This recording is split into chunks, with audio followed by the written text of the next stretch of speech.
Can you hear us now? Testing, Testing. some audio testing. Yes, this is the May 13th HDC meeting.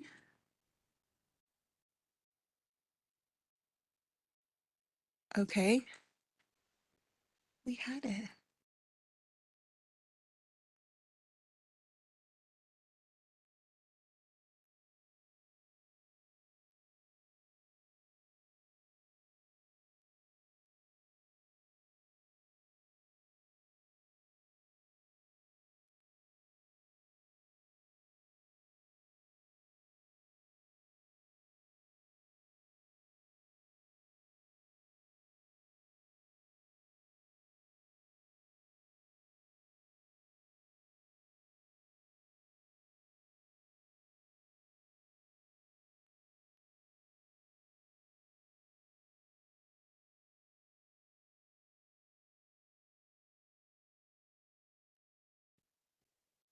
Okay, try this for audio. Is audio working now?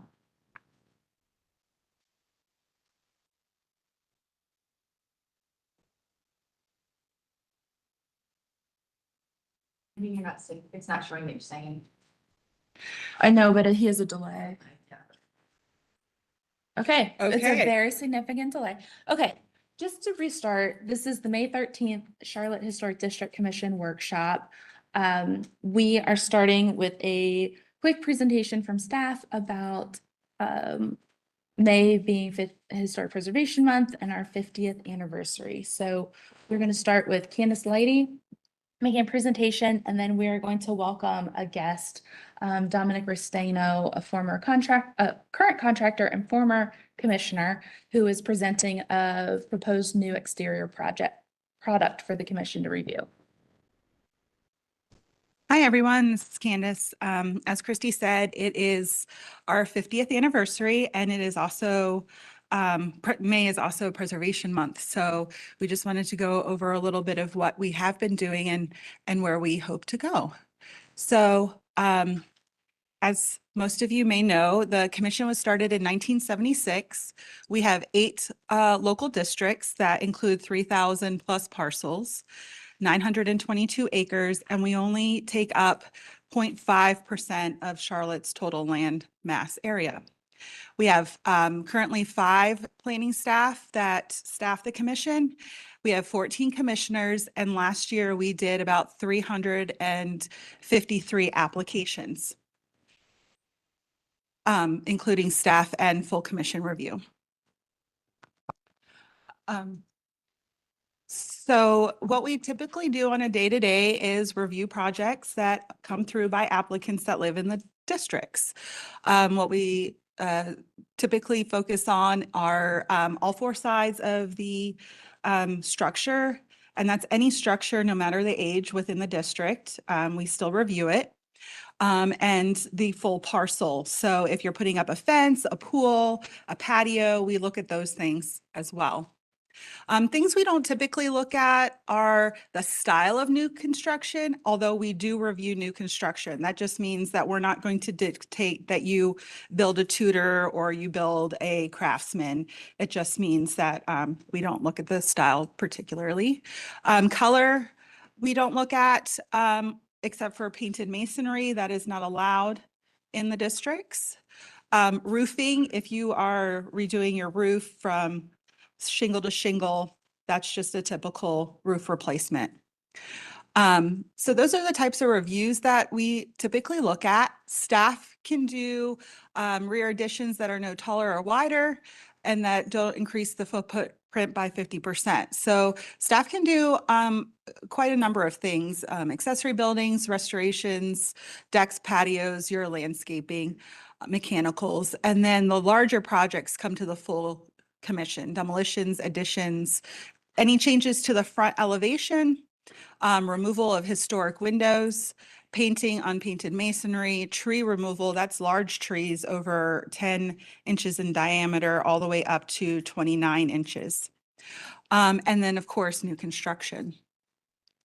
So that's what we typically have been doing for the last 50 years with some minor education outreach. All of staff goes to all the neighborhood meetings monthly or quarterly, however they happen, and are there to answer any questions that the public may have.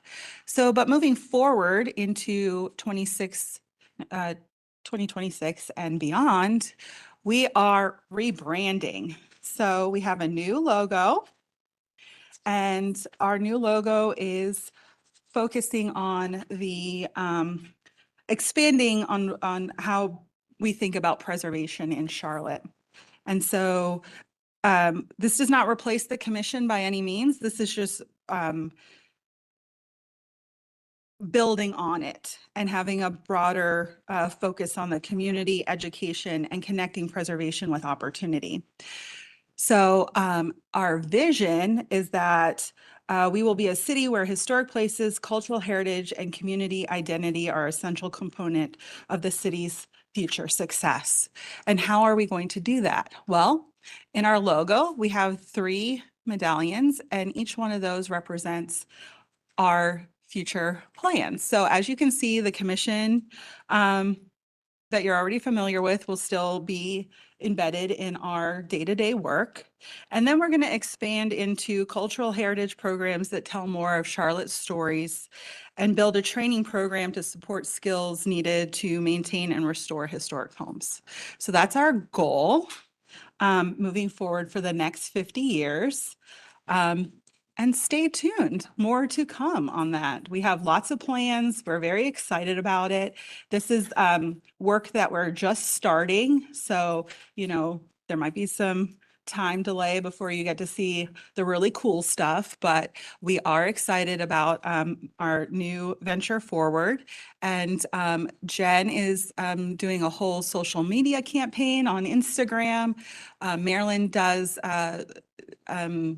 articles in the neighborhood newsletters. So look for those. If you have any questions for staff, please reach out to us at our email address right here, charlottehdc@charlottenc.gov. And then, of course, for commission information, go to the city website for HDC agendas. And we look forward to any thoughts or questions you may have, and the next 50 years of preservation in Charlotte. Thank you. And commissioners, you have some stickers and pins, swag at your desks. I have extras here if anyone wants any, but thank you, Candace. We're really excited, and please do check out Jen's great work with Preservation Month at CLT Planning. So next we have Dominic Ursano here. Dom, you'll have to use the Microphone. Yeah. So. Okay. All right. Good. Okay. Thank you. All right. So it's a product for your consideration. It's called True Exteriors. We applied the first product as probably a test about 7 years ago now. So it's actually in production in the Charlotte market. It's actually made in Salisbury, North Carolina through Boral Bricks.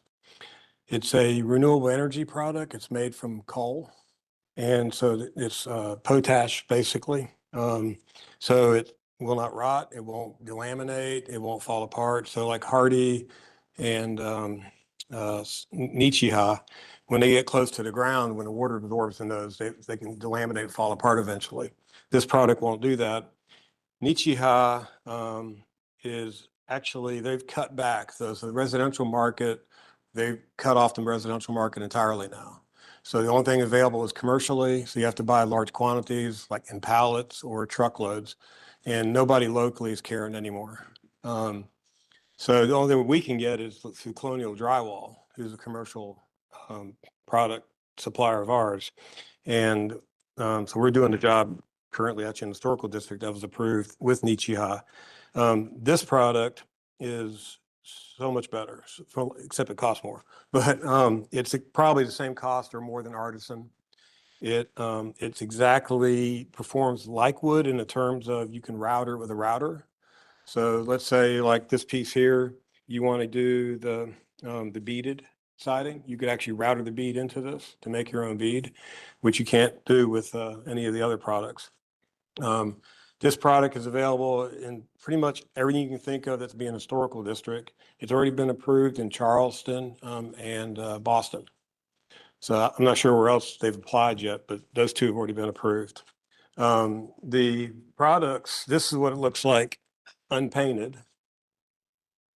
And it comes with full trim applications as well. It has the full 1.5 when you're using the heavier products. It has 5/4 and 3/4. So you can actually use a product now that matches 100% and that looks exactly like wood. The product is reversible, just like a lot of the stuff we buy today. It's wood grain on one side and it's smooth on the other.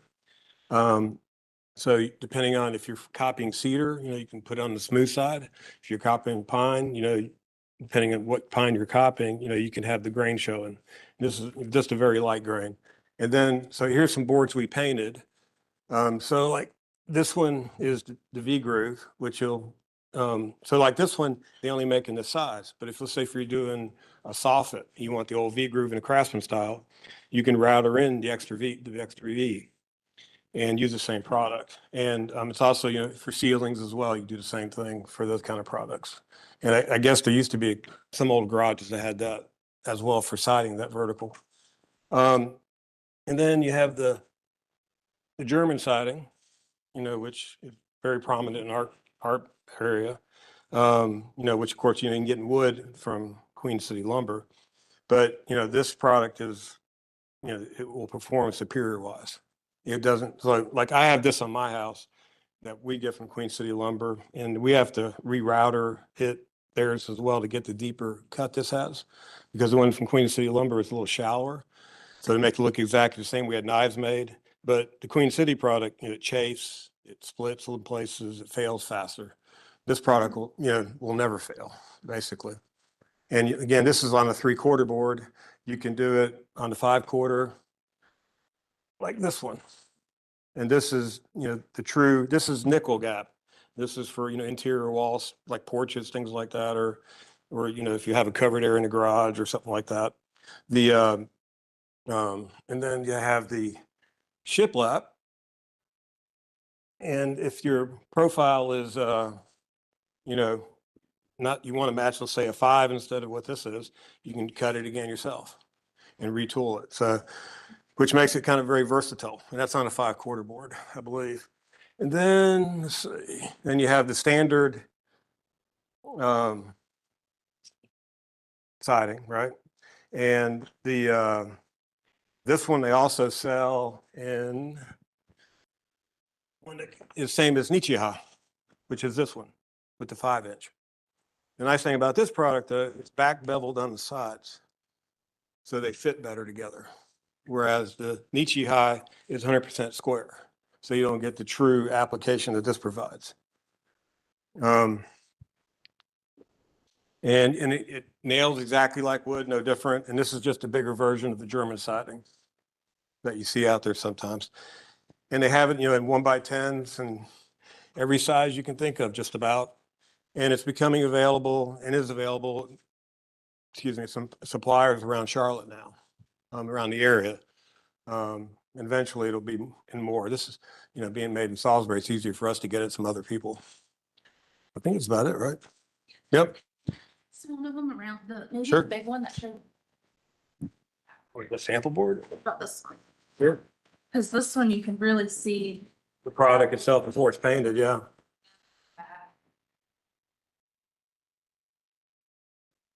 Can we ask questions now? So do you have any expansion and contraction with it? It actually spans, so Nichihai and Hardy expand and contract more than this. Okay. So this one actually has less expansion contraction. We actually did a garage Nichihai, I think 7 years ago now. And it has probably some gaps that are like an 1/8 inch in some of the Nichihai. And this one compared to when we did 7 years ago, and this product has no expansion. So How long have you been using this? we did a test on it 7 years ago. That's the only time we've used it so far. And you said there's corner boards and stuff, and you can get the exact dimensions between. Right. Yeah. So yeah, the corner boards are exact. You can get them historical, and it'd be 5/4, 1.5 inch or 3/4, depending on what you're using the application for window trims or whatever. So they wouldn't have to use wood and pack it out. Nope. No, like that piece right there is an inch and a half thick. Oh, yeah, it's really Yeah, thick. and you can router it if you want to router the detail into it. Like my house has a detail on the outside corners. You can actually router that into it as well, which you can't do with any of the Nietzsche High or the Hardy products. I know the biggest thing is the thickness is what we I know the biggest thing is the thickness, right? When we're comparing it to traditional wood. And so this This is the dimensionally the direct- same as wood, Okay, all across the board. okay. So you can pretty much get everything there is. And how does it maintain painting? I mean, you said that We it comes painted it unfinished. 7 years ago. It looks almost like the day we painted it, no different. So it holds paint very well. Okay. And comparably, we're doing a job on Dilworth Road, east, west, right now. And there's a garage on the corner that they use the 5-inch siding like this. And, you know, and they claimed they were going to do mitered corners. They didn't do mitered corners. They did butt corners, here Oh. like miters. Because you cut that thin product in a miter, in wood, it's going to probably splinter apart. Mhm. And then, and the thing's not even a month old yet, I don't think, based on the pictures I saw. But it's already split. It's already got, it's already getting damaged on the bottom of the ground. They attached a fence post to it, and where they put the fence post through, stuff just split apart and shattered. So, you know, in terms of the longevity, you know, the look for the district, you know, this product is like heads and above anything out there. And you said too that, something about it can go to the ground. You can touch the ground, yeah. Oh, really? Yeah, so code, you're supposed to have 10 inches. Yeah, so it's actually 6, but wood application, you should be 10 inches off the ground. Hardy and Nietzsche High, if they're anywhere with the ground and water splashing up, Mhm. they're gonna delaminate and fall apart, Mm-hmm. which they do. Okay. Yeah. Even though, so cement does rot. What are the downsides of it? None that I know of yet. Cost? Cost is, if you want to consider Yeah, cost a cost. downside, yeah. We don't consider do cost. that. Yeah. No, for sure. Yeah, I think it's the same price maybe as the thicker Hardy. That's what I heard, but I haven't actually priced comparable to each other. I do have price on the product. I know it's more Nietzsche High. But You said this comes in individual boards too. yeah, so now you can, because it's being sold locally, you can get individual boards. Some of the Hardy products and definitely Nietzsche High, if you're going to get it, you have to overbuy the quantity. So cost wise, and in terms of if you only need 1 or 2 boards, you know, the cost starts to come back in line for that reason. But yeah, that's a pretty cool product. Project that I've used it on, that was a good 7 years. Yeah, that's Myers Park on a garage. Yeah, How was the paint adherence over that time period? good. Yeah, good. We're still working at that residence off and on, and I saw it like last week and it's good. I mean, it looks almost like the day we painted it. Yeah. Except for dirt splashing on it, but other than that, yeah. And it's lightweight too. Yeah. I heard the Hardy Farms German lab or Dutch lab. So this There- product- Sorry, did you hear? No, Okay. no, right, you're correct. Yeah, Okay, my question was because we have a lot of people that want to match the siding on their historic house, which around here, it's a lot of Dutch lap, a lot of German lap. And the Hardy Artisan does not offer that. So people, looking for that match, we're not able to offer that with the Hardy Artisan. So I just was curious, so we have the regular lap siding and then you have the Dutch lap available as Right. well. right. So,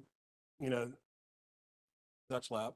Yeah. So, and they have 2 sizes, but because you can tool this like wood, you can, we have what's called a William and Hussey molding maker machine. You just get the knife cut, you run it through it, and you just rerun, if you want to change it, just rerun it through it. But, and if you want to create that bead profile, that's on a lot of, people around use masonite back in the day a lot, and that stuff's falling apart everywhere. It's failing. You could take this board right here and just put the bead on it. You can do it with a router table too. So because it can router just like wood. So it has all the flexibility of wood. It has all the availability of the woods. And to me, so kind of Hardison's kind of out. And unfortunately, Savannah, other than the one board Savannah has, if it's a cost decision, that's the only reason you would use it. I mean, to me, this product replaces everything. It's the only one out there that I know of too. I did a lot of searching. Yeah, we've looked for other options for German lap, and Hardy Artisan is not offering it, and the Nichia is not. Right, yeah, they offering it. canceled a lot of their stuff because they're not sellers anymore. I had a question about dust hazards. I know with like cutting and tooling Hardy, you have issues with silica dust. Is there any issues with this product? So when I was talking to the rep, we briefly spoke about that, and I don't actually remember what he said. But it's not as bad as the silica I know that's in Hardy, but I only remember this from 5th grade. Pneumono ultramicroscopic soil pivotal counterconiosis. Made us spell that for a spelling thing. So that's black lung, which comes from coal dust. So I assume that you're gonna have to wear a mask because of that, but yeah. So, because it's potash, so it's got to have some properties that aren't good for you.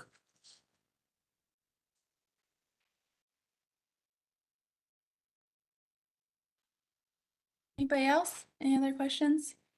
General thoughts? So if it's made out of coal ash, what's holding the coal ash together? They have it's a glue basically, Okay. glue resin bonders. Yeah, so pretty much like the same as Hardy and the other one, Nichia. They have binders in there too. So. But I don't know what those binders are. They don't tell you. It's probably part of the proprietary information. Yeah. Well, we can look up the off gassing and all of that kind of stuff. But Yeah. yeah, I mean, it sounds lovely. Yeah, did you ever see the series Lost? Just if you drive to Salisbury to this plant, Huh? it's like going through that. Oh gosh. Oh my gosh. There's no one there. Well, No one answers the door. Nothing. There's weeds growing this high in the parking lot.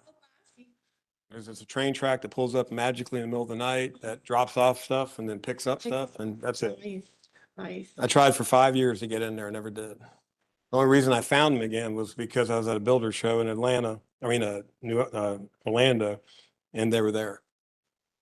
And I said, I've been trying to get a hold of you guys for 5 years after we did the test, and you never got a hold of them. Finally, got a hold of them. Do you think that the implementation of it would be, I mean, it sounds like that the people that would be installing it would be happy because it's easier to manipulate. But is the coal ash and the potential respiratory stuff, items, something that would eliminate the practicality of people wanting to use it?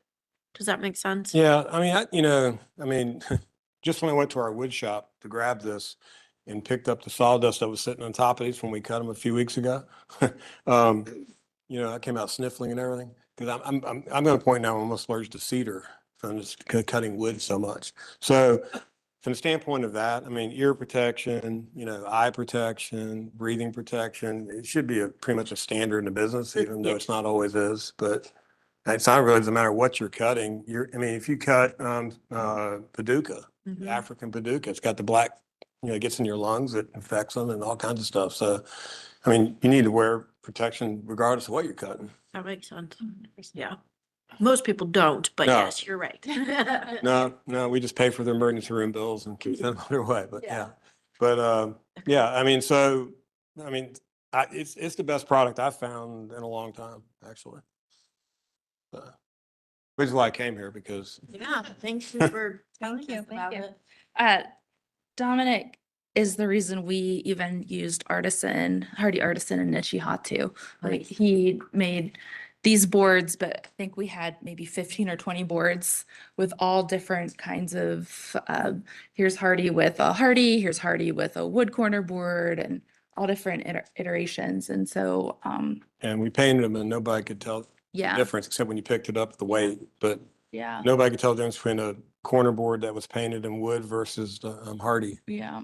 When you said picked it up, is it lighter or So a Hardy weighs a ton. Hardy's You heavy. get a Hardy sample. Yeah. This product here, This is lighter than. this is 30. lighter. Okay, It's probably as light as pine.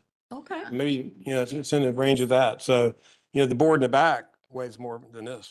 So, Siding itself, sure. yeah. Which is, nice too, because I think these also come in longer lengths, whereas, Ichigai is limited to 8 feet, I think now, or 9 feet, Okay. either 8 or 9. So you can have a lot more seams that you wouldn't have to have otherwise. All right. Well, we'll have JT take pictures of everything out in the hallway and make sure that we get the right labels from Dom and keep the photos as part of our files and You want to? I think can we just take pictures? I mean, we're storing. I know. But, and then, we'll talk a little more if there's any, follow-up you want staff to do, and then kind of talk a little more and see if that's something we want to permit on projects moving forward, probably next month. All right. Thank you, Dom. We Thanks, really Amy. appreciate Thanks, you. Dom. Thank you. Yeah, thank you. There you go. Thanks. JT will help you. Okay. Yeah. Yeah. Yeah, right there. Oh, I think it. Dom, can you tell us the name of it again? It's called True Exterior. True Exterior. TRU, and it's by Boral. BORAL.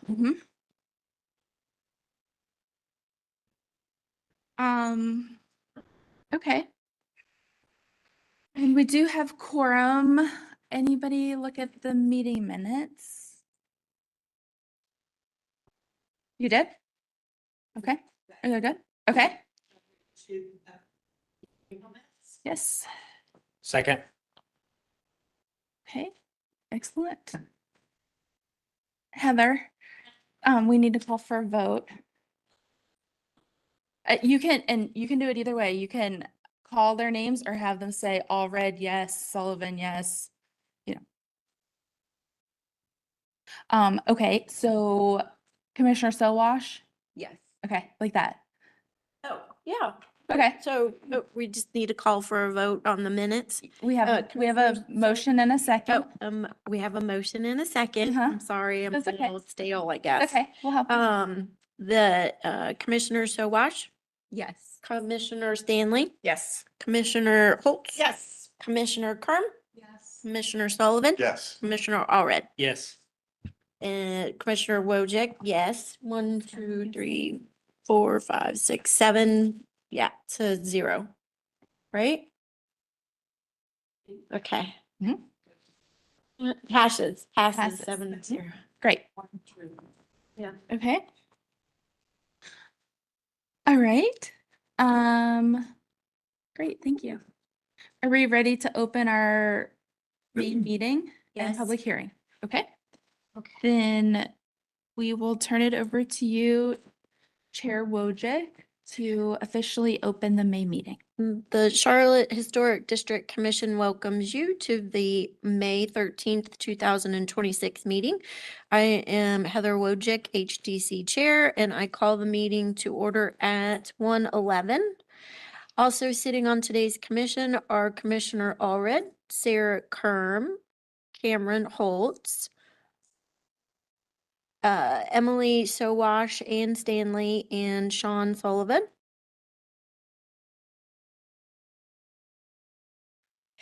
Also present are HGC staff, Christy Harps, Candace Lady, Marilyn Drath, Jen Bear, Elizabeth Lamy, Claire Light Graham, JT Bassett,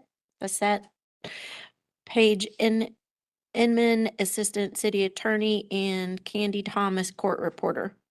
I would like to start by acknowledging that this is an in-person meeting. However, the commission is permitting applicants and members of the public to participate using a remote online platform if they choose. Due to the hybrid format, I ask for your patience today as we proceed. There may be slight delays as we transition between speakers, participants, and presentations. Each of today's hearings is a quasi judicial evidentiary hearing. That means it is like a court hearing. State law setting specific procedures and rules concerning how this commission must make its decision. These rules are different from other types of land use decisions like rezoning cases. The commission's jurisdiction is limited. The commission must base its decision upon competent, relevant, and substantial evidence in the record.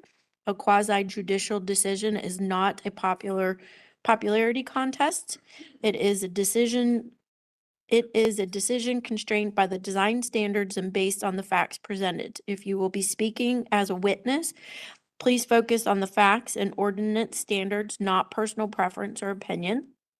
Witnesses must swear or affirm their testimony. While hearsay evidence is not specifically excluded, it is only given limited weight. Participants in today's evidentiary hearings were required to provide a copy of any presentation, document, exhibit, or other material that they wish to submit during the evidentiary hearing prior to today's meeting. All such materials, as well as a copy of city staff presentations and documentations, were posted online prior to this meeting and may be viewed by visiting the HDC web page. For everyone participating remotely in today's meeting, we ask that the following guidelines be observed. Please make sure you are on camera using a video source during your testimony. Please mute your audio when you are not speaking. Use only one source of audio, computer or phone. Do not put your phone on hold. Make sure you are in a quiet area. Please turn off or silence electronic devices and do not speak over the person talking, or you will be asked to leave the meeting. Please use the raise your hand tool. Please do not speak unless recognized by the chair or by staff. Because the commission is a quasi-judicial body, any speaker for or against the application must be sworn in. Any individual wishing to speak for or against an application will be asked to sign in and provide any additional evidence in advance of the meeting. During the hearing, I will further open the floor to anyone who has joined the meeting today by telephone. When it is your turn to speak, please begin by stating your name and address. The review of each application consists of the presentation of the application and deliberation. The application is presented by the HDC staff. The commission will first determine if there is sufficient information to proceed with the hearing. The applicant presents their testimony for the application. Other parties wishing to speak for or against will be given reasonable time to present factual sworn testimony based on the HDC design standards. The HDC may question the applicant and HDC staff members. The HDC staff and the applicant will be given an opportunity for rebuttal and final comments. The HDC shall close the hearing for discussion and deliberation. During discussion and deliberation, only the commission and staff may speak. An HDC member may request the hearing to be opened for further questioning. The HDC will craft a motion for approval, continuation, or denial. The majority vote of the commission present is required for a decision to be reached. The final vote by the HDC will end the hearing. If you will be addressing the commission today, please raise your right hand and respond "I do" to the following question. Do you affirm that the testimony and information that you are about to give is the truth and nothing but the truth? All right. Please be mindful that you have a court reporter present who is responsible for making an accurate and complete record of these proceedings. The reporter must be able to hear and understand. Everyone present must state their names and addresses before they speak. Speak clearly, loudly, and one at a time. The reporter will interrupt only when absolutely necessary to get clarification on what was just said or to alert speakers that they are having difficulty hearing or understanding. Are there any questions? Okay. This conclude, nope. The hearing is? Nope, you're good. Yeah. That's Yeah. that's later today. Perfect. Our first application is 1226 Myrtle Avenue, and I believe the applicant is online. The first three cases are consent agenda cases, meaning that staff has reviewed and feels that the proposal meets the design standards, but for whatever reason it requires commission review, perhaps its visibility, its size. In this case, at 1226 Myrtle, it's a roofing material change on the original house, and it's on a corner lot. So that's why it's before the commission. The applicant is proposing to replace the roofs on both of these side wings. You can see here is the house at the corner of Myrtle and Mount Vernon. And the side wings currently have a molded rubber roof. It's not the original roof. It is a later addition. I believe the original roof probably would have been like a felt, but we don't have documentation to what that material is. And at this low slope, they are very low hip roofs. The only materials that can be installed are either a rubber membrane or metal. And the applicant is asking to install a metal roof similar to what's installed on this rear porch addition that was approved by the commission. You can see here, they've notated the locations of both on slide 8. And then there are photos of the existing roofing material on slide 9, the proposed material on slide 10. And we had to go back all the way to 2009 before all vegetation grew in to see a little bit of the roof. So it's barely visible. Even from a distance, it's just right there. It's very, very, very flat. So staff is recommending approval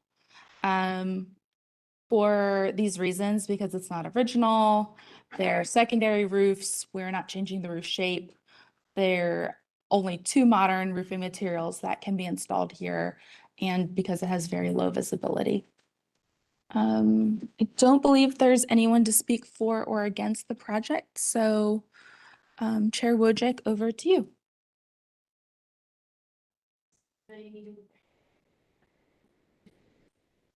Do any of the commissioners have concerns about it staying on the consent agenda? Okay, does somebody want to make a motion?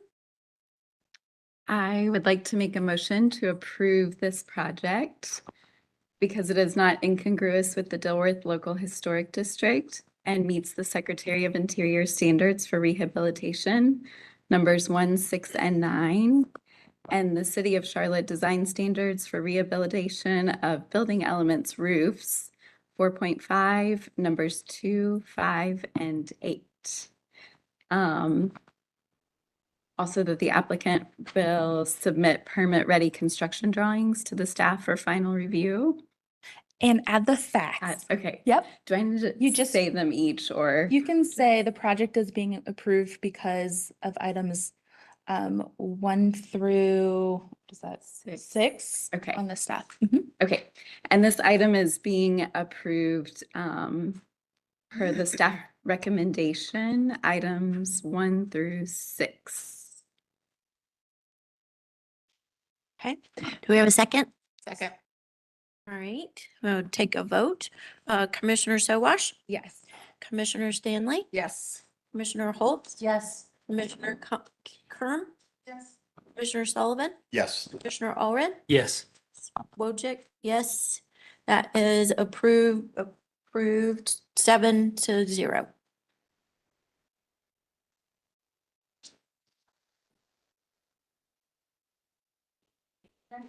The next application is 305 North Graham Street. This is also a consent agenda item. This is for a new sign on a very large building in 4th Ward. So it's here, it's right at the edge of 4th Ward. You can see a little detail of just the storefront. This is what the current sign looks like. They're going to remove this and then attach the sign to the awning here. The reason it's before the commission is because our signage standards only permit signs of a certain size in the districts. And the signage standards are largely written for our smaller commercial and residential areas that have turned into commercial such as East Boulevard, not to accommodate these large buildings in Uptown. So the commission is required to make a decision.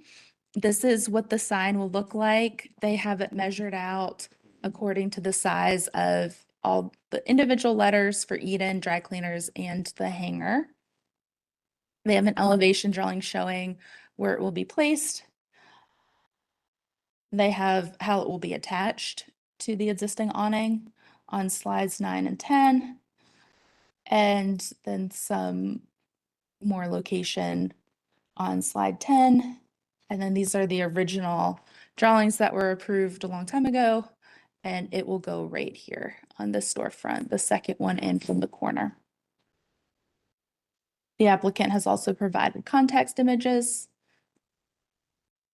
And staff is recommending approval because the fourth ward districts in Uptown Commercial Corridor, it's attached to an existing building feature. It's completely reversible. It's primarily for identification purposes, and it's the smallest usable size. We do have note one condition of approval that no alterations will be made to the sign to flash, blink, or glow from within. So with that, over to you, Chair Wojcik. Commissioners, does anybody have a problem with keeping it on the consent agenda? Okay, would anybody like to make a motion? I'll make a motion to approve the project. It's not incongruous with the Dilworth.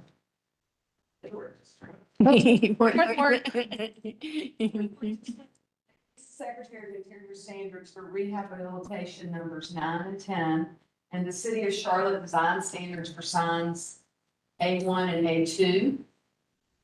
The project is being approved for items 1 through 4. The condition of the approval is that the sign will not flash, blink, or glow from within. Okay, Second. thank you. All right, let's vote. Commissioner Sowash, Yes. Commissioner Stanley, Yes. Commissioner Holtz. Yes.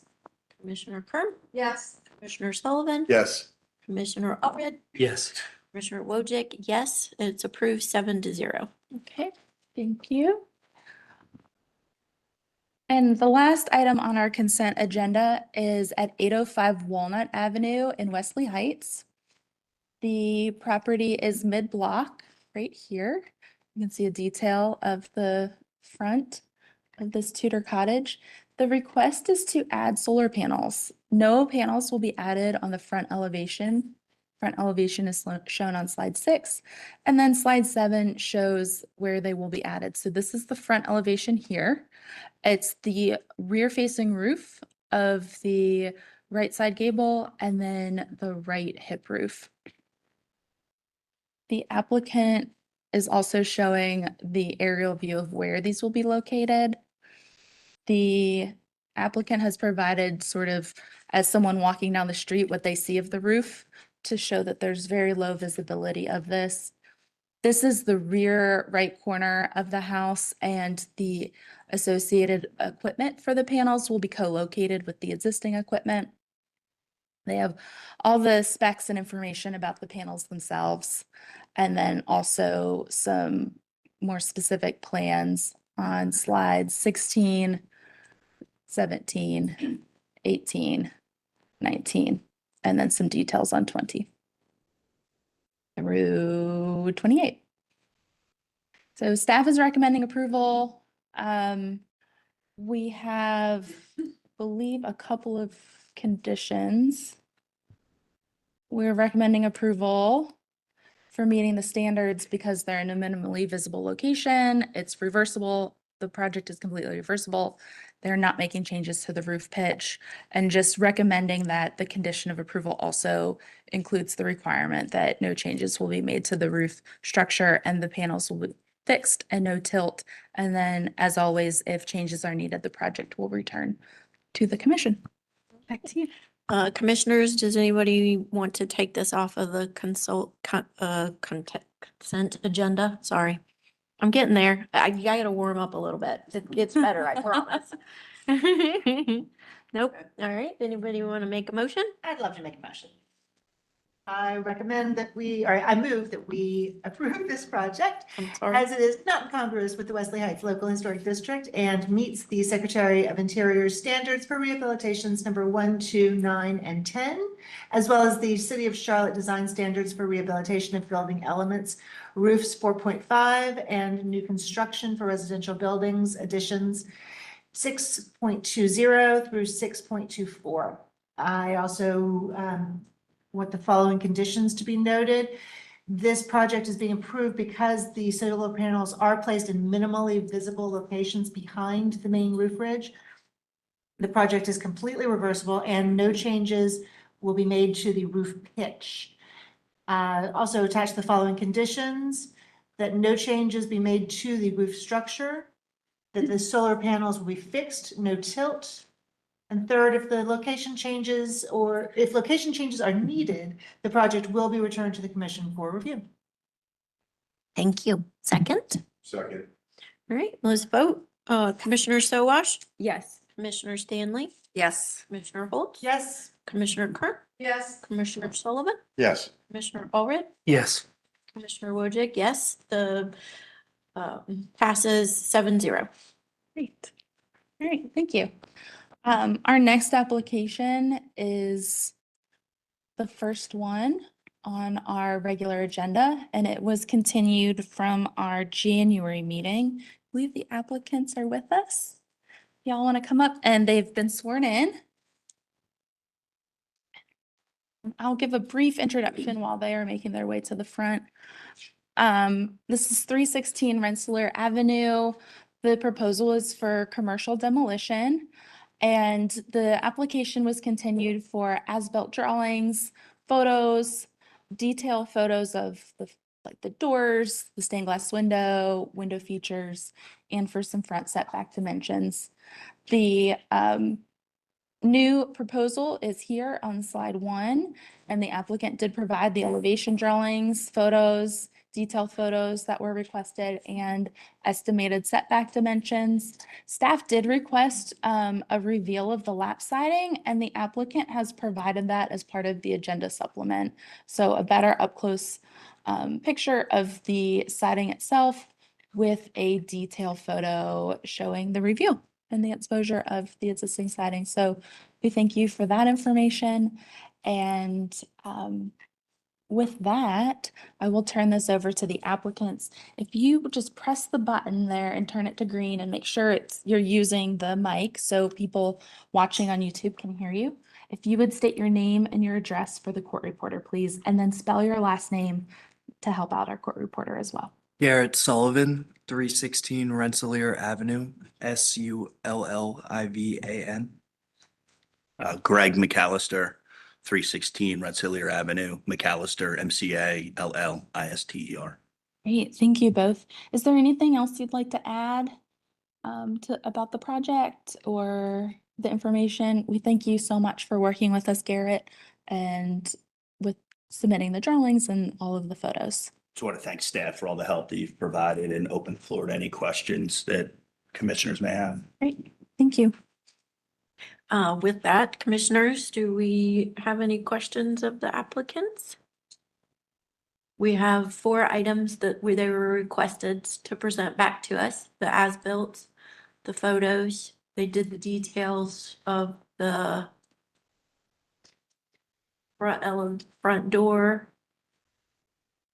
side door, stained glass windows, Palladian windows. Mhm. And then we have the front setback. That would be on slide, let's see here, right here. Slide 9. Okay. Is that what the house is set back at? You go up to one more slide above, you'll see on the survey. Thank you. So it's 100-foot setback, Okay, perfect. 100 feet from the setback. Okay. So it appears that they've presented the information that we requested in full. Does anybody? I have a question for staff. Sure. The survey provided on page 7 and 8 is unsigned and sealed, which would be not in accordance with the required documentation, You- and it is 27 years old. Maybe that's a question for the applicant. That would be close to our tenure of ownership. I'm sure that we could find a sealed version of it. And you can make that a condition if you'd like. Okay. Yeah, how do you even get a survey that doesn't, I mean, I've never had that before. How do you even get a survey that doesn't have a seal on it? It may be that it's so old that seal's not It's a- relevant, but It's a Zoutwell survey. yeah. It's just not signed and sealed. Oh, Probably part of the real estate transaction documents. okay. We certainly could provide that. He does all of our surveys. Commissioner Allred, That would be a condition. Yeah. would you like that documentation? I think that should be provided to staff. Okay. Anybody else That's have easy. anything that they're, Can I ask a question? Sure. Is relative to the survey, is there anything you see on the survey that's of concern? Commissioner Allred? I would like the applicant to address why they believe that the structure and site does not have special significance per section 9.2, number 2 of the design standards. Oh, are you asking for immediate demolition? No, So, We don't, we can, we're asking for a ruling, but not a Yeah. immediate. so we're good. We're good. Thank you. Good thinking, Commissioner Allred. All right. And we do have an unknown caller. So if you'd like me to see if there's anybody. yes, please. Hello, if you're showing up as call-in user 2, we are on application number 4316 Rensselaer Avenue for demolition. Have you called in about that project?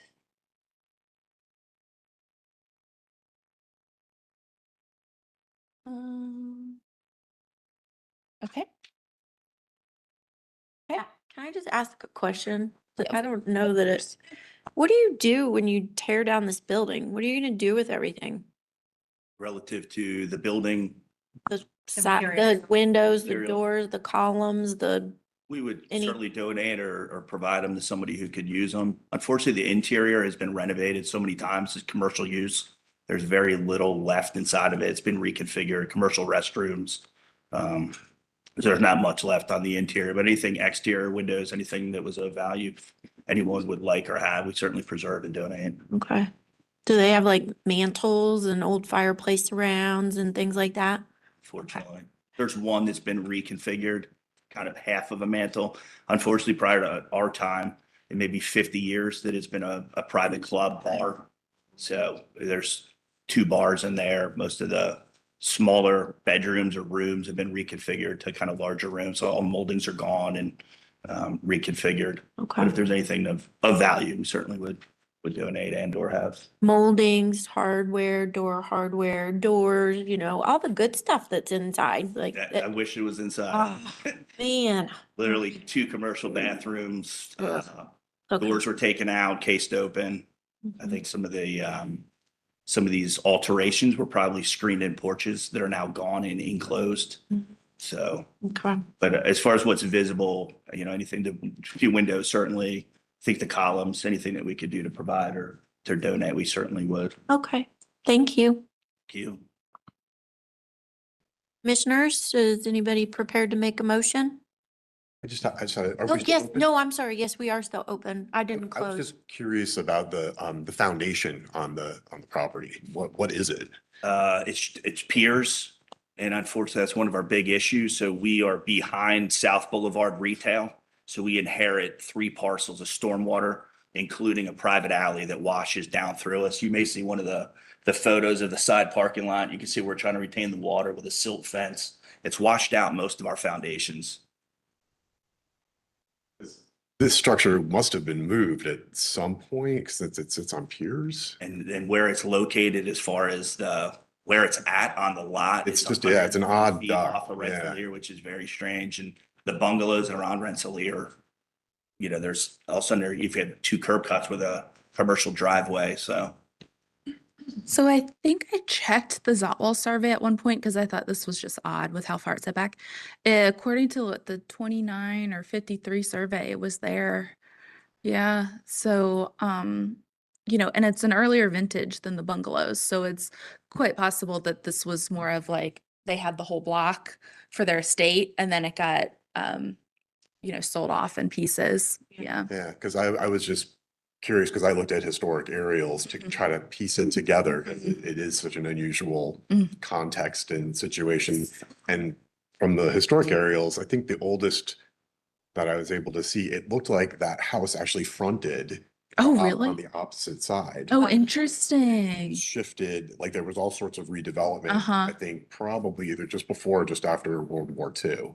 So it was probably pre-53 Yeah.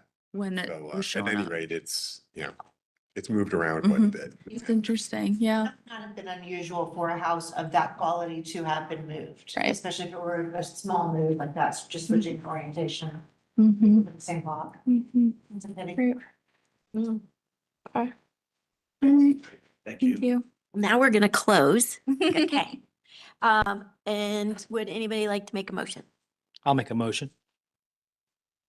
I move to approve the project with a 365-day stay of demolition due to this special significance and value toward maintaining the character of the district. Receipt of accurate measured drawings of the building to be demolished have been provided. However, the stamped and sealed site survey has not been provided and should be provided to staff prior to any new construction considered or demolition. We have 2 steps before that we need to do, and then do that. So do you have, that was excellent, Commissioner Allred. Yes. We need to start with step 1, that we have all the information, and then step 2, with special significance, and then what you just said. So with the requirement to provide the stamped and sealed survey, are we You're good where you put it. stating You can say, the application is complete? we're considering it complete and going to make the required stamped and sold survey as part, a condition of approval. Do we need to vote on each step? You do. Yes. Thank you. I make a first motion Perfect. that to determine the application is complete with a forthcoming caveat that all documentation provided by the applicant is included.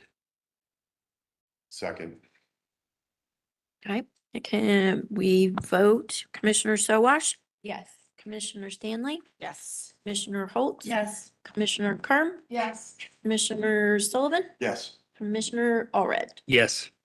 Commissioner Wojcik, yes, that is approved 8-0 or 7-0. All right, number 2. I make a second motion to determine that the building has special significance and value towards maintaining the character of the Dilworth Local District because the year of construction, typically 50 years older, the architectural style and the associated history, no, not the associated, That's end good. of motion. That's great. I think it's on the National Register too. Is that one, Oh. is that an option? Is it listed on the Property National Register of Yes. Historic Places Yes. included? Okay, perfect. Excellent. Second. Okay, let's vote. Commissioner Sowash, Yes. Commissioner Stanley, Yes. Commissioner Holt, Yes. Commissioner Kerm, Yes. Commissioner Sullivan, Commissioner Allred, Yes. Commissioner Wojcik, yes, that motion is approved 7-0 as well. I make a third and final remotion to approve the project with a 365-day of stay of demolition due to the building having special significance and value towards maintaining the character of district. Receipt of accurate measured drawings of the building have been provided. However, stamped and sealed surveys of the property are to be provided to staff prior to submitting for new construction. Second. Commissioner Sowash, Yes. Commissioner Stanley, Yes. Commissioner Holtz. Yes. Commissioner Kern, Yes. Commissioner Sullivan. Yes. Commissioner Allred. Yes. That, Commissioner Wojcik, yes. That motion passes 7-0 as well. Thank you. Thank you all. Our next application was continued from the March meeting, and I believe we have split. We have Mike, come on up. And I believe Angie is online with us. No, Mike's been sworn in. Angie, have you been sworn in?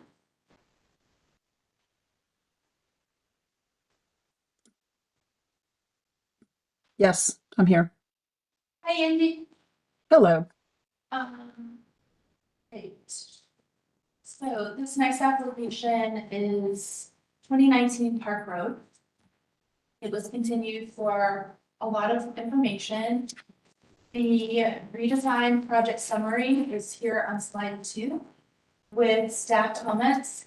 The project was completely redesigned, so you'll notice staff comments are very short and limited to some information needed about materials and details, drawings and information.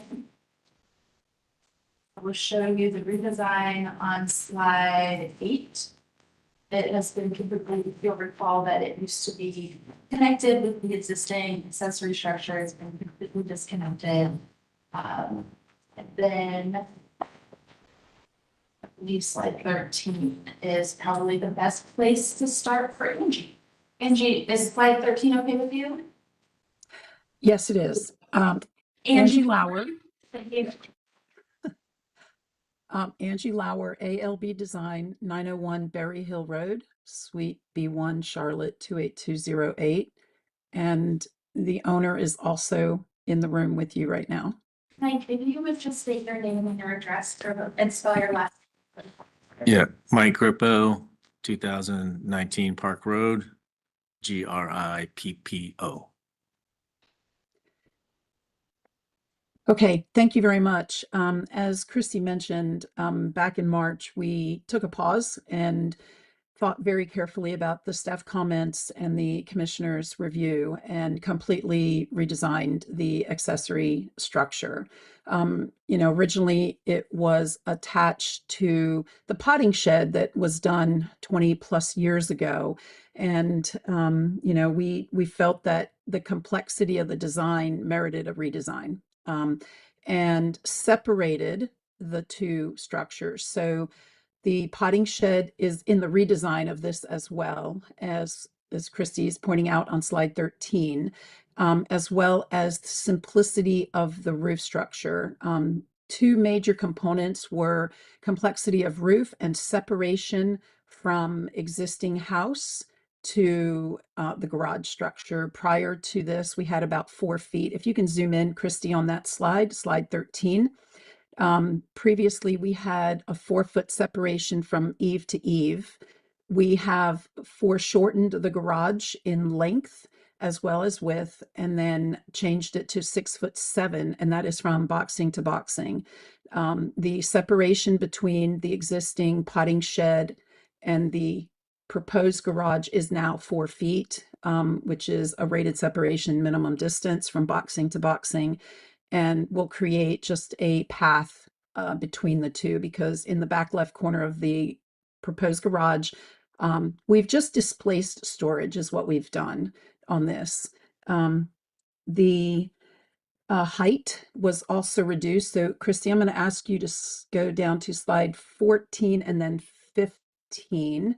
So slide 14 was the March presentation. It showed the separation of boxing at 4 feet. It also had only a 10-inch difference from original roof height to top of roof. And a little further down on the slide, you can see on the bottom left-hand corner of slide 14, you can see how the garage was behind the house, and on the left-hand side of slide 14, you can see it's sticking up just slightly above the original house. Slide 15 is the redesign of the structure, simplifying it, shortening it, detaching it from the potting shed separation.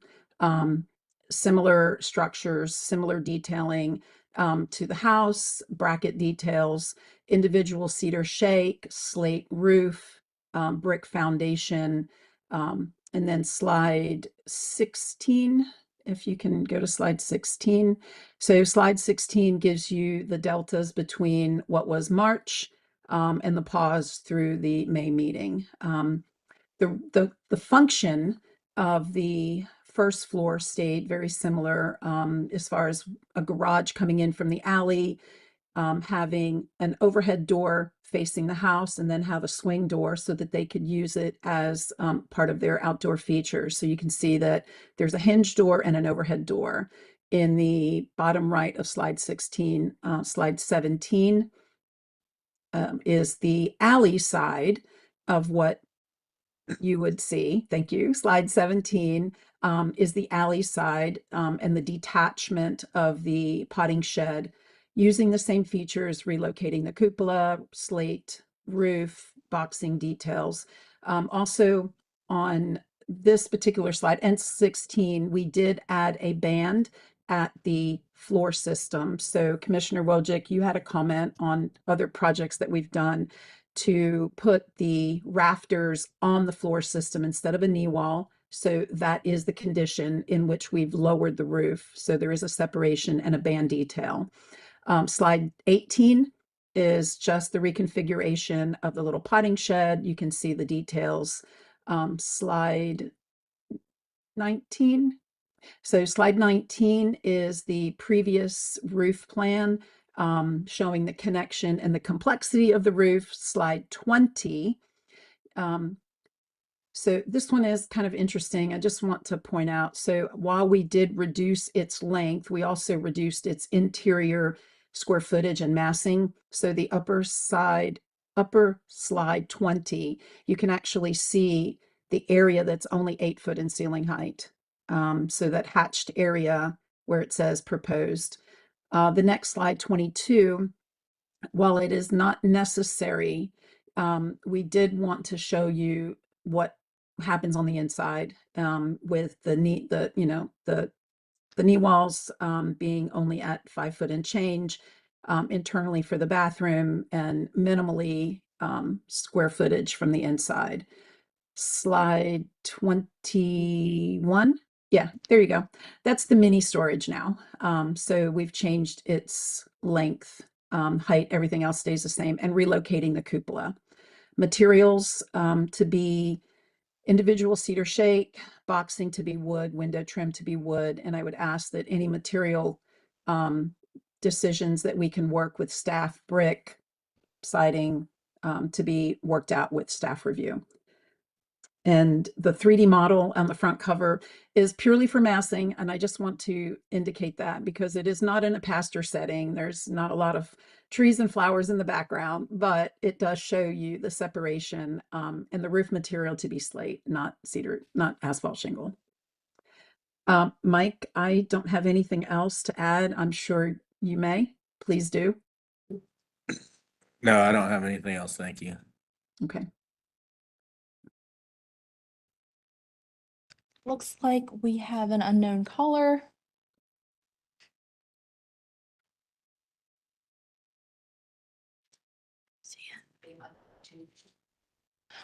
Hi, can you unmute them? Hi. If you've called in via telephone to the Historic District Commission meeting, can you let us know what application you're calling in for? We are currently on application number 6. No, application number 5. Okay. Thank you. Commissioners, do you have any questions for the applicants? I was looking at the fireplace. Is that what it is on slide 15? There is a fireplace. Oh, yes. It's an outdoor fireplace on the right-hand side of the property. And it is going to be a wood burning, so we did have to have minimum height for draft. I think that was a note or question on one of the staff comments. It is completely separate and detached from the house. Right there. I was just looking at other elevations other than Yeah, there. Is it shown anywhere else other than? it sure is. It's on Let me see. slide 15. You can see it with the shed and it's right here. Yeah, I see it on 15. I just was trying to understand that, looking at some other photos for it, other than page 55. It's proposed. So if that in that slide, go back, Christy, to slide 11. If you, or slide, I'm on slide 13. Slide 15 is the one with the yeah, elevation. 15. Yeah, so 15, just to the right of the crepe myrtle that you see in that image, it'll be right there. Right here. And I believe that is something that can be staff reviewed and approved. It is just part of the package that we're presenting. So it creates the outdoor living space for the backyard. It requires commission review Okay. because it's a permanent structure on a corner lot. Okay, there you Yep. go. Mm-hmm. Does it sit behind the house in terms of visualization from the street, Angie? Yeah, so if you It were looks like to it look kind of at the lines slide, up. it Oh, it's does, over. but it's behind the Oh, fence okay. and Okay. behind the brick wall that's there. Yeah, yeah. Okay. So it aligns with the main body of the house. Mhm. We tried to keep that alignment, and with the 10-foot side yard setback, we can't breach that setback. So it sits at 10 feet off And the property what's line. the material gonna be? I can see the decorative brick walkway, but so what's the sitting area that the fireplace is kind of at? What is that material gonna be? Right now, it is just grass. We haven't changed that. And Okay. the pavers are going to be permeable pavers. So Okay. they meet the permeability requirements. Okay. So we haven't changed any material in the rear yard as of yet. And I think a landscape plan might be forthcoming, which we can work with staff on. I was gonna say that is something that they can work with you guys on, right? Correct? Okay. Thank you, Angie. Angie, Yes. I just wanted to say as a kudos to you, I mean, being a designer, thank you for redoing this thing. I mean, you did such a great job and I appreciate the effort very much. And the fact that again, I think this is the second time you actually like heard what I said. I mean, this is like a crazy, crazy thing. I'm like, you're so wonderful. We have a connection. We have a I connection. There it mean, is. yeah. So no, I do No, appreciate your effort. Thank much you. much appreciate the staff comments. I know that sometimes, in a commission review, it can be a little bit combative, but it is certainly respected. So absolutely, absolutely. Thank you. Well, we know you can do it. So, There you go. Bye. All right. And I'm going to Chris- apologize if my dog pops up on me right now. So Oh, no. sorry. Okay. He's So he's nudging. we're gonna close for deliberation. Okay. Commissioners, anybody have any concerns? question Oh, for- I'm sorry. So We're gonna open back up. I just wondered why the banding between levels had changed in depth in between. I thought that was a new thing, but it looks like it's on the application that was originally submitted in March. So the original house has a little bit of a crown mold below the house if you look at the original photos. But when we lowered it to have the roof sit on the floor system, we had to lower the band because it just felt like that was the most appropriate thing to do. Okay, so the And band had to become where the floor just is a system much is. bigger division between the sort of line of the second floor and the line of the first floor. Yeah, there's no knee yeah, wall anymore. We had previous. an elevated knee wall, and now the rafters sit on the floor system. Got it. Yeah. And you wanted to maintain that crown over the. Yeah, to I match do. the I think house. that's kind of a thumbprint of the house. So we felt like that was Got it. original. Yeah, that's a unique detail. That's neat. All right. That's all. Okay. Anybody else have any questions? Okay, we're gonna close for deliberation. Commissioners, do we have any thoughts? It's subservient now to the main building, which is my big concern before. I have some concern that there's not door or window details provided as part of the application. There seems to be 3 different types of garage doors on the project. One double swinging door, one door that is, I'm assuming to match that is a roll-up door, and then a double wide door on the back, specifically the garage doors. You can give us specific direction. If you want more information to review yourselves, you can do that too. On corner lots like this, we require wood because of the visibility. If they were requesting something other than that, they would definitely need to provide like arguments and samples to y'all. But yes, usually we do have, when we get to this point, very specific information about all the doors, whether it be garage doors, man doors, window trim, siding, materials, all of that. The plans note match existing, but existing isn't called out on the main house. The applicant has stated in their testimony what the materials are going to be, with the slate roof, the individually applied cedar shake, and wood window trim. It is up to your purview if you feel comfortable directing staff to work out those details, which we've done in the past, but I don't disagree that we usually require this information from applicants. So it basically is noting that it's to match existing, but the existing is not documented. So, I mean, I I have think no it's problem up with to you. staff making that Mhm. determination. Yeah. I just understand the detailing of a pair door, swing door compared to a roll-up door. Specifically in this instance where they are purported to be the same, Mhm. and are side by side, has given me a cause of pause. Okay. I think that the applicant should probably provide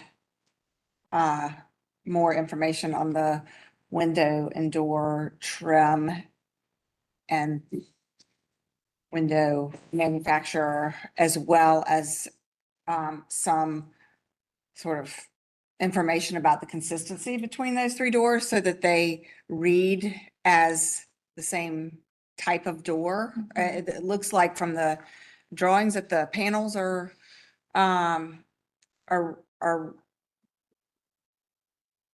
completely the same on the flat elevation drawings, but because one of them's a swing door and one of them's a roll-up door, that could be different in reality.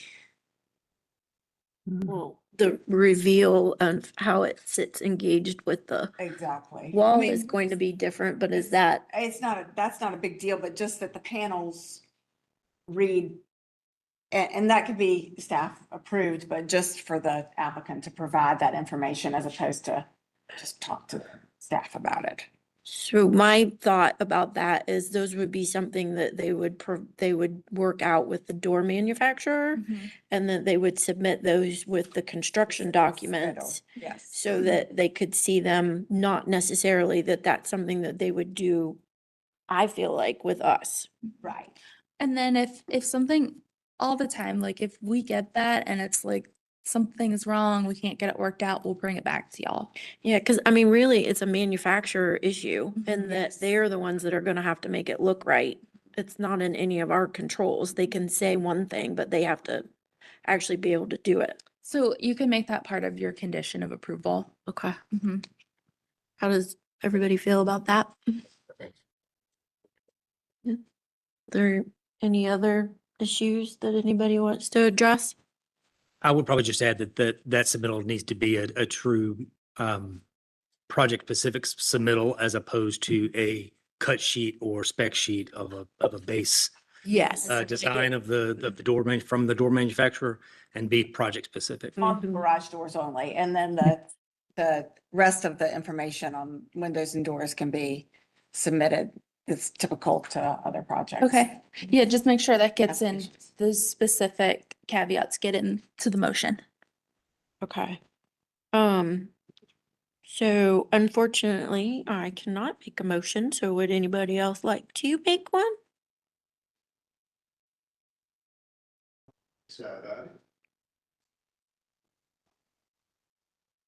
I move to approve this application because the proposed project is not incongruous with the special character of the district as described in chapter 3 of the design standards and is consistent with the Secretary of the Interior standards for historic rehabilitation.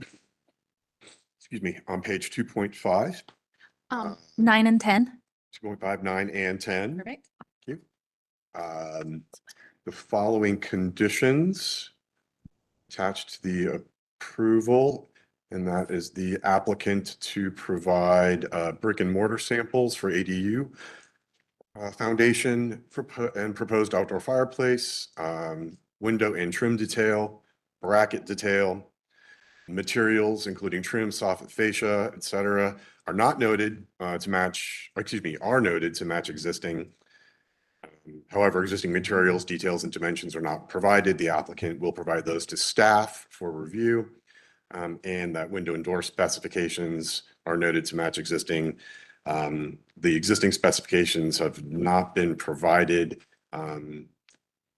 Applicant to provide to staff for review.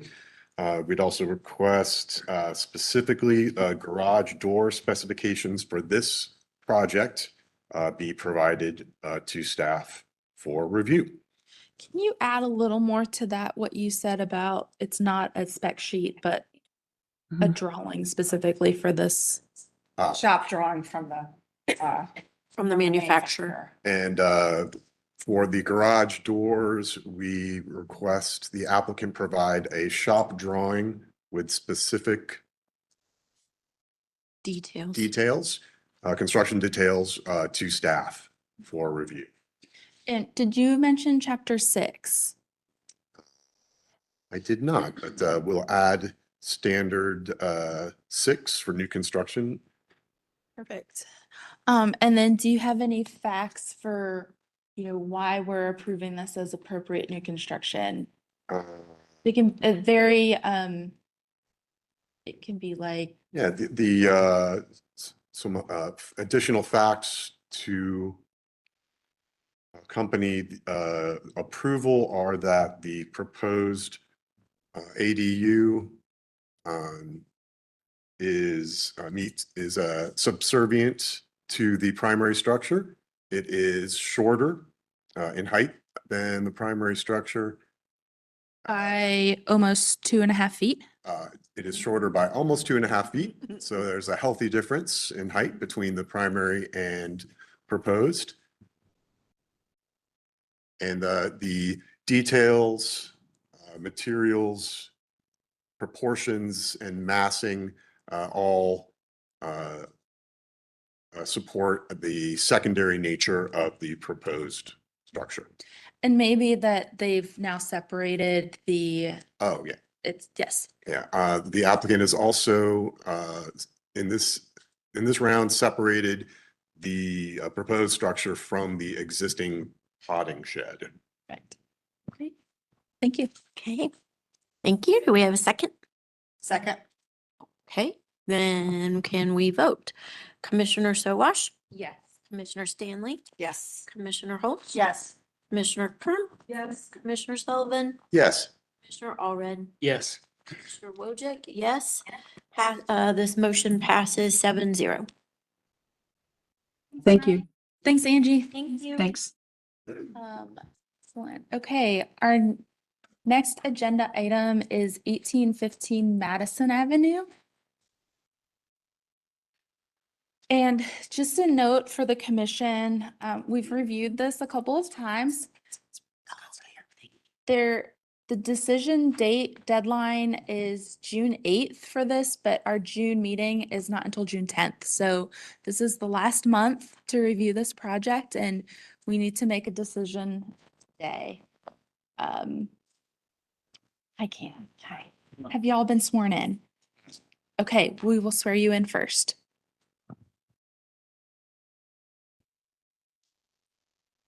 Heather, do you have your, you ready to swear him in? Yeah, okay.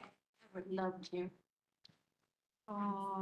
Here we go. Okay, Do you affirm that the testimony and information that you are about to give is the truth and nothing but the truth? Yes. okay.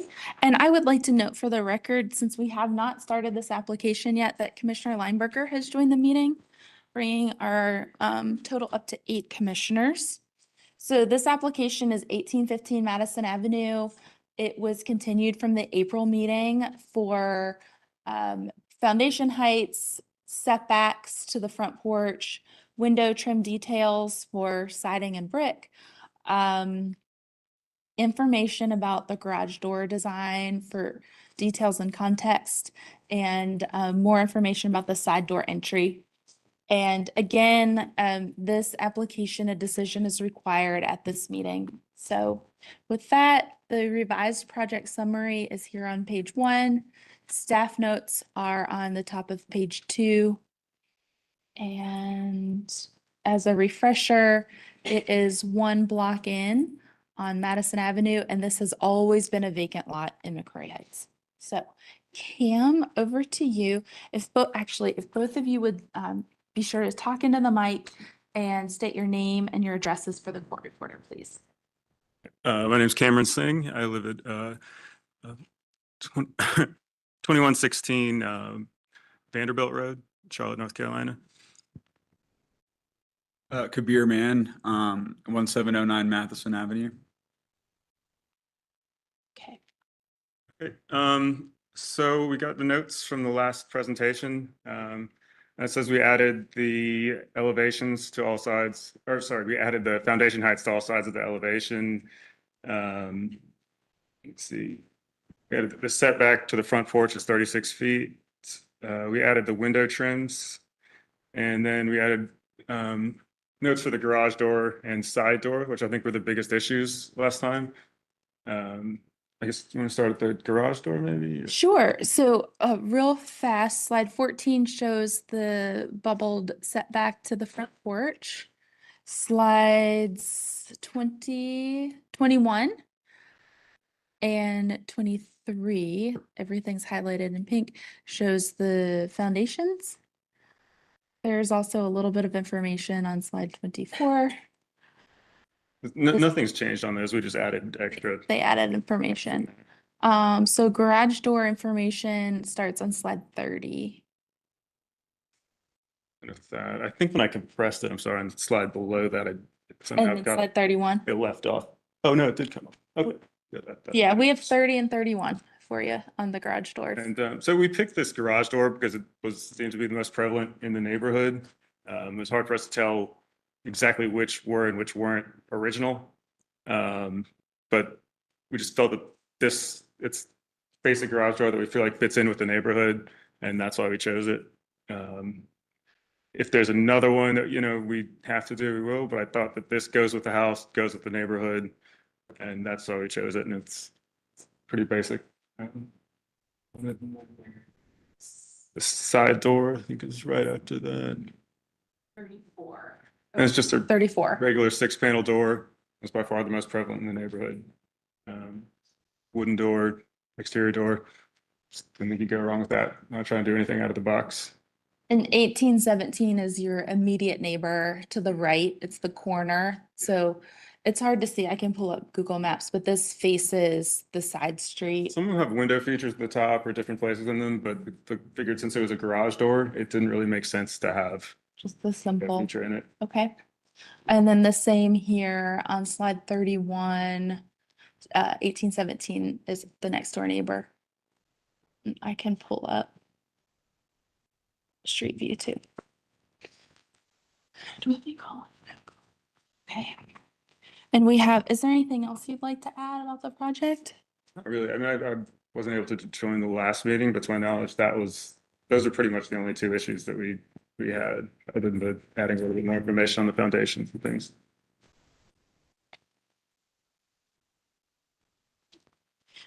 Commissioners, do you have any questions for the applicant? I have one question with the drawings. On the elevations, it shows that thin brick going all the way down to grade. Yes. And on the sections, it shows dimensions it being held up by like 10 inches. And I wondered what Was it? was accurate. Going all the way down to grade. Okay, yeah, that's what I didn't. even we'd get like that. to see. I didn't know if it was some waterproofing issue with No. thin brick, because I'm not really familiar with thin brick. No, it'll be all Okay, the way so down to that, grade. There won't be any exposed foundation. Okay. That's the main thing. awesome. And did you all consider wood clad garage doors when you were shopping for the style of doors, to me, in keeping with the district's garage doors that exist? It seems like most of those houses around there are just kind of open carports, but we generally don't allow steel. Okay. We Metal just picked doors. that because that was what the rest of the neighborhood had. And so I thought it I fit in the best. believe there's options for wood clad garage doors. Am I right about that? So in probably the same style, Mhm. if you are okay doing that instead of the steel door. Yeah, I I think mean, it's the if we material. have to, we have to. I mean, I'd prefer not to. It's cost and it doesn't last as well. And then it's for Corey Heights. It's not Dilworth. It's kind of the thing. Right. But, and I mean, I get it, you know, I don't need to say Yes. it like that. It's- But so if we have to, we can. Okay. I don't know if it necessarily needs it for this house, but I think that, based on our design standards, which Yes. because of all the other doors that you're showing us as context don't present themselves as being historic. We would need to really rely on our design standards, and because it's a front facing door, I think that, is gonna be our precedence. I mean, it's gonna be the information that we're gonna need to use for the guidelines. You know, if there were garage doors that we knew were historic, then we could use those as context, but I don't believe that is correct. Yeah, I think it's the standards require street facing visible to main elevations to be wood, and some of the context provided, they're not on the front elevation, right? They're on the sides, they may face a side street, or they may face the rear of the property rather than the main Madison Avenue. So that's why we would request that you would do that. okay, we can do that with wood clad. I do know that there's a cladded, so you mean you can do a Right, little right. and then cover it. Yeah, no, that's fine. And so if we have to do that, that's fine. How do we feel about the door? Well, I agreed with Commissioner Stanley that, the front door? Yeah. I'm sorry, No, never mind. The front door. Yep. should- Yep. We had a different example. Yeah, this one. It's on slide 32. I don't know that it matches the drawings, Exactly the same. but you will have side lights as well. We were Or putting one side light. one side light to match the neighborhood. Okay. The other front doors that you showed us, I mean, Those were the side doors. those were side doors. Yeah. That was the Thank issue you. last time. It wasn't the front door. Yeah, you had asked for more information, like, are there side doors on these buildings? And are they plain? And that was kind of, Well, architecturally, I think that the design that they've presented is a design that is consistent with the period of the neighborhood, On 31. the front door. Yeah, that one. Okay. 32. 32, sorry. 33 is the side, 32 is the front. Got it. okay.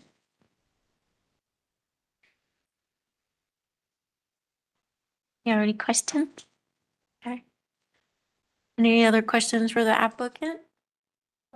Commissioners? Okay. We missed a caller. I think it's the Oh. same one. No, that's my fault. I think we have another one. Oh, we have another one. Okay. William that showed up, and then it's gonna call too. Hi, William. William, are you calling in about 1815 Madison Avenue? No, we cannot hear you.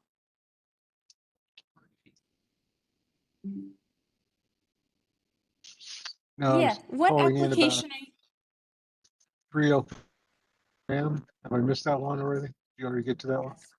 Yes, we approved it earlier. Okay, thanks. I was late, schedule conflict. Thanks for Okay, you're back- welcome. going back over that. Yep, Apologize for the interruption. Thank you yep. very much. Enjoy your day. And then Thank you. I'm gonna caller, go. caller number 2. Nope. Okay. Back to y'all. Okay, so we can close for deliberation.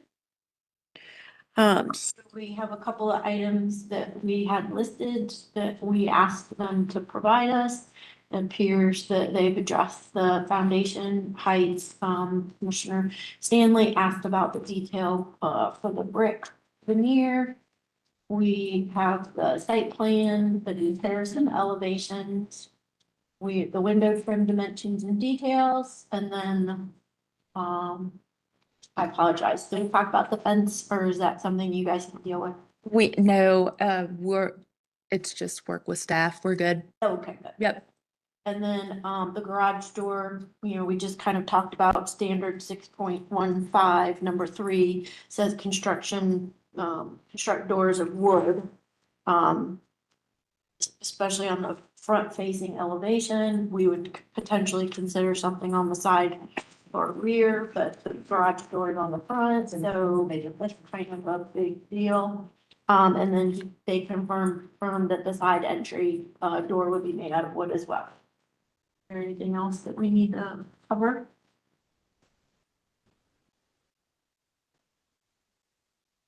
Okay, does anybody want to make a motion? Give it a try. Thank you. Okay, I move that we approve this application, because it is not incongruous with the Secretary of Interior standards or the, District Commission standards for McCrory Heights, with the following conditions. Can you add that it's Secretary of Interior Standards, page 2.5, numbers 9 and 10? Page what? 2.5, 2.5. numbers 9 and 10. And then chapter 6, all of chapter 6 for new construction. And all of chapter 6.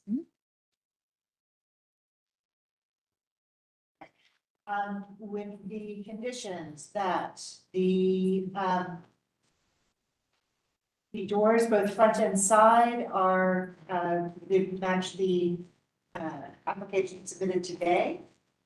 And that the garage, front facing garage door is changed to a wood material, consistent with standard 6.15, number 3. Noting the fact that that is a prominent feature on the front of the house and should be made of wood. I think it's also per accessory structure standards 8.10 as well. Oh, you're right. Yeah. Garage, yeah, but yeah, no, you're right. Never mind. Thank you. Well, normally they're detached, so. Yeah, you're right. I'm open to any friendly amendments. Can you add some facts per our attorney for why we're supporting this?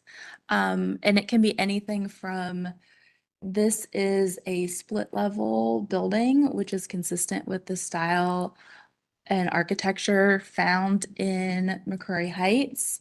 Its proposed height is at its tallest point, 22.1 feet, which also fits in on the streetscape of Madison Avenue.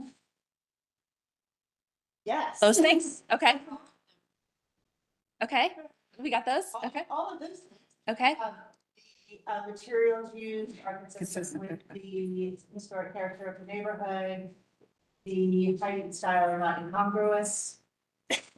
the standards for McCoy Heights. The setback is consistent. Consistent.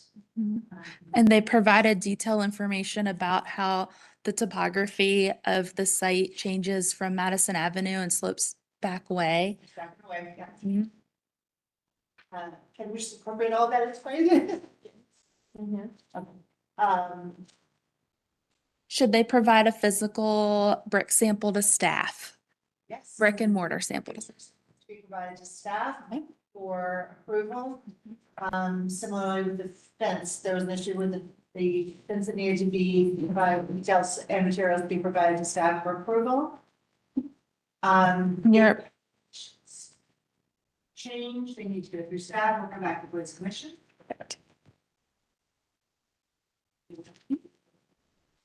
Yeah. do you have a microphone? Sorry. Okay. I think that's it. Okay. Second. Second. Thank you. Okay, we need to vote. The second was by Commissioner Stanley. Oh, sorry, I haven't been saying that. Well, that's okay because we had a couple. Oh, we So had two. Commissioner Stanley. Okay, it beat- was seconded by Commissioner Stanley. Yep. And if we could vote on the motion, Commissioner Lineberger, Yes.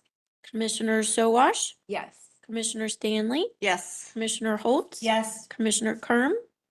Commissioner Sullivan, Yes. Commissioner Allred. Yes. Okay, Commissioner Wojcik, yes, that motion passes 8-0. Right. Bear, ma'am, Thank you. congratulations. Thank you. Christie? Can we do one more and then take a break? Okay. Okay. Yeah, Thank is you. everybody okay with that? Okay, so our next application is 1911 South Mint Street. And I am turning it over to Jen Bear to present. And I believe Angie is joining us again online. Paul? Maybe Polly was showing us in person, but Polly's online. Polly's online. Okay. It's yours. Good afternoon, everyone. This is the application for 1911 South Mint Street. This is the second time the commission is seeing this project. It was continued at April's meeting. We have, at the very beginning of our staff report in the red text are the reasons the project was continued. And then the staff memo goes through page 8, I believe. And then we have the revised plan starting on page 10. And then we also have on the left here, the applicant addressed each one of those continued items, each one of those comments. So if you're looking for that information, it's here on the left column. And then we do have all the revised plans here and photos. And then I believe, Angie, are you with us right now? I am. All right. And Polly, can you hear us? She's muted. Yeah, I can hear you. Okay. If, Polly, have you been sworn in? I was sworn in last time. Or last Did I? meeting. Yeah. Oh, we have to swear you in for today's meeting. Okay, then no, I have not been sworn in. Okay. Hey. Do you affirm that the testimony and information that you're about to give is the truth and nothing but the truth? I do. Thank you. And Polly, are you able to turn your video on? Yes, I am. Sorry. There we go.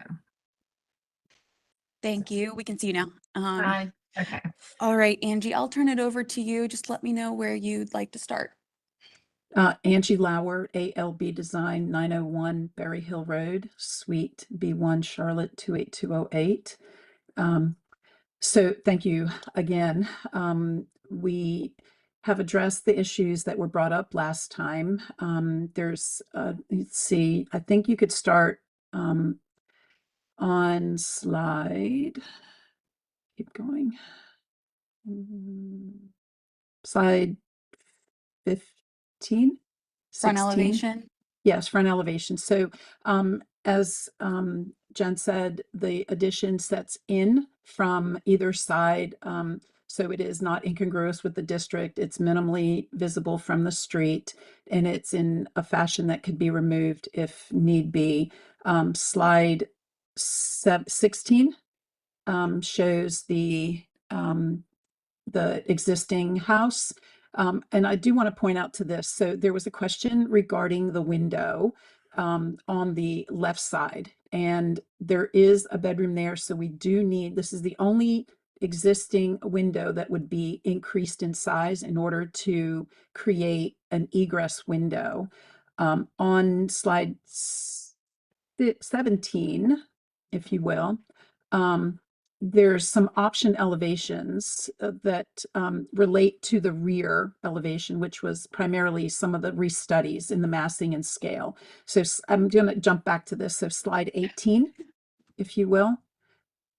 Slide 18 is the rear that was originally proposed in the previous submission, and slide 19, we went ahead and did some elevation studies, and Commissioner Allred had made some suggestions that we, study the rear elevation instead of creating false dormers and false elevations. So we've done a couple of things. On the upper option 3, there is a pent eave, and the gable is set back, and you can see the eave as returned. Option 2, there is just a gable. It is just a full gable that is similar to the brick on the left and right side of the primary house.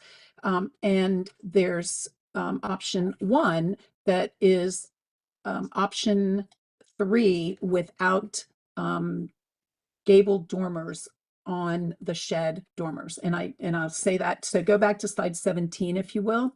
So slide 17 has, if you just look at the shed dormer that's on the back and how the treatment of the fenestration and the windows, I think there was a comment about a lot of wall space and how to break that up. And so, in option 1, it's just the shed roof with a pent eave. Option 2, you have a full gable, but you do introduce a small double window. And then option 3 is a combination of 1 and 2.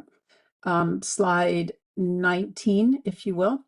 So slide 19, again, you could see that the rear elevation is the biggest change here in the restudy of the rear elevation. Slide 20. So slide 20, just want to point this out. So originally we were going to change the original vent and create a small window in the original brick of the house. We did restudy that, and slide 21. So slide 21, you can actually see that we were just replacing the vent with a window. And I know there was a staff comment about possibly adding some skylights in, which we will absolutely consider to add on the back of the house and not change any of the original roof structure in order to do so. And, it is certainly an option. We would love to do them. I didn't really think of that as an option without staff's review. But if we can add that very small window, it is the only window in this room. That's the bonus room upstairs. It does not change the soldier course. It does not change the row lock. It doesn't change anything but replacing the vent that's there. As you can see in the image, right there on the bottom of slide 21, you can actually see that there's a vent in there. The one thing also that I want to point out in the previous comments, while the drawings appeared to have pork chop eaves, slide 21, if you will, zoom in on the very top left, there is a detail of what that eave is. It is not a pork chop eave. It is a flat soffit with the barge rafter on the side. And that is the detail that we're creating throughout. I think that's a very unique detail to this style of architecture, and, quite appropriate. The rear addition is set, the dormers are set in. Originally, we had them coat planar. They are not coplanar. We did move them in, again, based on the design standards for massing and scale. The really the skylights, that was the only thing, and the band, to add a trim band at the floor system in option 2, which we are absolutely willing to do if we can resolve that with staff. And correct me if I'm wrong, Jen, but could skylights be added on the back of the original house without having to go through full commission? Or is it something that you can approve if we decide to go that route?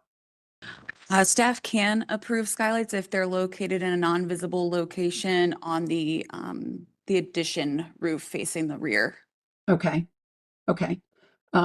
Then the only other comment was for gutters and downspouts. Right now, there aren't any on the house, and if indeed we decide to do them, we can come back later and work with staff. At this point, there are none planned on the house.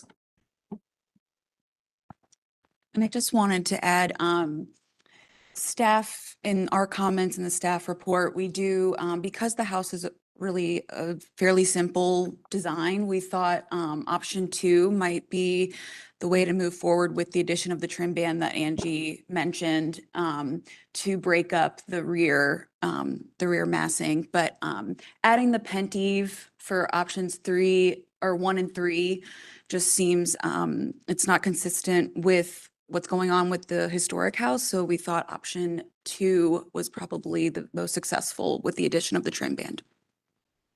And we're open to any or all of the combination. So yeah, we're open to that. That's why we proposed all 3. We felt like it gives the commissioners an idea of how we study the elevations in its entirety, not just in one elevation, but through its massing, with fenestration, scale reducing techniques, massing, all of it. So, and the windows, just so based on Chris's previous comments, the windows are Geldwin Sightline, and that is what's on the original house. So the windows were replaced years ago, and they were all Geldwin Sightline windows, so they would match. One other thing, I'm sorry for being a little bit scattered on this one. So if you would go to the right elevation, there was a comment about where the roof ended over the door, so the right elevation. So what we did is we added a small gable with a light fixture that accentuated the door so that the boxing wouldn't end at midpoint on the door. So what we had originally previously submitted. So we added a detail there that announced the door. I think that's it. Polly, did you have anything else? No, I think that's everything.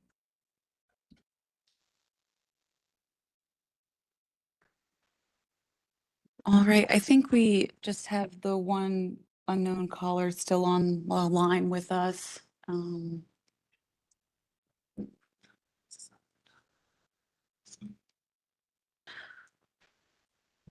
Hello, if you're calling in for 1911 South Mid Street, can you please state your name and address, please?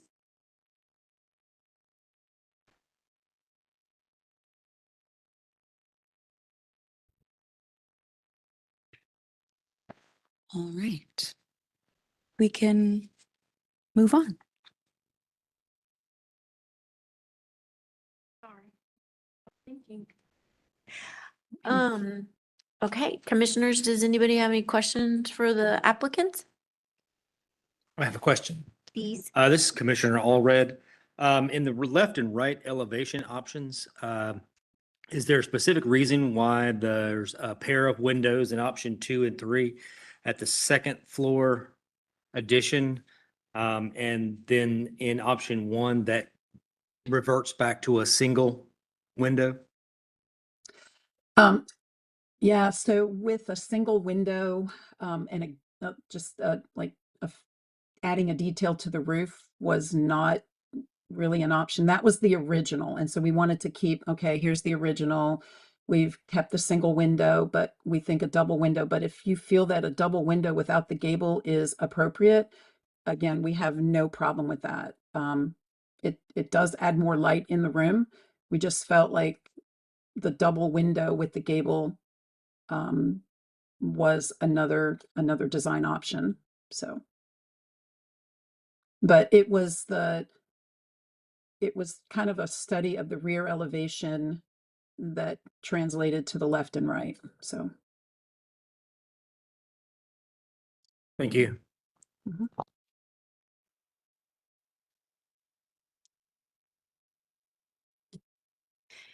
Angie, can I ask about the new roof line over the side entry door?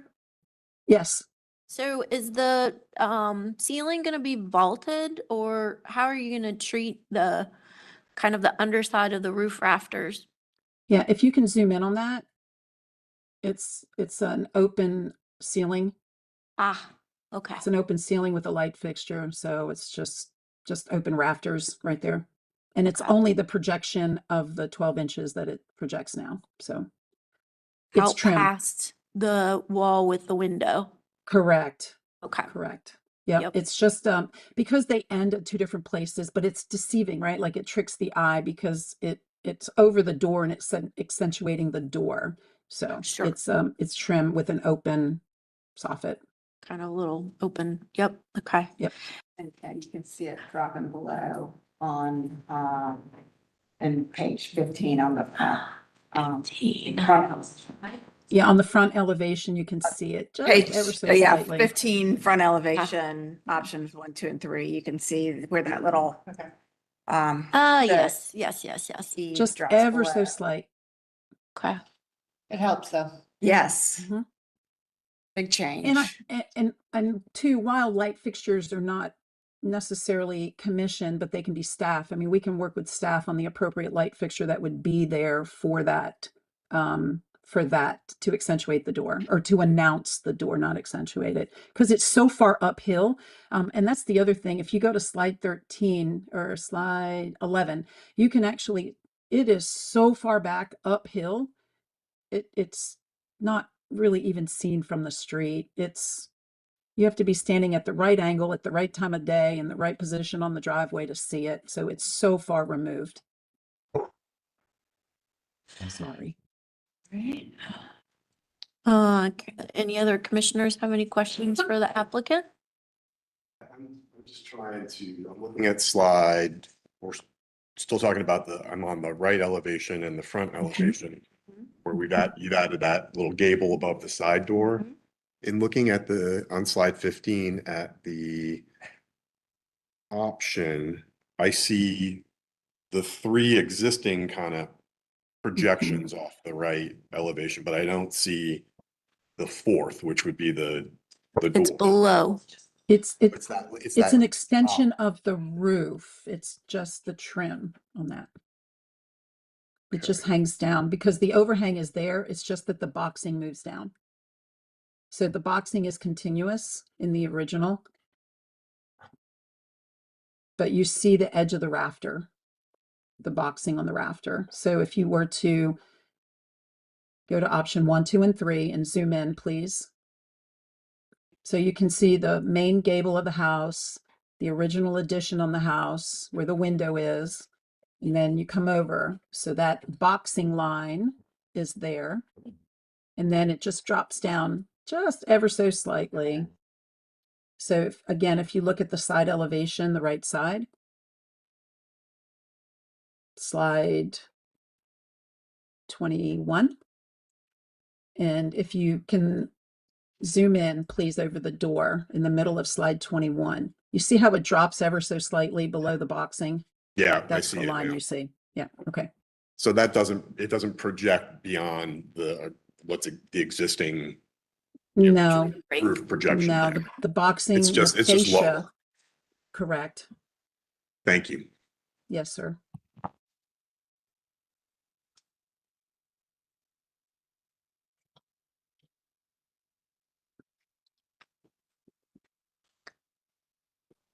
I have a quick question. This is Commissioner Holtz about the blank space on that same elevation. We were looking at 21. Option 2, there does seem to be a lot of wall on the second floor between the double windows on the far right and window labeled C. Tell me what's going on with that. And again, I'm not sure that Sure. I'm not sure it would bother me in 3 dimensions. As you said, it's up and to the rear, but it struck me looking at the 2-dimensional.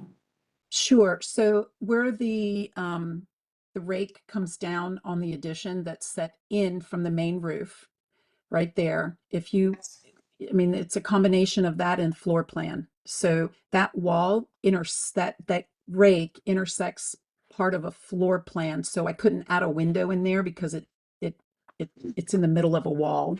Okay. So, but that's why we did the double windows. You know, we felt like, okay, we can do a double window in the bedroom on both sides, the left and the right.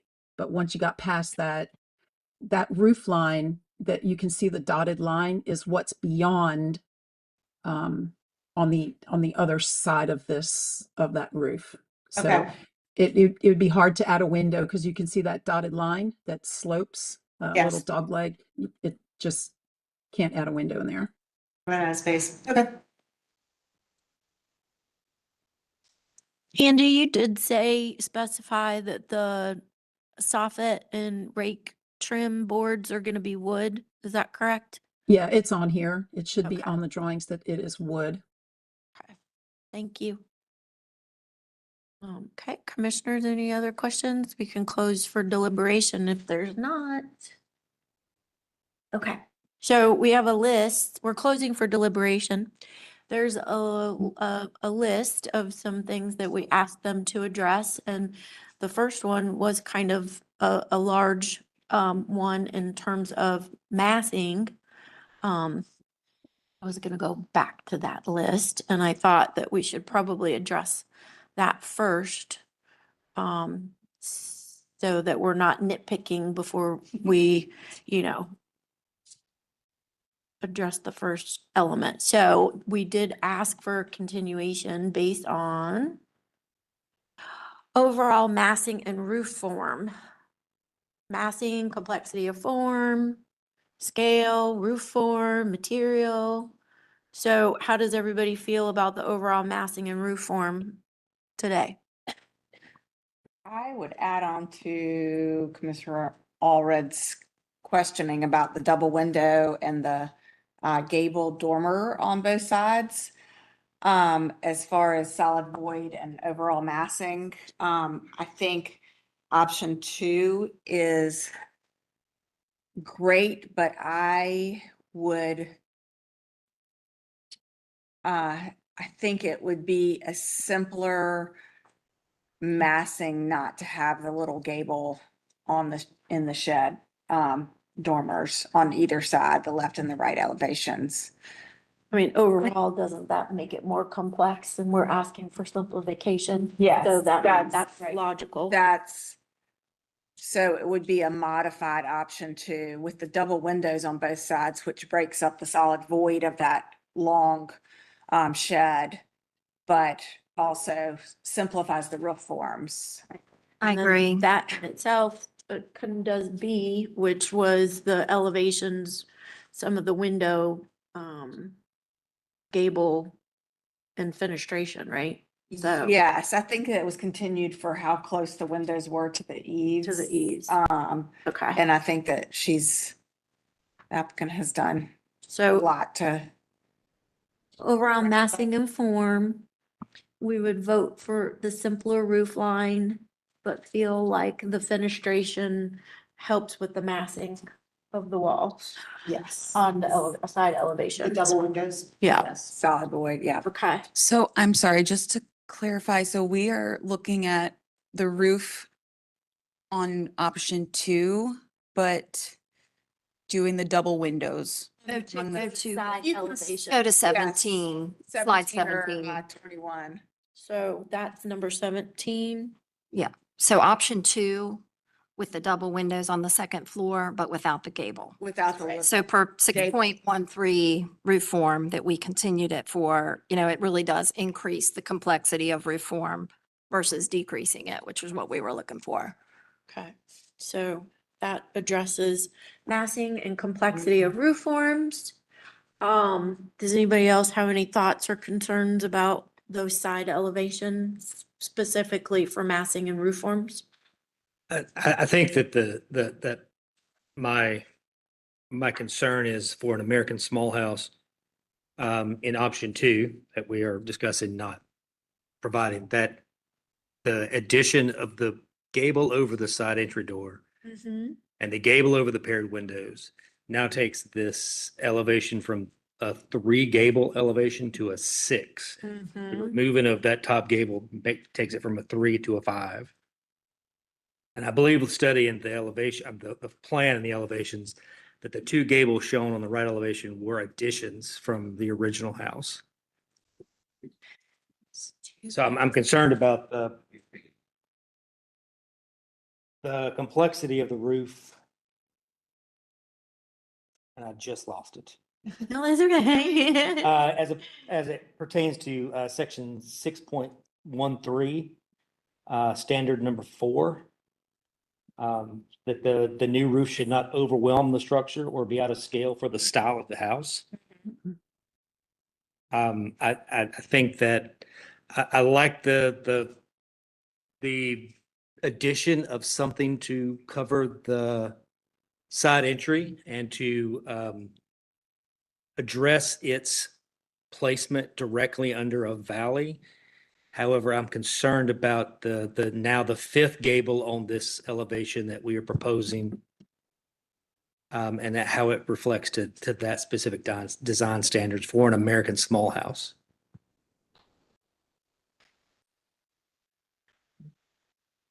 How much of that, again, do you think would be, is about the fact that we're looking at it in 2D versus as one would see it from the street? Well, Should we ask for, I guess my question is, would it be Don't see it. better to ask for a rendering without that back gable and as it would appear from the street, maybe a 2-point? I think on page 21, you can sort of visualize what that 4th gable in Yeah. the middle photograph is going to look like on the side It's basic. entry. The bottom or the middle, yes. Yeah. And the, Which I don't have a huge problem with, but I agree it's getting complex for a Small house. simple house. I mean, the front has a single gable, so we're going, and I think, yeah, if you're looking at it, it's gonna, your eye's gonna go right to that side elevation on, which is gonna be complex. I don't think that the complexity of form that we were struggling with and the massing and the scale when we continued this was barely addressed. I think that's why we're struggling. well, at the end of the day, the supporting comments, I felt like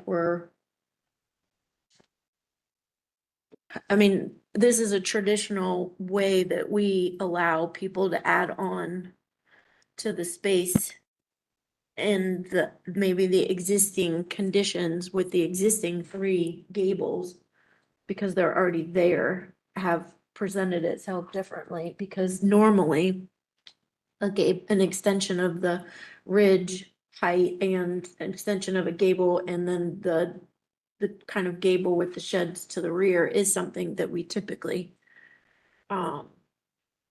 do ask people to do to these small houses. So I kind of feel like they're working with an existing condition that is creating that additional complexity. So it may not be that what we traditionally recommend or ask for is going to be the best solution if we all feel like these gables are too busy. I mean, at the end of the day, the small gable over the back door is going to be a piece of trim. It's not a full roof line. You're not going to experience it until you're at the back of the house. So as a person, a pedestrian walking down the street, the only reason why we're even seeing anything is because you're at her front door. It's not like it's something that you're really gonna experience from the pedestrian right away. I feel like it's more of a invitation for the resident more than anything. So the pictures that they're presenting of the perspective makes me think that we're never even gonna know that that additional little roof line exists.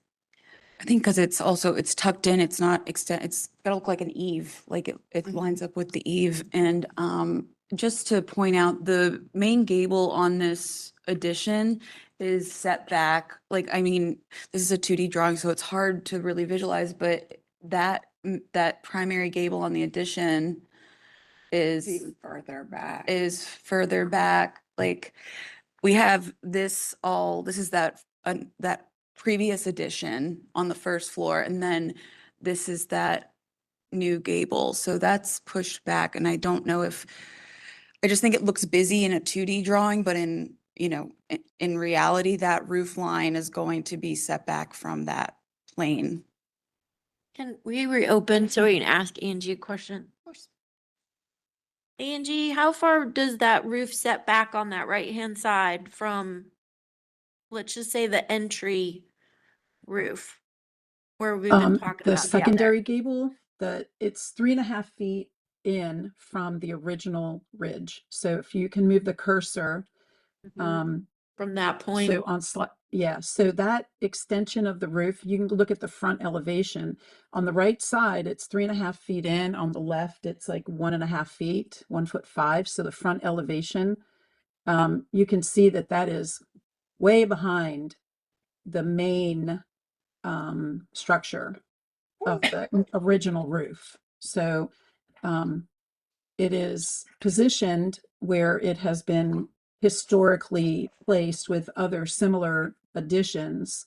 And the addition on the back right is no taller than the original house as well. So everything is kept down low intentionally.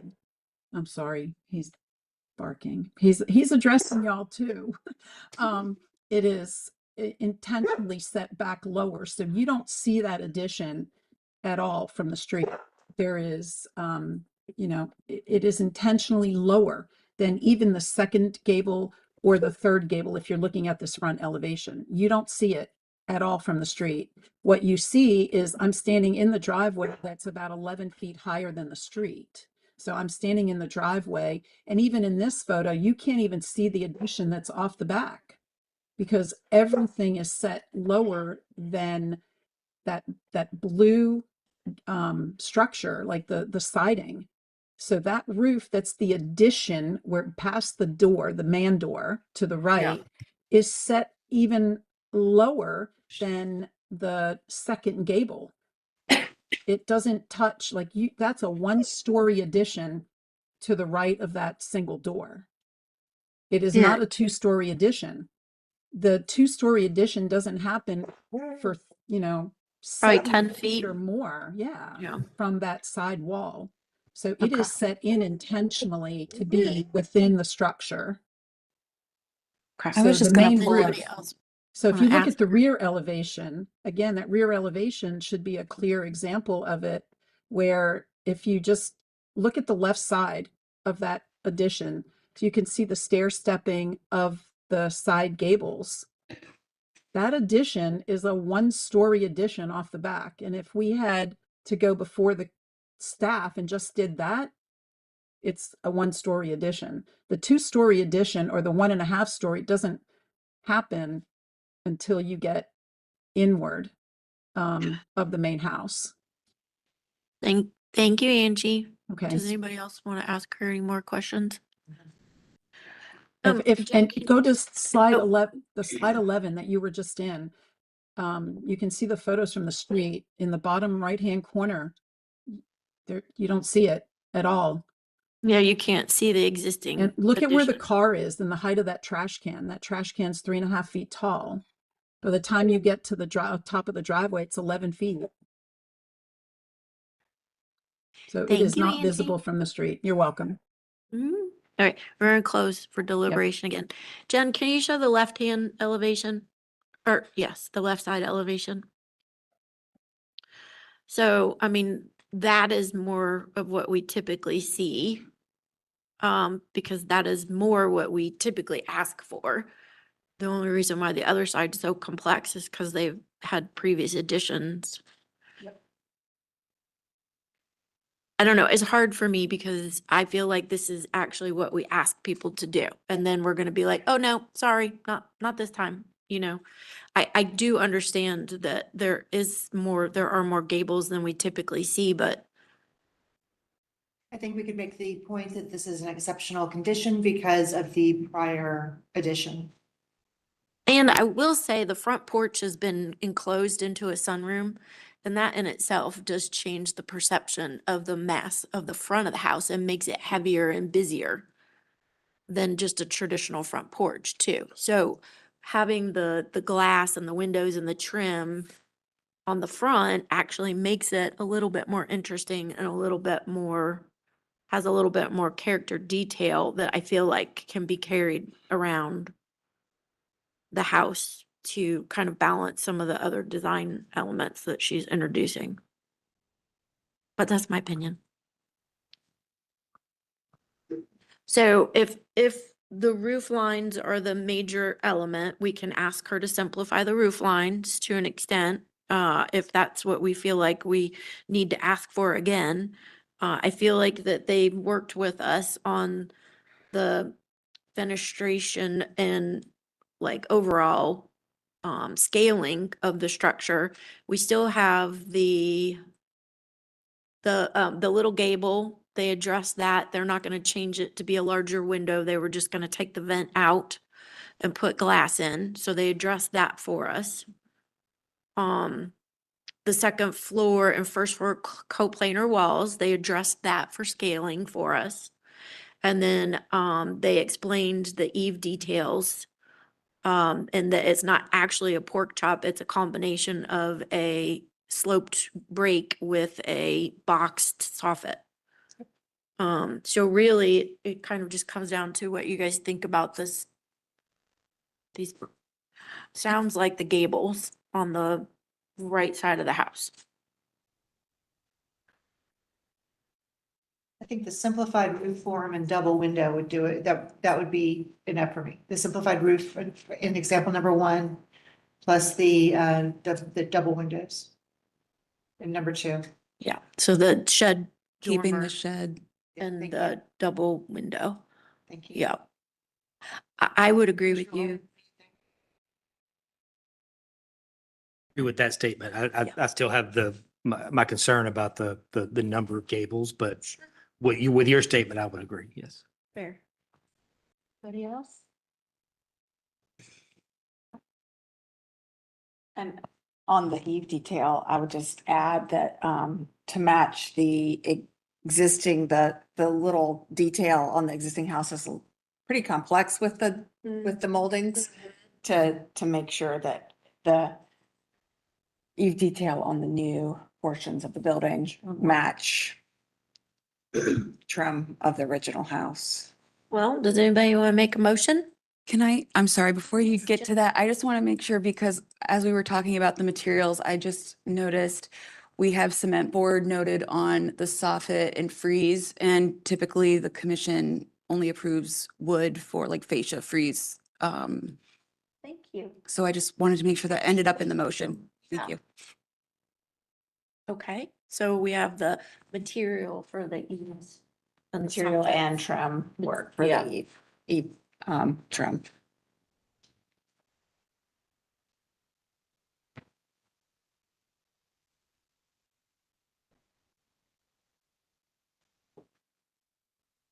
Okay, friends, I know somebody has an opinion or thought or a motion that they want to make. We have. Trying to find a question. Uh-huh. Going back and forth on the right elevation. Uh-huh. Can someone tell me where they landed? I've heard a couple of different things. Well, I think that we have a couple different opinions. I think that we are not an unanimous, unanimous, thank you. So Hearing is not one that we're looking at here. It's combination. in terms of, Yes. yes, you can't just pick a number 2. Yeah. Right, you have to specify the specific roof and window combinations.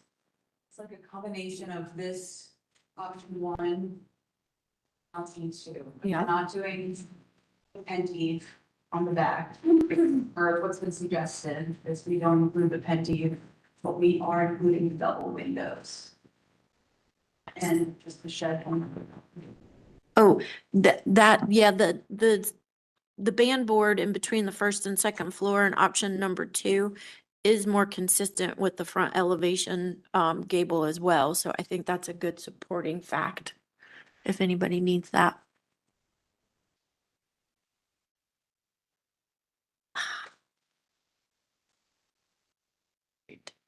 Um, Well, I think that we would probably want to be clear. We've been discussing options 1 and 2 okay. on the right elevation. Are we considering the same options 1 or 2 on the rear elevation? I thought that we were talking about number 2. That was the preferred per what I was Okay. hearing. We were talking about number 2 with the removal of the gable on the shed Understood. dormers, both sides. Okay. So it, Trim board on the rear. Oh, does that not show in option 2? Correct. thought that was the band. Okay, yeah. So there's no band board there. Oh. Design now, sorry. No, Okay, that was okay, something that was No, to- specific. Okay, yep. This is just me asking questions, not having. Yeah. No, I mean, those were specific options that they actually suggested. So where they basically said, please tell us. So we're just giving them the information that they asked for. All right, well, I'll try to make them. thank you. I'll try. I'd like to make a motion that we approve the application as submitted with some conditions, because it is not incongruous with design standards for size 6.5, 6.6, massing 6.7, and scale 6.10, using option 2 with the addition of a trim board between the floors and the removal of the gable on the shed dormers on both the left and right elevations. And the proposed addition is located on the rear with minimal visibility from the street and is not wider than the existing building. The addition is recessed behind the original corners of the building. The primary gable roof on the addition is set back from the original gable roof by 1.5 feet on the left side and 3 feet 4 on the right side. The proposed addition is attached in a manner that if the addition were to be removed in the future, the essential form of the original building would not be impaired. The proposed addition foundation and eave heights align with the existing. And then I guess here's the condition again. The roof option 2 appears to be most consistent with the simple style of the original building, with the condition of the removal of the gable and the shed dormers. And to break up the rear elevation on option 2, a simple band board should be added between the first and second levels. The streetscape survey showed the relationship between existing and proposed ridge height and adjacent properties that are provided on sheet A 5.0. And due to the grade change along the street, the proposed addition is not taller than neighboring historic structures. As far as fenestration, provide door specifications that meet HDC standards and provide the window and door trim details.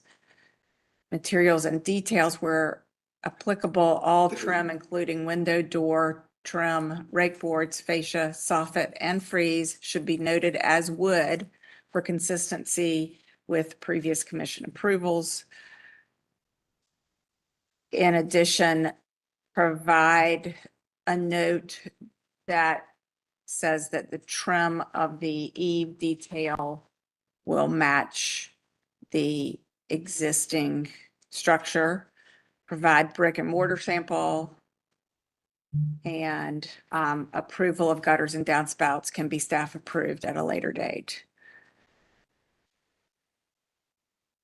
Okay. Did I get everything? I think so. I would just add standard 6.13, number 5 for the roof and eaves, and 6.18, number 1 for materials for the wood. Yes. That'd be a friendly amendment. Friendly amendment accepted. Would anybody like to second that? Second. All right, Commissioner Sullivan seconded. Can we please vote? Commissioner Lineberger? Yes. Commissioner Sowash? Yes. Commissioner Stanley? Yes. Commissioner Holt? Yes. Commissioner Kerm? Yes. Commissioner Sullivan? Yes. Commissioner Allred? No. The motion was approved 7-1. Will you vote? Oh, I'm sorry, Commissioner Wojcik, yes. Thank you. Got all excited. Thank you, Angie. We are going to take a short break right now, 15 minutes, so be back at 3:20.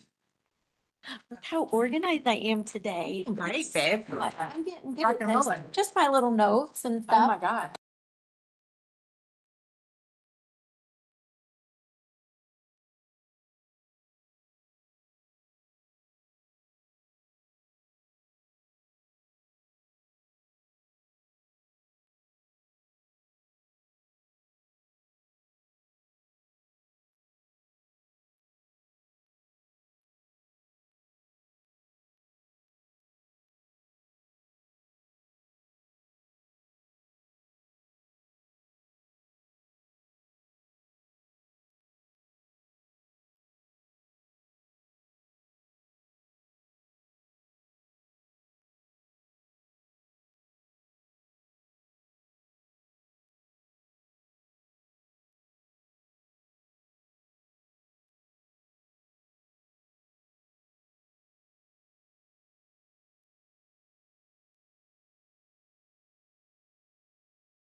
Welcome back to the May 13th HDC meeting. Our next application, well, let me note for the record first that Commissioner Kerm had left the meeting at 3:08 PM. Our next application is 1311 Myrtle Avenue, and the applicant is in the room.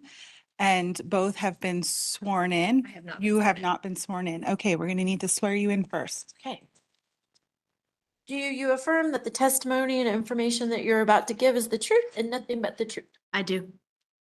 Okay, so this is a continued case from the April meeting, new construction. The applicant has provided updated site plan on slide 9, a updated setback plan on slide 11, as well as updated elevation drawings on 14, alternative front elevations on slide 15. I'll come back to that one. Also, additional elevation drawings on slide 16 and 17. And then slide 18 is 3D renderings of option 2, it looks like. Going back to slide 15, the applicant did provide 3 options. The first one being very similar to last month's with the elimination of stucco as the material. Option 2, as seen here in the middle of slide 15, has a engaged front porch and a gabled dormer with a integrated little porch area. Staff is supportive of this option with a couple of tweaks, one being that the front gable is switched to a shed gable to match all the other shed gables, or yes, shed dormers on this structure, and not to compete the front gable with the front gables. This integrated front porch that you see is very common with the Tudor cottage style. Option 3 has the Juliet balcony off of the shed front dormer, and then a triple door window, again with some tweaks to this option. Staff is also supportive. However, instead of a triple door, perhaps a triple window. And I will now hand it over to the applicants. If you could both state your name and addresses for the court reporter and let me know what slide you'd like to start on. Sure. Jessica Heinman, 720 East Tremont Avenue, Dilworth. Sarah Kerm, 1001 Mount Vernon Avenue. Thank you. Thank you for having us back today. We are coming back with some reductions in materials and restudies based on the letter that we received after the last meeting. And I'm glad to be here in person and not on video. So our proposal for American Tudor Revival in this location leans heavily on the surrounding blocks and the site and historic documentation. We've determined that this is the stylistic expression we'd like to proceed with to successfully, meet the performance requirements of the standards based on the context and site, because it's a really prevalent historic style in Dilworth, and particularly on this side of Dilworth on the north of East Boulevard. And because it's a wider than usual lot for Dilworth, and along this stretch of Myrtle, the massing of the homes are broken down with a variety of scale reducing strategies.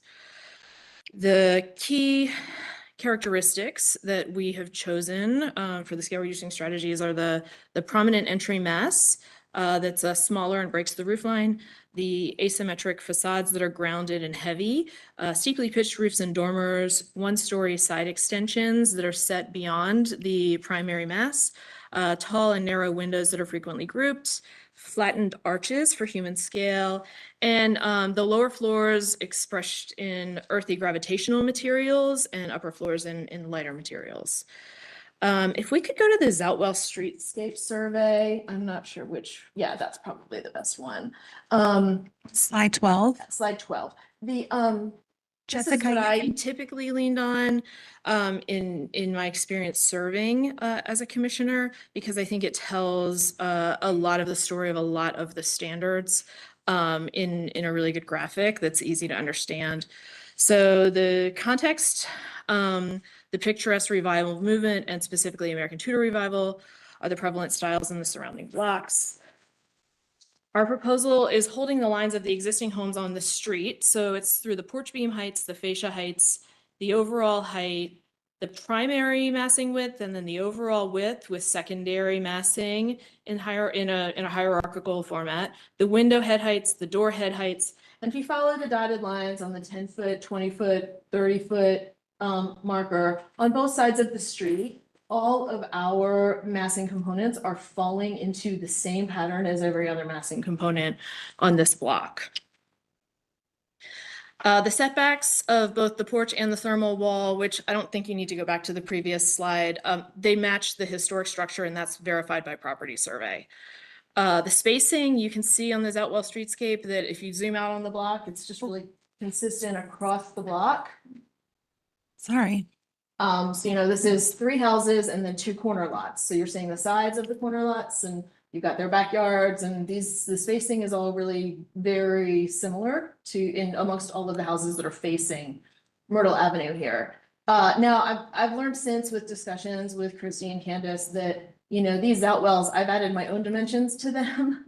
And I've been doing that for as long as we've been getting Zoutwell surveys, but I've been told that the Zoutwells don't actually capture the spacing perfectly. So to ignore the dimensions such as this one that I've added, because Zoutwell doesn't always capture that. But from a graphic perspective, when you zoom out on the street, the overall spacing is correct. The orientation again matches the historic structure. The massing. This is the relationship of the various parts of the building to each other. These are the massing principles that are typical of this stylistic expression. The prominent one-story entry mass, the small gabled projection that breaks the roof lines, the steep shed dormers and tall dormers that break down the massing and the roof line configuration, the flattened arch and low wall at the front porch. We've pushed the front porch back at staff's request, and we have we've added a low wall to further enhance the hierarchy against the entry, so that it's secondary to the entrance. The gable end details, which accentuate the steepness of the roof forms that are typical of this style. The story belt course, which is a historic reference to the way that these American Tudor revival homes make the transition between the gravitational presence of materials on the ground level and the lightness of materials on the upper levels. And then 1-story side extensions that are pushed back beyond the primary mass to break down the width and the scale to the neighbors. Because on this street, the lots are extremely wide, but the primary masses are consistent in this like 36-foot-ish range. So our primary mass is in that 36-foot-ish range. And like all of the other houses on this street, we have secondary masses that are pushed further back so that the spacing of the block is consistent with the historic context. The height and the width, it is not the tallest. There are historic structures taller than this on this block. It is not the widest. There are historic structures wider than this on this block. And the width is broken down between that primary mass and the secondary mass that's set back such that it uses the site and it's consistent across the primary mass. The scale, the relationship of the building to those around it, and the human form. I think, again, the Zoutwell streetscape tells that story. You can see the line work and how it relates to every home on both sides of the street. And it's the same principles. You know, American Tudor revival style has a massive number of strategies and decorative elements. And I know there was a suggestion last time that we needed to calm it down, which we have. I think it was a good suggestion. We've worked very closely with staff to do that. But I promise there are more strategies that we are not using than there are strategies that we are using.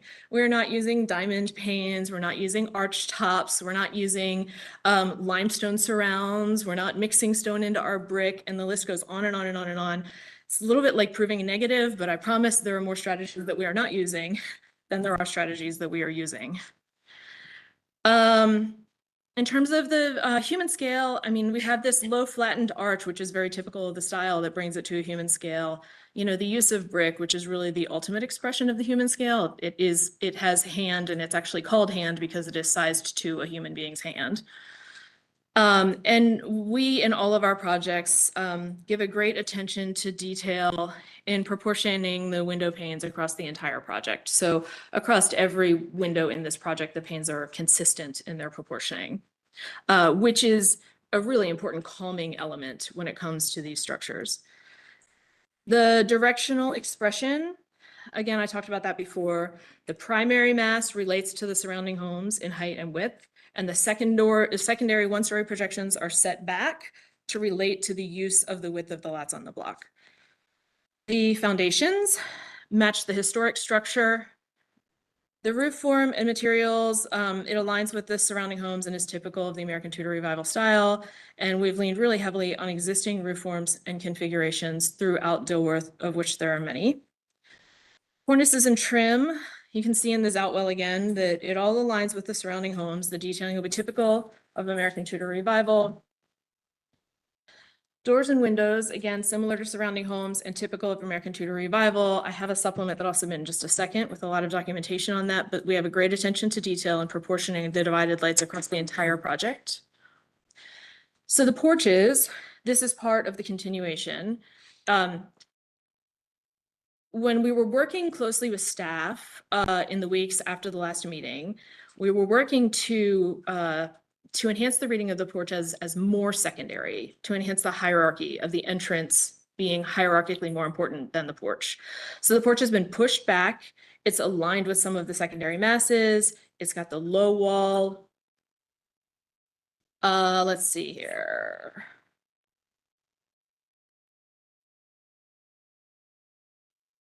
Flattened arch did not change. The materials, we've reduced the material palette to unpainted brick.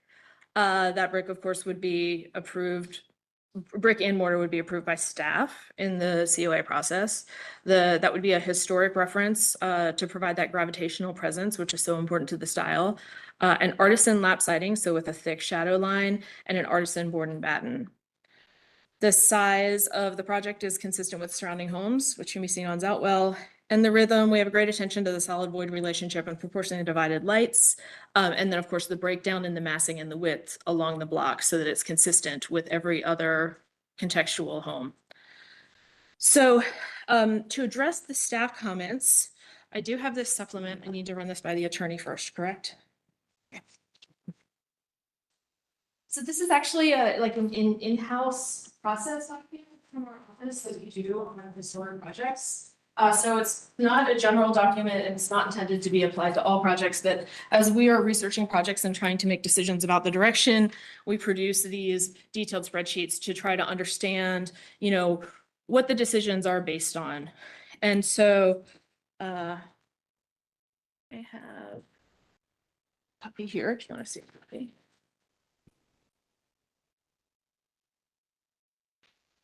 And while the city attorney is reviewing that, I'll discuss some of the staff comments. It is our preference to go with, let's go to the next slide, these three. It is our preference to go with the top proposal with the flat roof front porch for a lot of reasons. And I do want to address the staff comments. I have to say that I think calling this a double front porch is a mischaracterization. Dilworth has a lot of double front porches. They're really all over the neighborhood. This one does not have, it doesn't have a roof cover. It doesn't have, you know, these picketed railings. There are many double front porches like within the surrounding blocks of this house. So I would say that I wish this would be evaluated relative to its performance relative to the HDC standards, because what this is a flat roof massing. It's not a double front porch. It doesn't matter whether you can walk on it or you can't walk on it. We've worked with staff since last October to remove anything that would reference it being a double front porch. It has no lighting. It has no roof over it. The doors themselves, the stiles and rails are minimized to the point that they resemble the double French casements that are so common on so many of the American Tudor Revival houses in the surrounding context. And so the idea is that it looks like any other, double French casement in the surrounding blocks, which is absolutely true. And all of those are in that document that you've received. The massing itself is defined as the relationship of the parts to each other. And the massing evaluation actually is not related to whether you can walk on the roof of that or not. If it was windows and it wasn't doors, somebody would still find a way to crawl out of them and walk on the roof. I mean, I promise, right? So I just don't think that piece of it, it's not a double front porch, and that aspect is not related to the massing conversation. The massing conversation is about the mass of it, not the double front porch.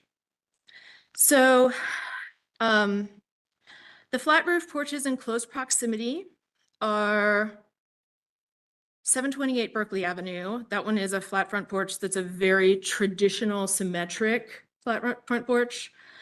908 Berkeley Avenue is a massing similar to this one. It's set off to the side. It has a private access to the porch that's separate from the smaller entry massing, which is pushed over, and it's a flat roof massing piece that's kind of set over to the side and beyond the front entry, right?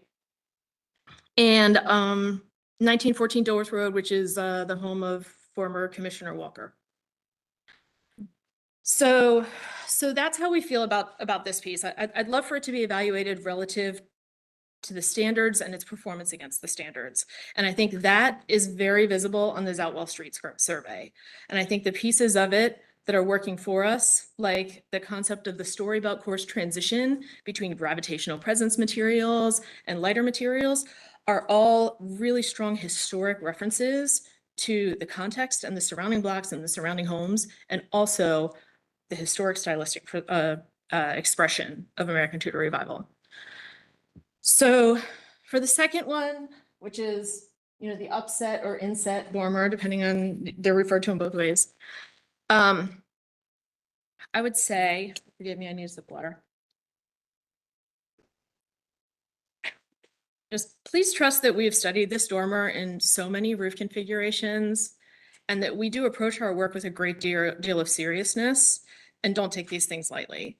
We've studied this in a hip form, which would be just like 1165 Linganore Place, in a shed form, like the original proposal, and in a gable form. This form most closely resembles 2415 Charlotte Drive, which is in that packet, but maybe, Candace, maybe you could pull up on Google Street View 2415 Charlotte Drive.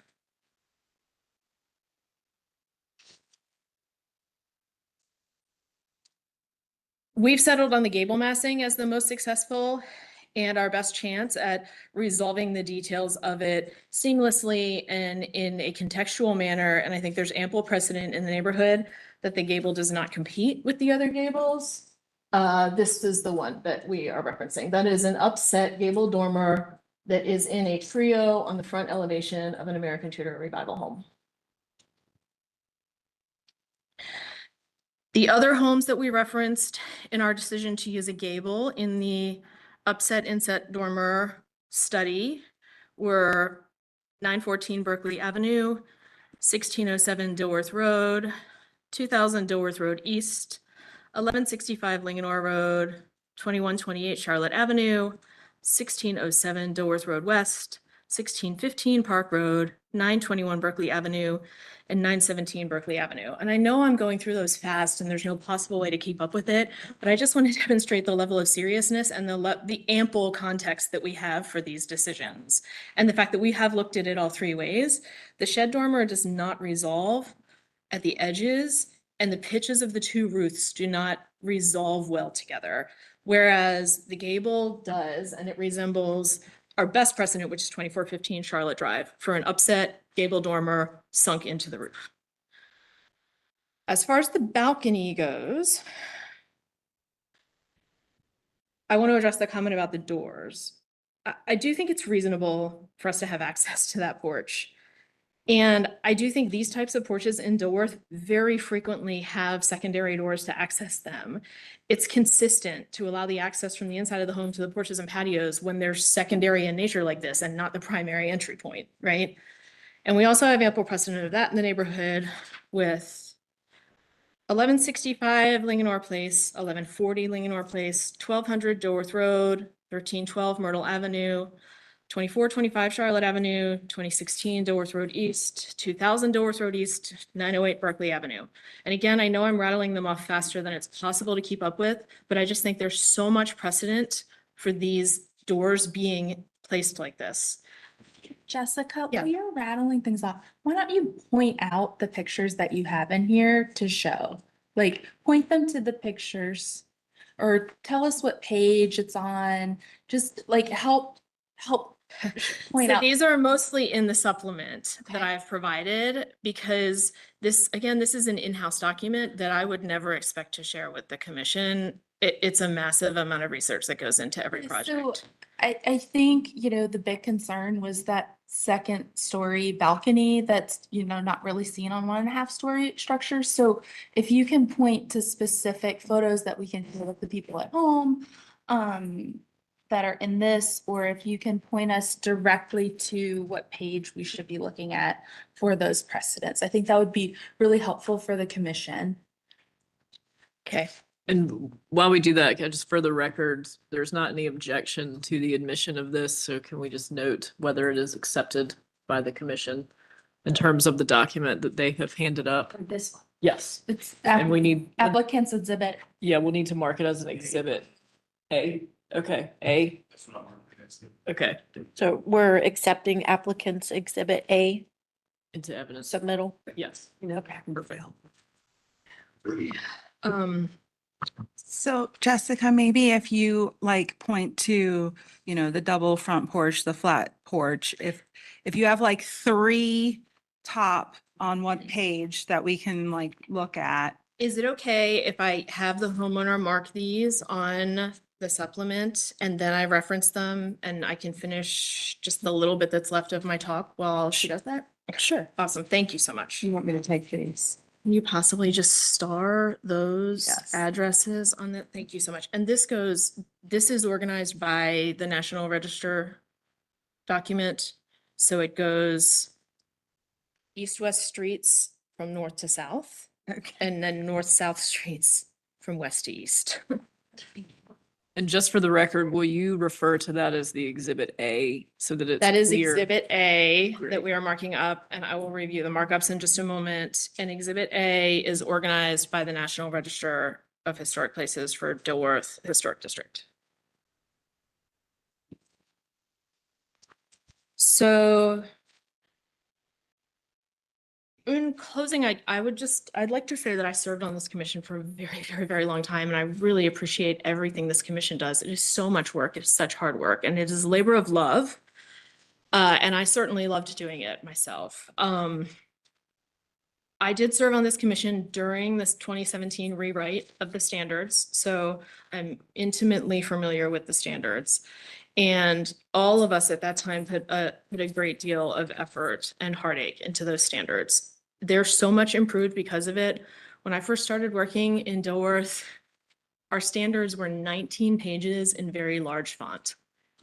There was just nothing to go on. And so that it was an astronomical effort, and it was a very worthy effort. And in that effort, we were extremely intentional that the standards be performance-based and that they not be prescriptive. Because prescriptive standards, they're for places like Colonial Williamsburg with the intention that a place is like frozen in time and we're putting blacksmithing stations in our backyards, right? And performance-based standards, they intend to preserve the essential character and significance of places, but they do accept that changes can occur over time and that these spaces can adapt to contemporary patterns of living. And that's specifically in the HDC mission statement for the city of Charlotte. We have not referenced new construction in our presentation up to this point because it's entirely appropriate that our decision should be based on historic context and historic precedent. But that being said, there are 2 new construction homes that have been completed in very close proximity that were approved by this commission under the current set of standards. And those are 719 Romney Road, which was influenced by the picturesque Revival Cottage, which has some similarities to this. Like it has a separate entrance and a privately accessed front porch. It has glass doors leading out to the front porch that are front facing. Those glass doors, the divided lights are carefully proportioned throughout the entire project so that they're consistent, so that it has a calming effect. And 801 Mount Vernon, which is a modern interpretation of the American Tudor Revival style. And so I think the assessment that there are details that are a modern interpretation is actually entirely appropriate, because neither of those two is like a cookie cutter mimicry of the context around them, right? They're both of their time. They're new construction and they're of their time. In the same manner that, you know, the later historic development of Dilworth in the 1940s, 1950s, 1960s, that development was of its time. It's not trying to be, you know, the 1910s Victorian homes in Dilworth, and it's not trying to be the 1920s bungalows in Dilworth. It's of its time. And it's not a mimicry of its surroundings. And they're not trying to be classical revival estates along Cleveland Avenue or Kingston or Worthington, Victorians bungalows. And I think that's where historic context for me, it like hits me in the heart. That's the beauty of it, right? That it is, when we visit old cities or old neighborhoods, right? They're a tapestry of all of the unique things that work collectively together and tell a story of character and significance. And they don't make any effort to match or cookie cutter each other. So I think if in this project we're successful in meeting the intent of the standards as performance-based standards, in honoring the integrity of the historic fabric around us, and the assessment of the project relative to the standards is based on performance and not prescription, that's where we're supposed to land with this.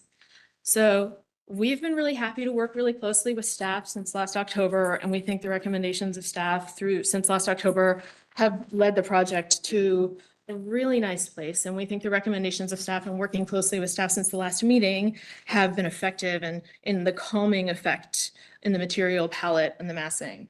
And you know, I've been working in the historic district for more than 20 years. And in most of our HDC projects, we run between like 5 and 10 different versions of the project. You know, on some projects that are really complicated, we run like 20 different versions of the project. And in this project, we are well past 40 versions of the project. It has not been an easy project. We've taken it very seriously. We've been very careful about the decision making. And our goal is for it to be subtle and for it to be quiet and for it to blend into its context and for it to honor the integrity of the surrounding Dilworth Historic District and for it to, you know, performatively work within the HDC standards. Okay. It's all the asterisks on the left-hand Let me find my list again here. Jessica, you have a lot of them here. If maybe we can do like 3 per issue. Yeah, I just marked Okay. her, so she has them. Sorry, I'm looking for That sheet. this sheet. Thank Yeah. you. That's the sheet. I did the checklist. Thank you. Yeah.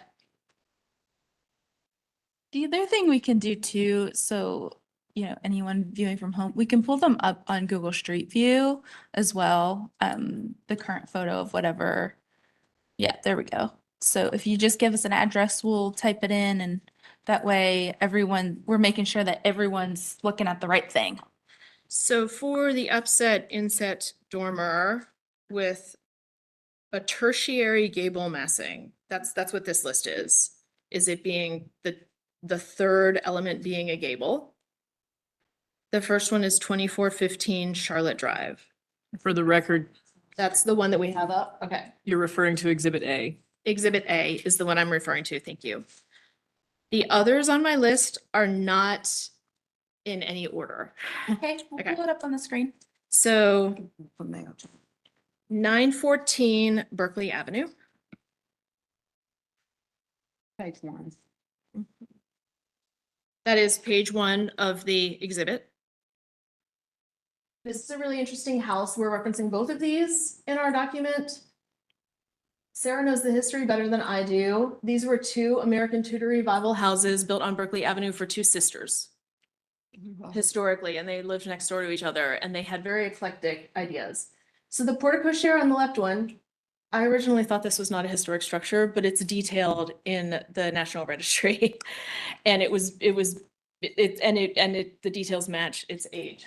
So above the portico share, there's an inset dormer there.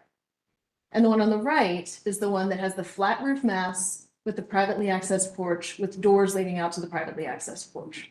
The entrance to the one on the right is further down on the other side of the house. Wait. Are you saying there's an entrance to the place by the chimney? There isn't, so that was what I was saying before, like, there's several of these flat roof masses throughout Dilworth. Yeah. Whether we crawl out on top of them or not actually isn't a massing. It is when it's attached to a dormer, when a dormer is attached to it. So the one on 728 Berkeley, that's the formal one that's centered, right? Yeah, it's a true two-story. I think your house is most like this little blue one here because the one to the left is a two-story and Oh, sorry. what was the other So address? this one we're referencing for the tertiary roof form being a gable. The one on the right we're referencing for a privately accessed front porch having doors. And both of those are related to the specific comments in the analysis. I think what you're proposing matches more closely with the little like cottage feel of the little blue one. Our preferred scheme is the flat roof porch.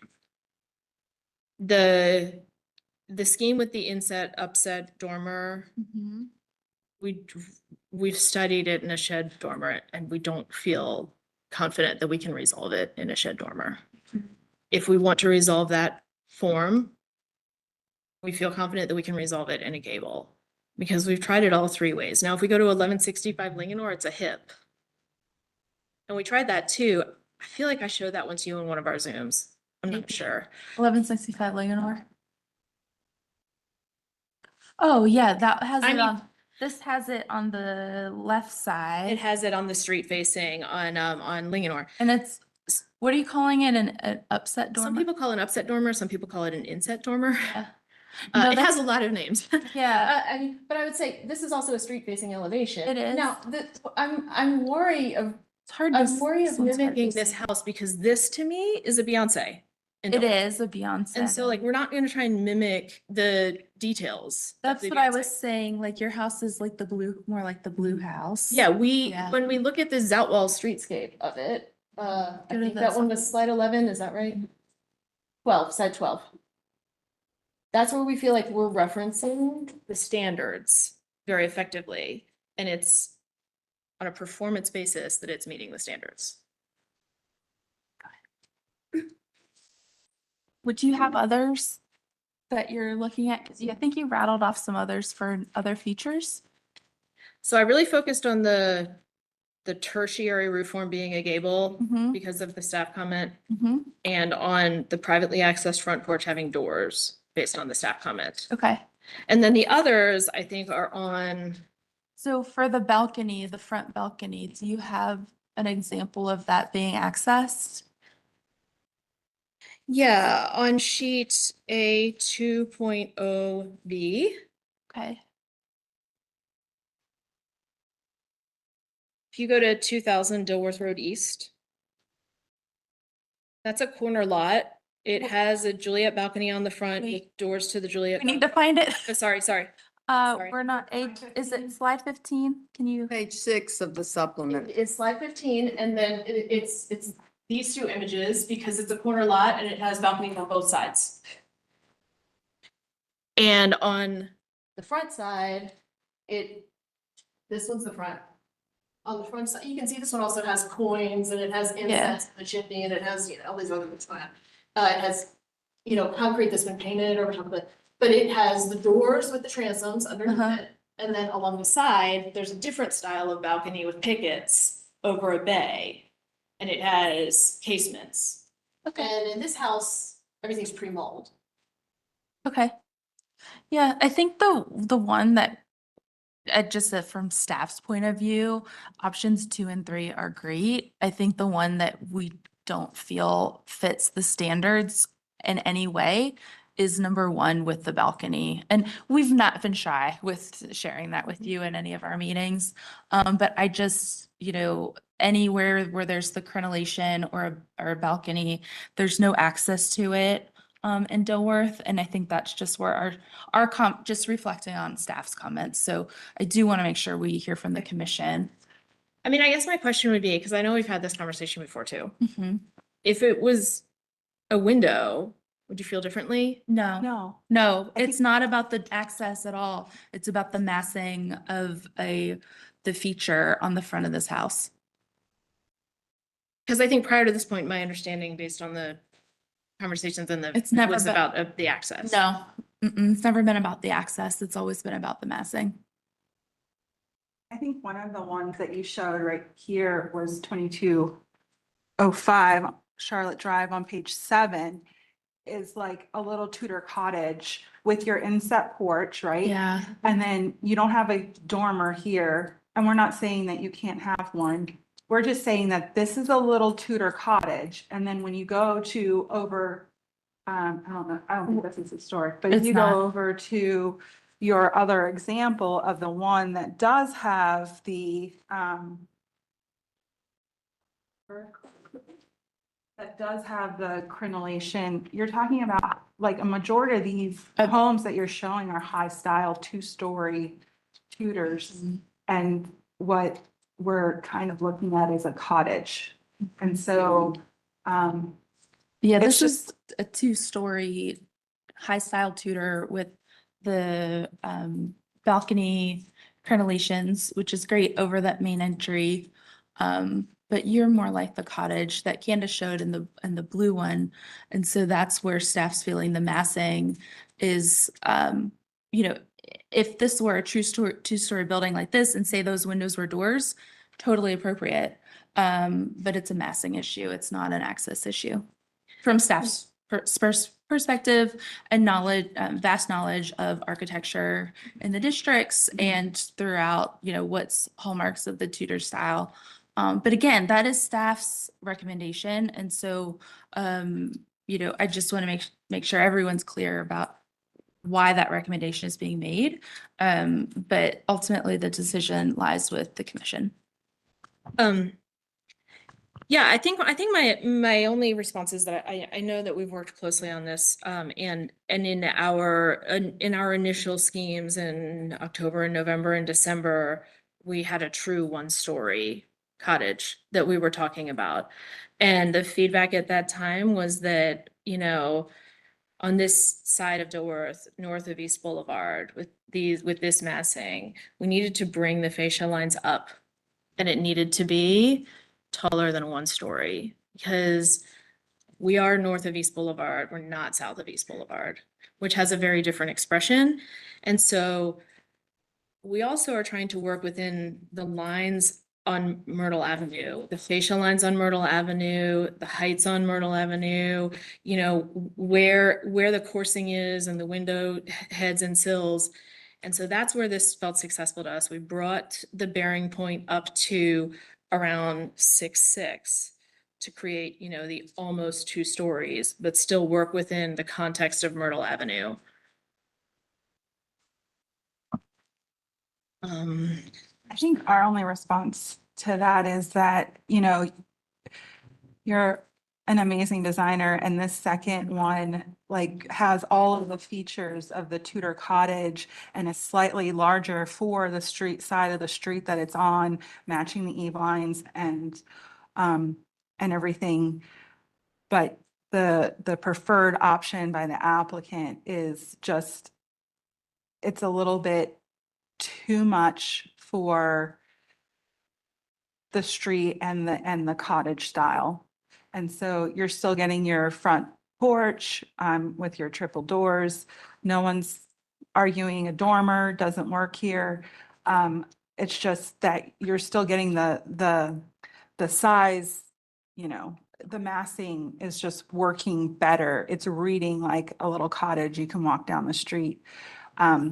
If you walk down the street for the preferred option, I think it just is not working as successfully because it's trying to bring in elements that historically it wouldn't have at this kind of scale. Even relative to the tutor across the street at 1312? I think we need to go, like, we've explained our massing comments. I really don't want staff to be part of this discussion anymore. This needs to go to the commission. And so, I'm sorry for the misunderstanding about the door access versus the mass, but I just wanted to make sure that was clear. Everything else, like, you need to talk to the commission. We do not need to be part of this conversation. Okay. We do feel strongly about the decisions we've made about the height and the ridge and the fascia lines and the bearing point on the house. And that's all based on the context on Myrtle Avenue. Two of these homes on Myrtle Avenue, they're not historic, right? But they are part of our context. So we're trying to be good neighbors to them, although we aren't referencing them. But, the house across the street is historic at 1312, and it does have this lower set fascia line that we were really trying to reference and be respectful of with the dormer that breaks the fascia line. That's really where that decision came from. That also happens in the house at 1300, but that is not a historic house. So we can't really use that one as a Can we reference. open up questions to the commission? That would be great. Thank you so much. Yeah. No callers? Well, I want to clarify. I want to go back a second because I arrived late and I think y'all approved the minutes. And I just want to go back and say that something is incorrect on this project because I missed this presentation. I left right before this presentation last month. And I was not here, and I'm marked as being here and voting for this to be continued. And Commissioner Taylor voted no. So that's also incorrect. He's on as an aye and not as a no. So just FYI on that, that's the minutes. So, and I also want to go ahead and say, I knew I wasn't going to be here for this presentation last month. I knew I had to leave early, so I never even looked at it, never looked at it. Had I looked at it and reviewed it prior to our retreat on the 24th, I would have spoken about this at the retreat. Because as I reviewed this, I just reviewed this yesterday for the first time, looked at it for the first time. There was not one comment in all the discussion. There was not one reference to any standards anywhere. I encourage everyone, I listened to it twice. I encourage everyone to go back and listen to it. Unless I'm incorrect, I think Commissioner Taylor, I know he's notorious for this. His mic was not on. He spoke and I could not hear what he said.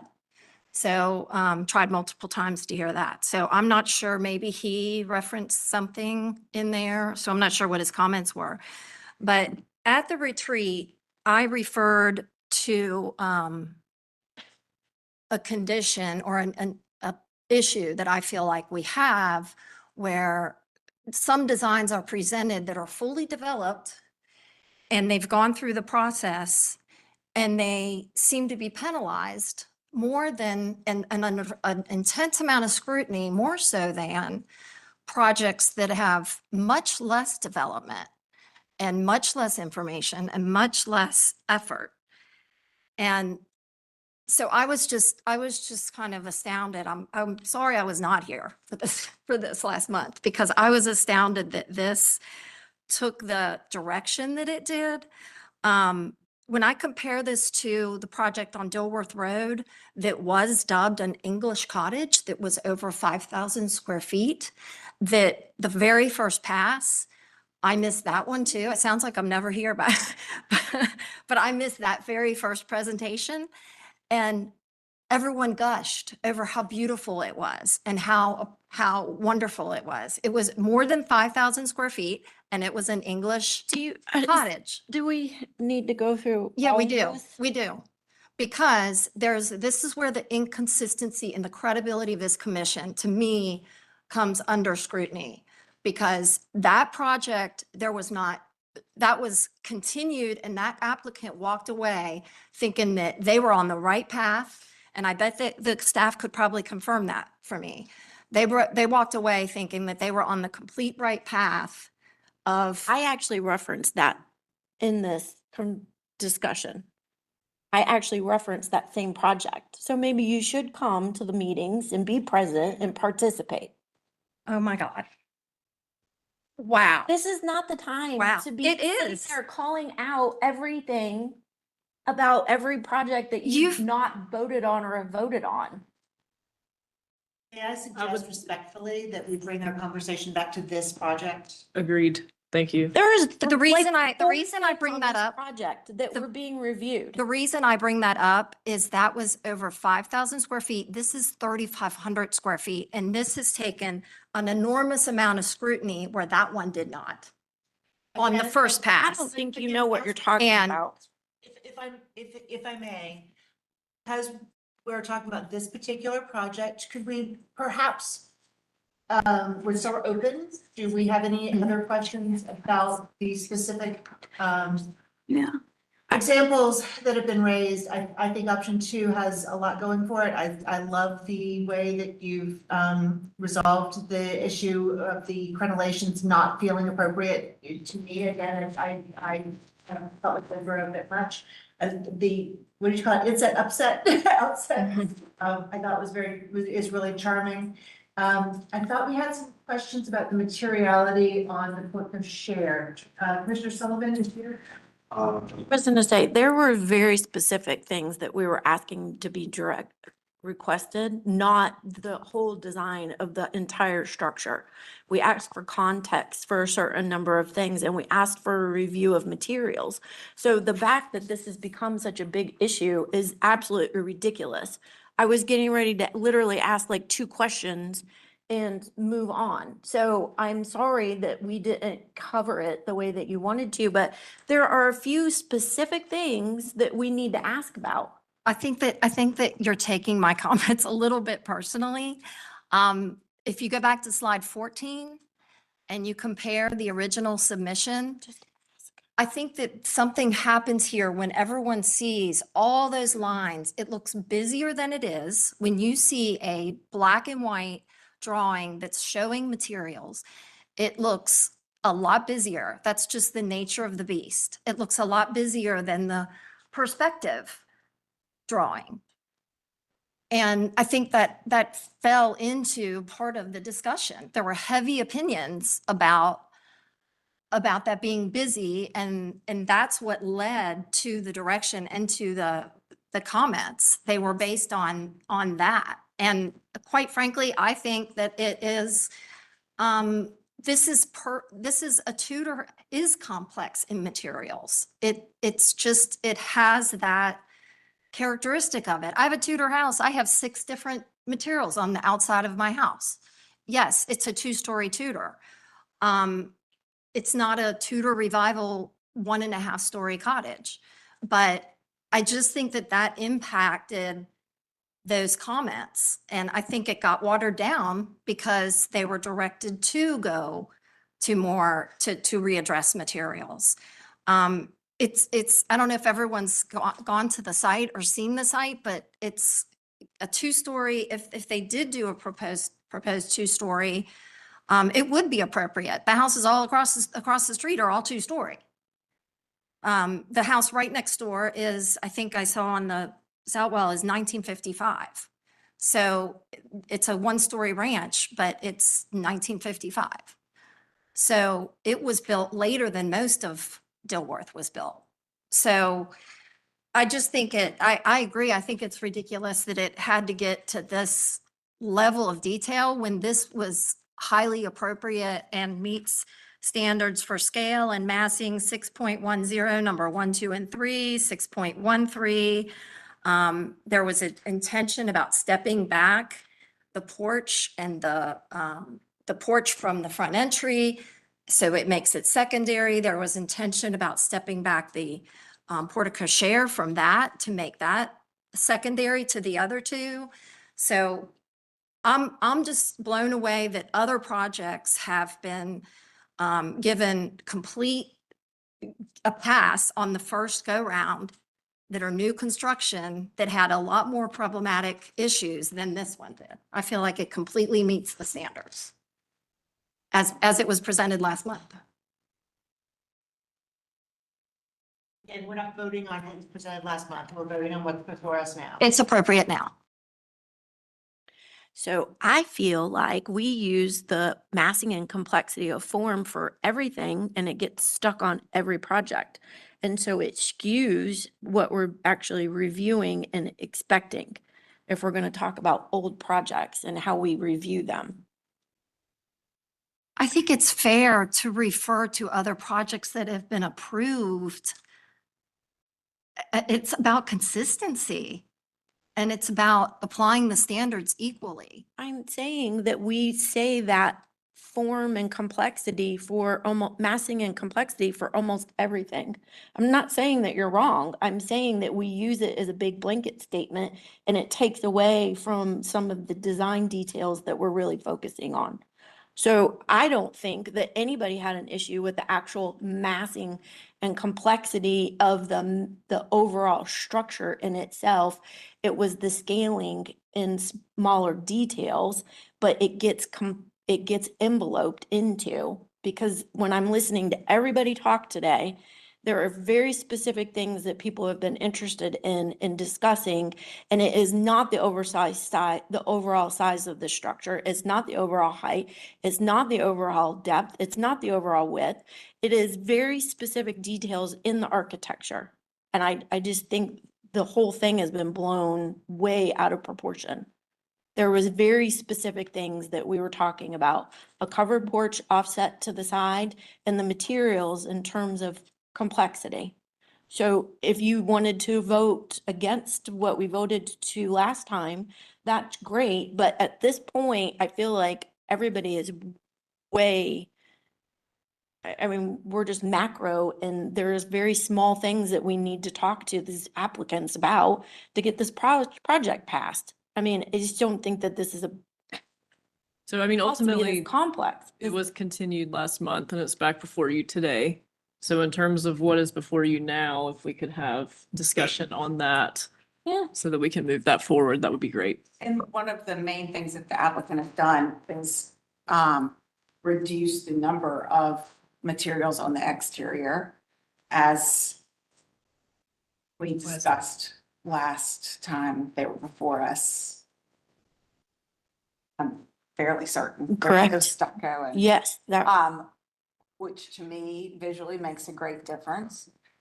However, I think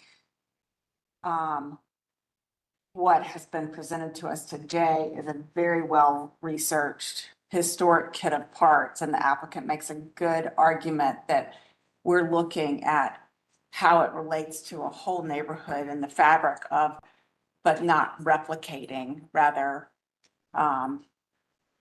borrowing from different pieces of the neighborhood and being consistent with the larger fabric. And it's very respectful to its surrounding context. I think either of the two solutions that seem to be the preferred ones by the applicant and by the staff is very successful in terms of meeting the guidelines. The overall design standards that we asked them to, and we didn't even use the word context, but we specifically asked for more information about the porches, which is in 6.17, and the applicant has submitted a substantial amount of documentation in support of the redesign that they have. They have offset it. They have taken into consideration the relationship of that to the front door. That was, I believe, a success in their approach. I mean, overall massing, I don't even think is an issue. The roof forms, we kind of talked about a little bit, but that was not even a dominant an element of it. The porch in itself, the roof of the porch in itself was more of the discussion, and the materials were the major element, and the complexity of form came from the material restudy request. So the applicant has submitted the documentation that we have asked for. They have submitted context that support their designed decisions. Basically, as a commission, if there are any questions that we would like to ask the applicants, we are open still, so that you can get support for any questions that you have. Then we can close and deliberate and see if we felt like they met the standards that we have for them to meet. So does anybody have any questions for the applicant at this point? Yes, sir. Commissioner Sullivan. Just to clarify, the preferred design, the applicant's preferred design is slide 14.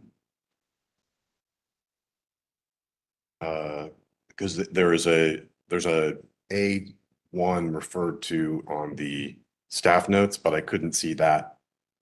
That's correct. I think that was just a typo. Our elevation sheets are always A2s. So you are correct. It is slide 14. That is our preferred option. Because I'm sorry to interrupt you, the top image is The top image is last month. that's last month, and then Bottom your image is the change that we made. preferred is the bottom image, and then, or should I say, the bottom right is the render, the bottom left is your AI full color render. Yes, and I would say staff encouraged us to try the AI renderings. It was a really comical experience. I can't remember whether it was Candace or Christy who said to me, we ran like 50 different versions of it, and I sent you the worst one. It was so horrifying. It was somehow AI interpreted the lantern as a dead animal, and it had a dead animal. And I think Candace was the one who was like, the longer I look at it, the worse it gets. So that was I mean, actually, I thank you for that experience. It really brought some levity to the whole situation. Shelley, I think you were inspired by Shelley's project, right? Yeah, I called her and asked her what she used for it. Like, It's not perfect. and that's what I was about to say. Like, it makes so many mistakes. I mean, we do not have stone patio over here. I mean, like, these are not concrete posts. They're just not. Practically Yeah. speaking, we just need to be able to drain the porch so that it's not a bucket collecting water. So it makes a ton of mistakes. So just grant us a little bit of grace on that. Once we got this close, we were not willing to give it any more chances. I gotcha. And then a 3/4 on your preferred is on which slide? Sorry, what's that? Is there an image where you can see the left elevation and the front perspective? Thank It's you. over to the left on this image, up top there. Yeah, Same sheet? Oh, I see. Okay. the right and the perspectives. Yeah, the perspectives are over there. And then that AI is really more for materiality. Correct. And this is where you can see we pushed it further back. We aligned it with the secondary masses and we put the low wall on it. The intention is to plant in front of the low wall, although I know plantings are transient and not a part of the review process.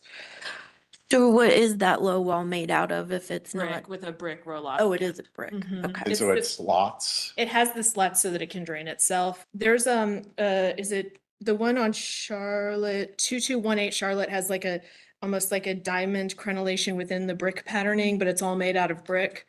And so 2218 Charlotte.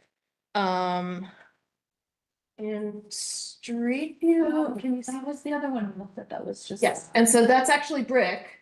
Oh. It's just, the perforation is created in the way that the brick is laid. And so, if the low wall is solid, we would just put some scuppers in at the base so it could drain. That would disappear visually. We were proposing some slats for it to drain, but either is perfectly fine. Okay. Just to confirm, in the rendering, it looks like there's horizontal boards or something, but that on that wall behind the porch wall, but that's actually, that's intended. So the thermal wall back on the back side of the porch, Yeah. we are carrying across the artisan lap, but if the commission has a strong opinion about that being brick, I have no preference. The artisan anywhere else in the, I see some. Yeah. In the gable and on the side projections. And that was really just to create some continuity about the materials around the house. But I Thank you. oh, thank you. I would say too, one of the reasons the number one is our proposed is we really feel like on this side of East Boulevard that aligning those fascias with the context feels very important to us.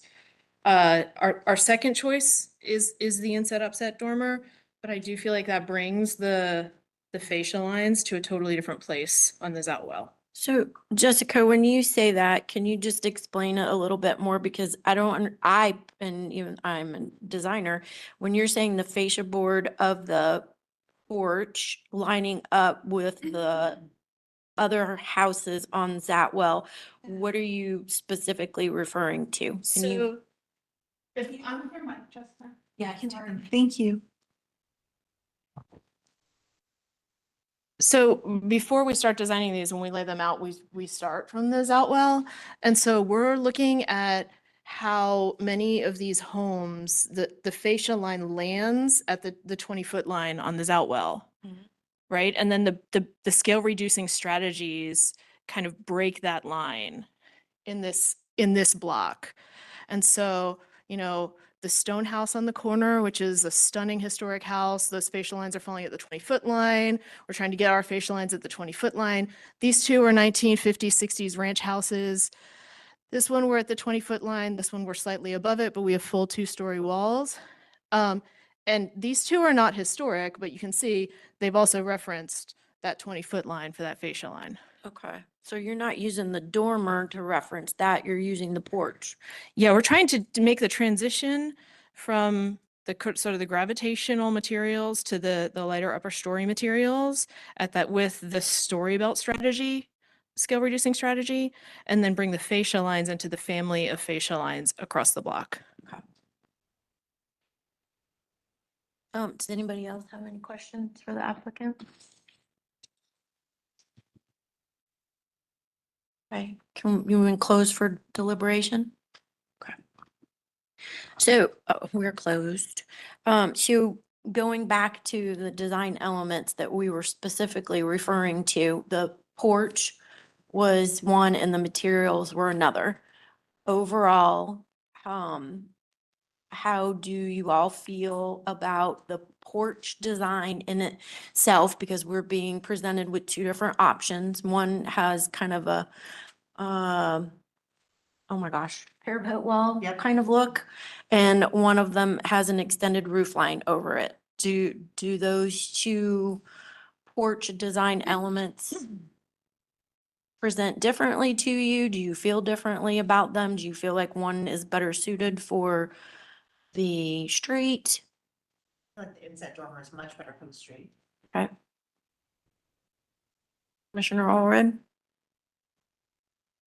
I would suggest the flat roofed porch Okay. And would be more in line with the context of the style. of the style of the house. Okay. And Commissioner Sullivan, do you have any thoughts? I'm partial to the applicant's preferred. From my perspective, I mean, I did hear what staff had to say in terms of their comments on standards and the Dilworth Historic District. I think from a standards perspective, the preferred meets them and also is contextual with the street. Okay. In scale, in materiality, and in Tudor/English cottage. Okay. I'm trying to call everybody out, but I think we just stay focused. I agree with Commissioner Sullivan that the historic kit of parts that's been presented by the applicant as relevant to their design, the applicant's preferred design is totally in keeping with the context of neighborhood. And I think, Tudor, I think, is eclectic, right? Yes. And it's Precisely. It's part of what I think historic examples do provide to this design is that it's a parts bin and you can pick and choose. So to me, there is no, as long as you're getting your context and your scale, and you're massing, and it's not meant to look like it's 1930. And we're not trying to make it look like it's something that was been there forever. And I think this does a really nice job of speaking to the standards, speaking to the historic precedent, as it is in the standards, but also in the neighborhood itself for context. Context. Commissioner Sowash? Yes, Okay. Krista Leuenberger, I think we know how you feel about it, but would you like to say? I'm gonna agree with what Commissioner Sullivan just said. Okay, great. So at the end of the day, we all feel like we have context support for that design element and it meets our design standards. I believe that the materials were the other element, and I know that we specifically asked for a little bit of quietness, and that is why the client came back to us with that. I don't think there's any variation that they're proposing in terms of those materials. I think the architectural design itself is relevant more to the porch design. Does anybody feel like we need something different from a material design? I don't feel that the material change from the original proposal to this proposal is what I would say would be 100% successful. Okay. In the idea from 16.8 number 1, I think that the reduction in materials and the overall front facade elevation is working specifically in the larger gable. But I feel like the reduction of the materials is failing to highlight the main entry portion, which was a topic of conversation. Whereas the stucco that was previously proposed in juxtaposition to the darker brick would work to highlight the entry point better, specifically in regards to the unconnectivity of the side porch. It actually competes more now because it's the same material. whereas Correct. So stood out before. I think it's successful in the applicant's proposed elevation. In the setback main gable, I think it is less successful than the original proposal to highlight the main entry of the facade. Okay. I agree. I think that I think the original's more appropriate to the style of the house. And it as it is a new introductory material, I think it is appropriate as it is highlighting a specific element of the facade, the entry.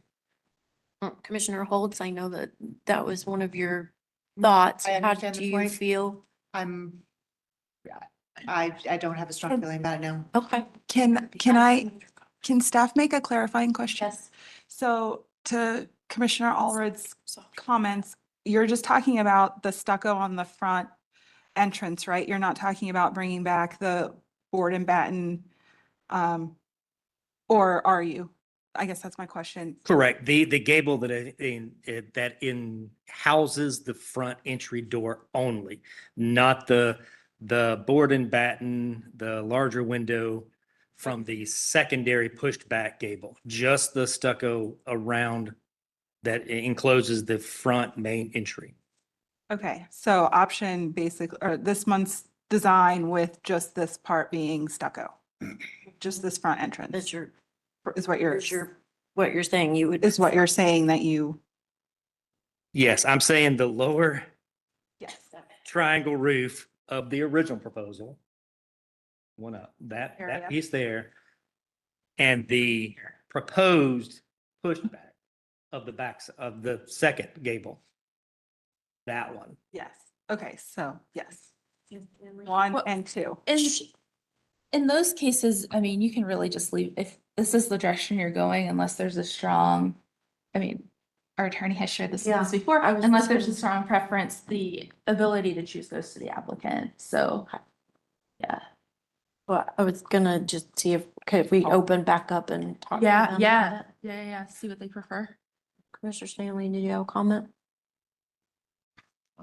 No, not really. Let's just see what they prefer, because I'm kind of ambivalent. Although I kind of like where they landed on this, just the kind of, we gave them a charge of quieting down the material palette. And I think they did a really good job of that, but if they would prefer. And I would agree. I just think that it's going against one of the other comments that we made regarding the highlighting the Right, main right, entry right, and right. separating that from the side porch. So I think that's all right. This is the applicant. Do you, so what we're saying is because you changed all of the material on the front, before there was 3, there was siding, there was stucco, and there was brick.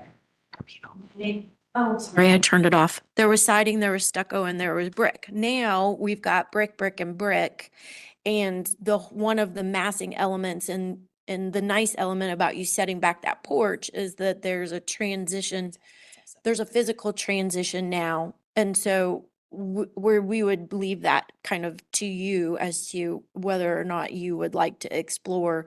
We would be open to you changing that material back at the front door because we do feel like it does help you with your massing and but that would basically go back to you. I think overall, you know, the brick being added as the secondary gable is helpful.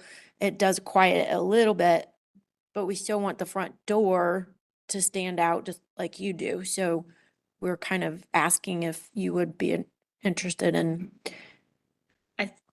Are we open? Can I? respond to Yes, that? we're open. I thank you for this discussion. I didn't expect that. I do think that we've made some changes to sort of the depth and shadow lines to the Yep. front of the house and push the porch further back from the front porch. So I think that there's more relief there in the 3-dimensional sense. But I would love the opportunity, if I'm understanding the city attorney correctly, I would love the opportunity for us to study both and work with staff on that decision. That's what I was gonna ask. Is that a possibility for the Thank you. motion? I would love to study them both and render them and put that to the homeowner and Perfect. if that's okay. Thank you. Okay. Thank you very much. Thank you. So, I'm looking back, and so again, I think that the massing and complexity of form had a lot to do with the materials. We talked about the porch, we've talked about the different roof line options, and we've talked about kind of the roof of the porch in itself. So at this point, oh, we're gonna close again, sorry. Does everybody have the information that they need, and is anybody prepared to make a motion?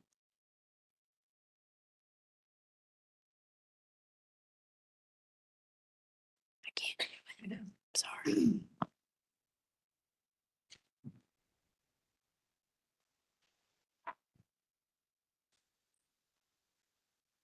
I make a motion to approve this application.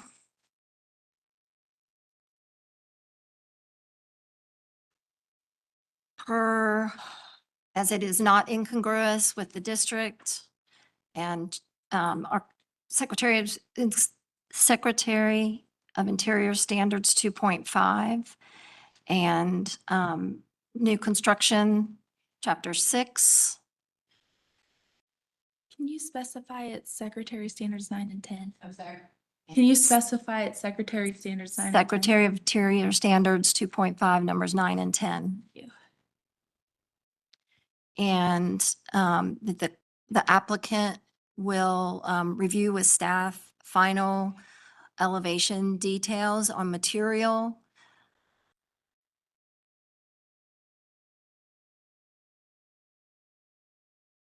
What else? I said that. With the standards per roof forms and materials 6.13, porches 6.17, materials 6.18, and massing and complexity of form 6.8. Thank you. I And said that is a- Chapter 6, but And that is approval of the applicant's preferred elevation, not any. right, that's what I said, the applicant will work with staff on the final. Oh, well, we need a little more than that. We need, so they have 3 options. So Right, so, the option, I guess, shown on go back. the original design with Does that the, say slide 14? Yeah. the original design on slide 14 for the stucco entry Mhm. and the details on the secondary Yes, gable. perfect. I need more facts of approval. You've already said them, just restate. Context. The, what are you looking for? So stuff like, just say the obvious, like this is a modern interpretation. Oh, of that it's Tudor- that as it fits meets the, context. Yeah. yeah, that kind of meets the stuff. details for, a Tudor revival style. And we talked about this side of Dilworth specifically. That's why here, talked about this side of East Boulevard, those types of things. Just the obvious things that we know, we're just stating. Right, right. Okay, everything Christie just said. Is that enough? So, I think that works. A friendly. Paige thinks it That works. Okay, do we have a second? Second. Commissioner Holtz second in the motion, and then can we please vote? Commissioner Lineberger. Yes. Commissioner Sowash. Yes. Commissioner Stanley. Yes. Commissioner Holtz. Yes. Commissioner, oh, no, did we? We did. Okay, thank you. Commissioner Sullivan. Yes. Commissioner Allred. Yes. Commissioner Wojcik, yes, that is 7-0. Thank you. Yes. And then.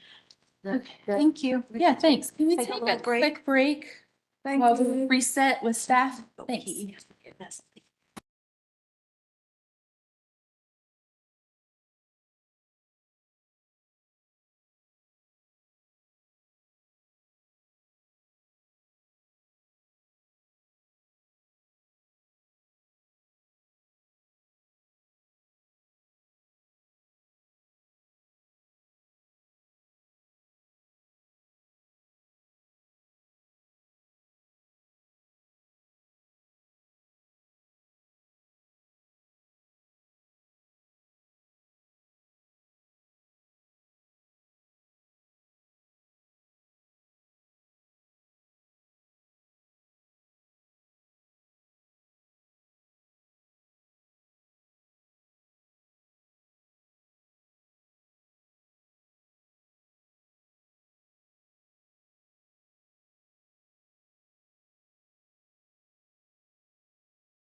Welcome back to the May 13th HDC meeting. We're moving on to our next case at 1652 Dilworth Road West. This case is for painted brick after the fact. Just to make a note that there was previously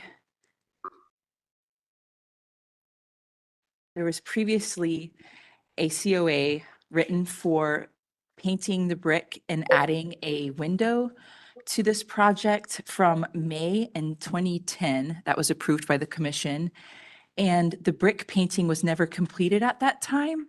And the COA expired 6 months after it was issued. The house was painted back in January of this year.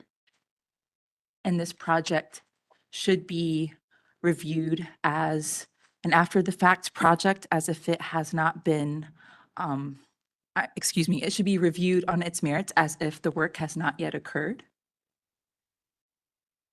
We'll get down to the presentation. The applicant is online.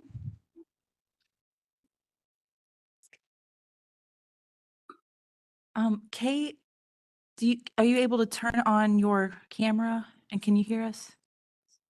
My camera's on. Are you not able to see me? There we go. All right. And hey, have you been sworn in? I have not. Okay. Well,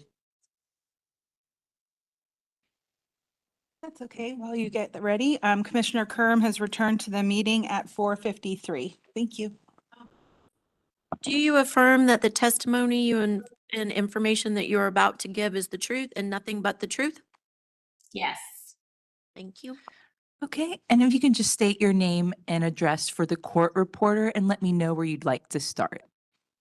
Kay Freihofer, 4586 Island Forks Road, Clover, South Carolina, 29710. Yeah, so does the commission also have a supplemental presentation provided?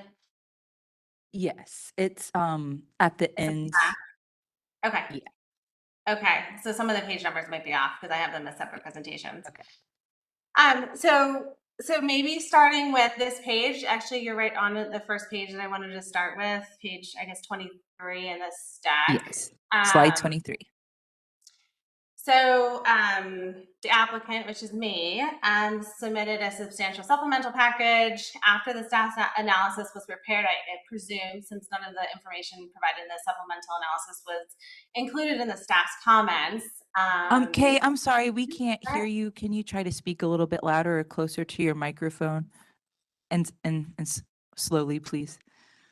Okay, hold on. I'm also on my phone. Okay. Can you guys hear me? Yes. Okay. We just have a court reporter that's trying to record what you're saying and she can't understand. Can she hear me? Yes. Great. So the applicant submitted a substantial supplemental package to the initial package submitted to staff. The staff comments do not address site or appear to have considered the supplemental materials, which is why I mentioned they may have not included those materials in their analysis. It's significant because the materials contain facts, opinions, federal standards, and prior commission precedent that are directly responsive to each basis for the staff's denial of this recommendation or their denial recommendation. The commission should evaluate this matter on the full record now before it, not solely on the staff's incomplete review. The first element is on page 23 of these materials. The commission has already approved this exact work on the same facts and under the same operative standard of the Charlotte Historic District Commission. They explicitly approved the painting of the entire brick exterior of this home on May 24th of 2010. Their certificate in that approval states unambiguously, quote, due to the difficulty or impossibility of stripping the existing brick, which had been previously painted, and the patchwork and the different applications, entire brick house will be painted. That was not a conditional or reluctant nod. It was a substantive finding on the merits that the irreparable physical condition of the brick necessitated and justified painting the entire structure. The commission reviewed photographic evidence, heard testimony, applied the design standards in effect, and concluded that painting was appropriate. Staff's analysis notes the prior approval occurred, quote, under a previous version of design standards. However, this framing critically omits a controlling fact. The prior design standards did not broadly permit painting of historic masonry.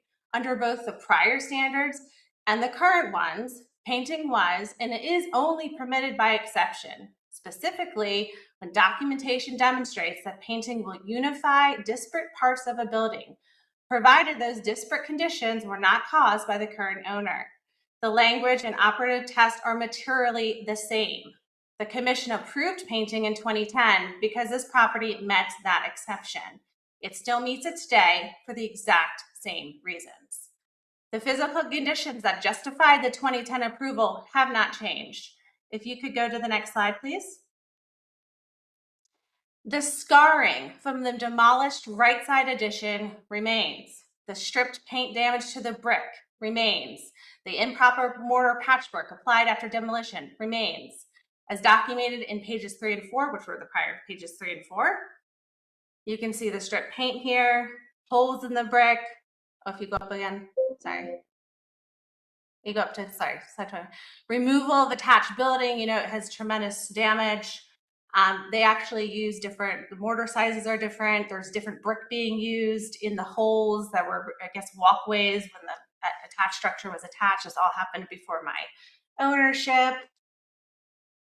All of these conditions predate my ownership. Furthermore, on shown on page 6 of the initial presentation, if you could go up to, if you don't mind, continue to go up, please. Yep, sorry, page 10, I believe, or no, 9. Thank you. Okay, furthermore, as shown on page 6 of this initial presentation, this page, the painting improved visual unity, but did not correct the underlying damage. The disparate conditions remain visible even through the paint. This directly satisfies the, quote, unified disparate parts standard and simultaneously confirms that the damage is real, irreparable, and pre-existing. The commission should also note that a prior after-the-fact approval for painted brick has already been granted under the current design standard, and I would argue in that case, this is significantly more damage to like a material degrade. So I believe the only question before the commission is whether the approval remains warranted for work that was already once approved under the same operative exception. The answer must be yes, unless the commission can identify a material change in circumstances. Staff has identified no material change in circumstance. The second comment, the second point, the homeowner painted the brick in compliance, to come into compliance, not to evade it.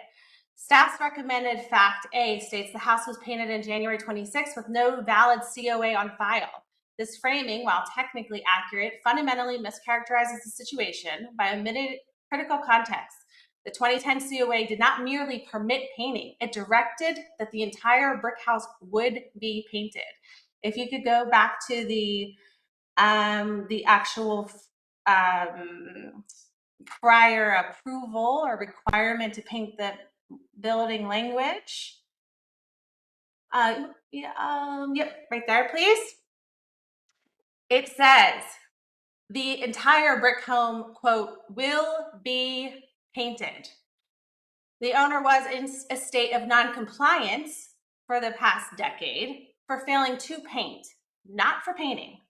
The sequence is as followed. In 2010, HDC issues a COA requiring painting of the entire home. 2010, owner cannot afford the scope of work. Painting is not completed. COA expires. 2010 to 2026, property exists in a technical non-compliance with the painting obligation directed by the 2010 COA. January 26, owner paints the brick, the very work that the HDC directed to come into compliance prior to a sale of the property. 2026, staff recommends denial. Under North Carolina General Statute 160D404, code enforcement authorities may issue notices of violation related to incomplete permitted work. The 2010 COA created an obligation to paint. Failure to complete that work placed the property in ongoing noncompliance. January 26, painting remediated that compliance, penalizing the owner now for ultimately carrying out what the commission directed simply because more than 6 months has passed would produce an absurd and inequitable result. The painting was a compliant act. The denial recommendation treats the remedy as the offense. The design standard exception is satisfied in this case. The staff's analysis does not address it. Design standard 5.8, paint, provides that painting masonry may be considered where documentation demonstrates the painting will unify disparate parts of a building, provided those disparate conditions were not caused by the current owner. Staff's denial recommendation does not acknowledge this exception, does not analyze whether its criteria are met, and does not explain why it concludes the exception is unacceptable, or inapplicable rather. This is a critical omission. The exception's criteria are plainly satisfied. Disparate parts exist. The right elevation presents multiple visually distinct zones of brick. If you could go back to the next page, please. 24. Thank you. Let's see.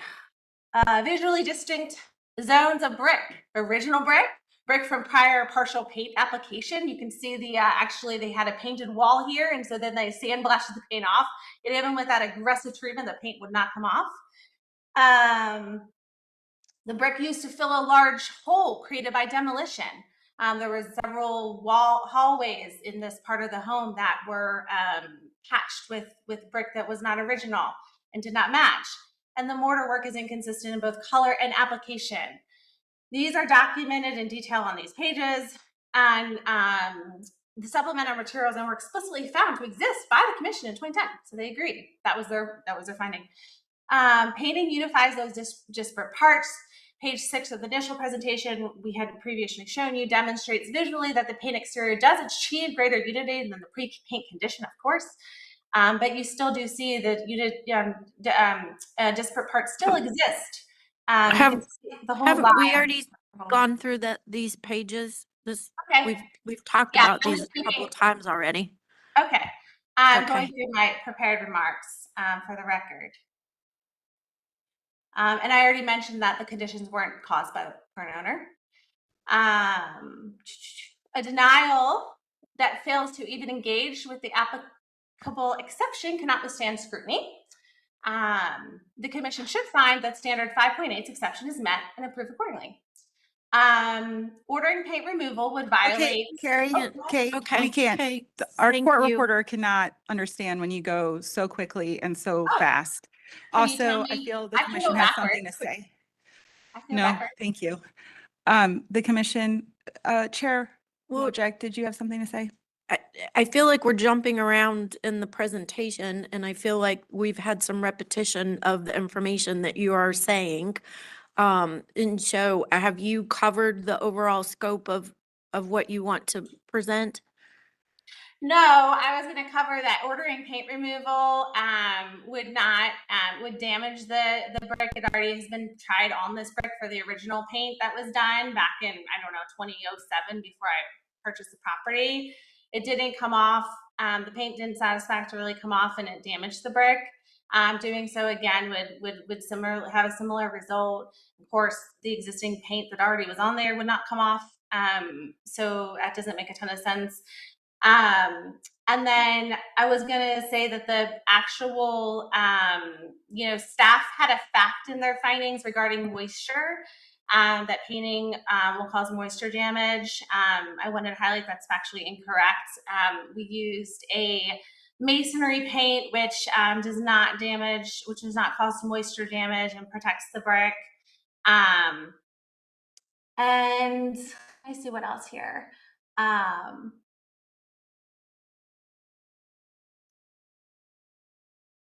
And then just overall denial seems to be arbitrary in this case and inconsistent with prior practice. So I wanted to make sure that that got into the record. There's been less damaged homes that have been approved for painting by the staff. The staff or the HTC already approved the painting under the exact same fact circumstances here. And so I don't think it's conscionable to disapprove it in this case, especially since the design standards have not changed related to this item in any material way. Okay. Yeah. Okay, so the court reporter is still having difficulty hearing you, but it sounds like you've said the same thing a couple more times. So if you don't have anything else to say, let's open it up to questions, if that's okay. If we could go through the deck, I just want to make sure nothing else was missed. Could you go through this plot, please?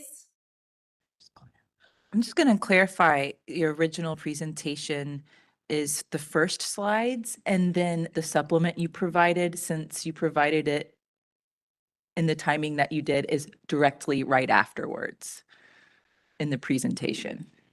So this, you can see the existing conditions of the home all look visually consistent.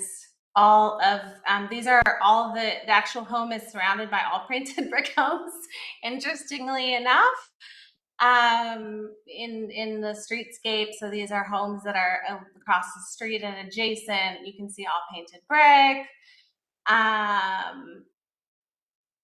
It's aligned with your standards.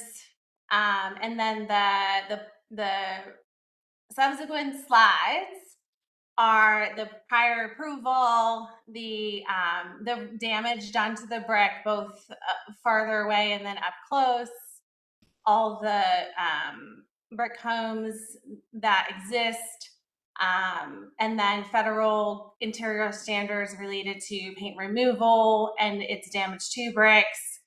I think, and then I don't know what the last one was. Yep. Okay. That's it. Okay, thank you. Yep. Thank you. We don't have any callers, but staff would like to make some clarifying comments. When a COA expires and you paint something 16 years later, that does not bring it into compliance with code enforcement. It causes a compliance issue because now you're out of compliance. The approval was made in 2010. It had a 6-month approval to it.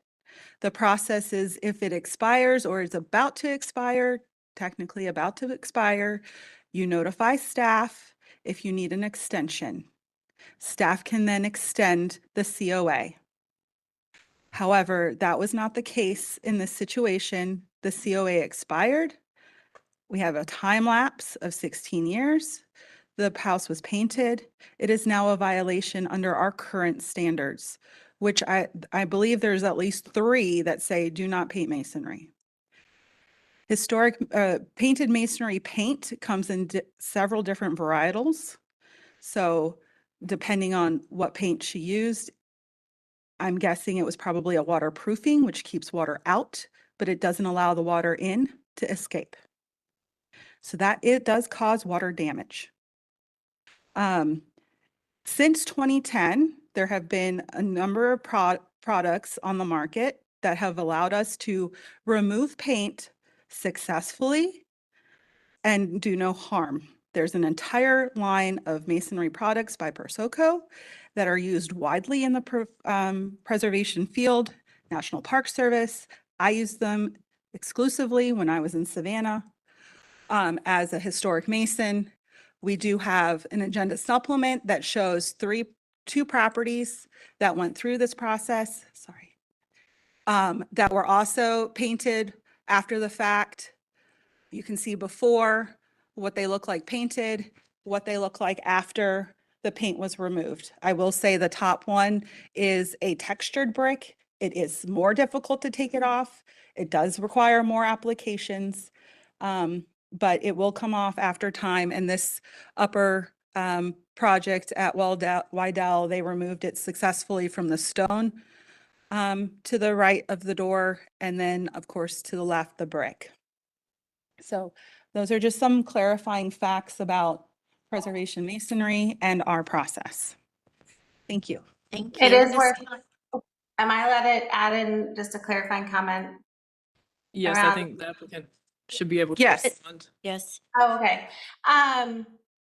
This brick is grooved. Each brick has probably like 20 grooves in it, which is why they were unsuccessful in removing the paint in the first place. So I don't think removal is really an appropriate option. I also don't think that's under question. The question is whether the facts and circumstances to allow for the painting continue to exist, which warranted its approval in the first place. And even Actually, there are requirement. different solutions to that now. So just because it was approved at one point doesn't mean that it would still be approved. There's different technology. So the standards are that we would potentially consider it, doesn't mean that you're going to be able to do it. So it's still based on what the solutions can be. Yeah. And We weren't able 99 to find any professional that was able to say that they could fix the brick issues. No, So- maybe They you did weren't not talking reach out the to right staff ones. either. So at the end of the day, it sounds like there was a COA. Did you request the original COA in 2010? Yes. And did you know that there was a 6-month period on that COA? No, I just assumed I was out of compliance and needed to paint it before I sold the home. It says it right on the Third paragraph in the original. And this- CFA talks specifically to this. It says the certificate is valid for a period of 6 months from the date. Okay. Can you say that again with your mic on? Also highlighted on the screen. Reading about, now the mic is on, the original certificate of occupancy dated May 10th, 2010, which the applicant did apply for and did receive. The third paragraph states this certificate is valid for a period of 6 months from the date of issuance, period. Yes. I didn't, So- I didn't have access to that at all. You didn't have I- access to your COA? No, I didn't. I mean, it took a year to build it in the first place, but yeah, I didn't have this, so I didn't have this document. This was sent to me during this process by your staff. And then, so at this point, basically the standards have changed. Pretty much no one is allowed to paint brick in the historic commissions as that is a precedenting standard that we follow. There are lots and lots of other solutions, specifically staining that we actually did just approve for a project that had disapparent Just what? disparate parts. So there are a lot of other solutions. And yes, painting brick can actually cause water damage because it can actually trap the water within your walls. So you could have made a big mistake in terms of setting your house up to rot from the inside out. So yeah, there's a whole bunch of reasons for you to go through the process correctly and do it the way that it's supposed to be done so that you're not in this position now. But as we are where we are, we do appreciate your submittal of your information. And I'm going to ask my colleagues if they have any specific questions for you. And then we will deliberate your case. Quick clarification, disparate parts, different brick would not qualify Yeah. as fundamentally different and entirely unlike by the definition of disparate. Thank you. Commissioners, does anybody have any questions for the applicant? I do. So when you were notified as the house was being painted, that this was going to be a problem, that this was not in compliance. Why did the painting continue to be, why did the painting continue to be completed? You're muted. You're mute. Your mic is muted. Yeah, so to be clear, I hadn't been notified or spoke to anyone at the city until after it was fully painted. There was someone that is not an official called my husband, saying that we didn't have approval for painting, but again, we thought we did have approval for painting, and in fact, we're required to paint it, because you all told us we needed to paint it. It hadn't been painted yet. And so we didn't talk to staff until after it was fully painted. So a former commissioner went to the house, a former historic district commissioner that lives in Dilworth. She went to the house and spoke to your painter and notified him that this was not going to be approved. Like this was not, there was no, because she was able to look up and see there was no COA currently for this work to be done. And to clarify, code enforcement went out on site and issued a stop work order to workers on site. Okay, So- well then that's news to me. No one said there was a stop work order. I'll say would have stopped. So I know there was someone on the property, or I believe someone, I'm not there. I don't live there. I believe someone was on the property when the house was halfway painted. And then I spoke to someone after it was painted early that following week, and told them that we did have approval. And then So they here- informed us that we didn't have approval and that we needed to go back through the reapproval process because the initial approval, it had expired.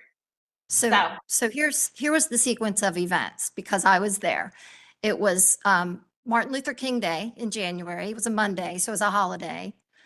And the former commissioner, Commissioner Walker, went to the house, notified the painter, said this couldn't be painted. There's not a COA. There's not approval for this. As again, she was able to look up in the records and see, she knew how to look those up because she's a former commissioner. So she called me as a current commissioner. I came and looked at the house. I came and spoke to your painter.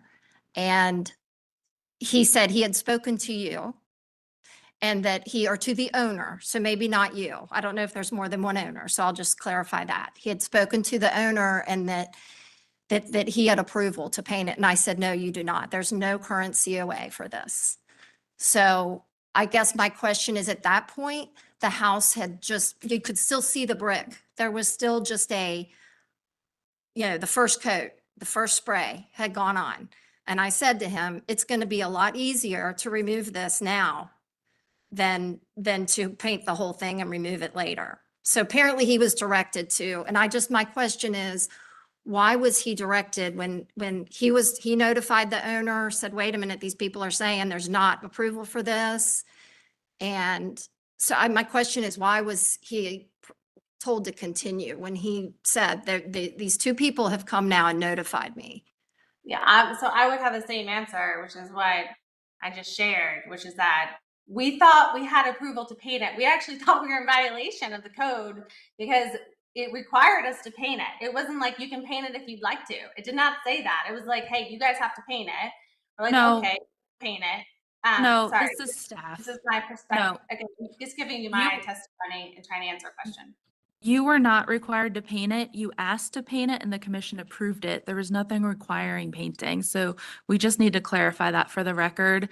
The commission never requires painting. And as a matter of fact, anything that comes before the commission and receives approval is not required unless it's fixing a violation. So anytime someone comes and requests to do something, you're permitted to do it. But if you don't do it, you don't do it. Like, that's fine. We do that all the time and people come back years Didn't later. know that you could select what and you did and didn't do when you go to the commission about a project. I thought you had to complete it in its entirety as approved. So that's what that's the impression I was under. That's the impression I was under, which is why we said, just keep painting the house, finish the job. It was already fully painted at the time that we're under this conversation. And we will go talk to. So they did tell them to, they did tell them to complete it, so. Okay. I'm sorry? Thank you, Kay. I'm gonna see if any other commissioners need to ask you any questions. Anybody Oh, I else? wasn't have any? finished my answer. You Did you just want me said to that you finish told the him to answer? finish painting. That was the question. I said finish the job. He was partially already finished the painting. Thank you. That helps Okay. clarify who's responsible for the decision. Okay, great. Actually, this is Commissioner Holtz. I have one quick question. Do you have access to the information about the paint that was used, the brand, the fabrication, any of that could be shared with our masonry expert? It was, I believe it was a Sherwin-Williams product that was specifically for masonry paint. Thank you. Okay. All right. Anybody else have any questions? Luxon XP is what I'm being told. Thanks. Okay, we're gonna close for deliberation. You maybe want to expand on what that means. Since this is the first time this applicant's presented, just, expand on what closing for deliberation means. Have this fabulous little thing. This concludes the presentation of evidence. The commission will now begin its deliberation. Applicants and interested parties are not permitted to address the commission during this portion of today's meeting. However, everyone is permitted to remain present and listen quietly to the commission's discussion and vote. If an applicant or interested party has a question, please raise your hand or use the raise your hand tool and wait for the commission to recognize you. Does as we talk about this, I mean, is there any questions that you all have in regards to this after the fact painting? I mean, 16 years is an amazing amount of time to not know anything. Seems pretty. Well, if she was worried about her violation, why did she wait 16 years? Yes. Correct her violation. Well, she didn't read her documents. Sure, we use microphones. I Yeah. didn't hear that, Commissioner Kerp. If you could just repeat. I guess I was just thinking if she was worried about her violation, why did she wait 15 years to correct her violation? I think she said that she was in the process of selling the house and so wanted to bring the project into compliance. That's what she. My concern with that would be that if she read the documentation that she shared with us, she would have seen clearly that while she pulled out information in the first paragraph about the permission to paint, she's apparently did not pay as much attention to the third paragraph, which says that the certificate is valid for 6 months after the date of issuance and that it completely is no longer in effect after the year with no renewal and no action. So I think this is quite clear. The COA, which she had in her possession and it had available to her, was clearly no longer in effect. So with that being said, does anybody want to walk through the painted masonry worksheet motion or information? Separate worksheet? Or just the staff. process? Because there's a couple of steps that we would need. I to will work review. on making a motion. I think might also be information in the staff memo as well. Yes, thank you. I recommend that we deny this project because painted brick is incongruous with the design standard for masonry. 5.5 number 6 and the standard for paint 5.8, 2 and 7. That's not correct. Oh, sure. I looked it up. And the facts surrounding this are that the house was painted in January 2026 with no valid COA on file. The applicant had submitted a list of 31 painted brick buildings in Dilworth. However, photograph documentation was only provided for 4. And HGC staff includes a professional mason who has worked with property owners of historic buildings on successfully moving paint from brick. Painting the brick exterior of the house was approved on May 12th, 2010 under a previous version of the design standards. However, the house was never painted following the issuance of the COA HDC 2010.046A on May 24, 2010, and the approval expired 6 months later. Painting brick conceals the original masonry features such as color and texture that are important to defining the overall character of the building. Painting masonry can trap moisture in the brick, cause brick mortar to crack and break or spall. Painting brick and mortar does not serve as a substitute for properly repairing damaged or failing masonry. And under the staff's direction, paint removal with an approved Prosecco product is required to bring this project into compliance with the design standards. No other paint removal brands other than Prosecco have been approved by the commission. Will you clarify that was a motion and not a recommendation? Excuse me. That's part of the overall motion. Yes, so this is a motion you're making, right? Yes, Okay. but I think this brick was textured, so it has a slightly different. The applicant is directed to work with the staff resolution to bring this project into compliance with design standards using one of the following remediation options. Work with staff to remove the paint with an improved Prosecco product. No other paint removal brands other than Prosecco have been approved by the commission. Faux paint the brick and mortar joints or paint in a red family of color similar to historic masonry. Does the commission have a preference for the approach? Because those are 3 very different approaches. Yes. I would make the motion to work with staff to remove the paint with an approved Prosecco product. Agreed. So scratch the other 2. Anybody second that? Second. Can I ask a factual question in regards to the 4 buildings, the painted brick buildings? Do you have anything you can address about the application of those, maybe the time frame they were painted? When the time, Yes. or if they were even approved? I believe that. Yes. You got I it? have got it. So the 4 are, one is 922 East Park Avenue. It was new construction built in 2013, approved by HDC under previous version of design standards in 2013. 1015 Romney Road, painted pre-2005 per HDC file folder photos, no approval for painting on file. 1618 Dilworth Road West per previous 25-year plus employee. The current appearance is the original as-built condition, 1939. Applicant lists this as 1618 Dilworth Road West, but the correct address is 1615. And 1625 Dilworth Road West, new construction, built 2002, approved by the HDC under previous version of design standards in 2002 COA 2002.81.D.57. Thank you. We need that seconded again, or was that? You'll accept Yeah. or make that? Thank you. Okay, let's vote. Commissioner Lineberger, Yes. Commissioner Sowash, Yes. Commissioner Stanley, Yes. Commissioner Holtz, Yes. Commissioner Kerm, Yes. Commissioner Sullivan, Yes. Commissioner Allred, Yes. Commissioner Wojcik, yes, that is 8-0, but the motion was approved 8-0.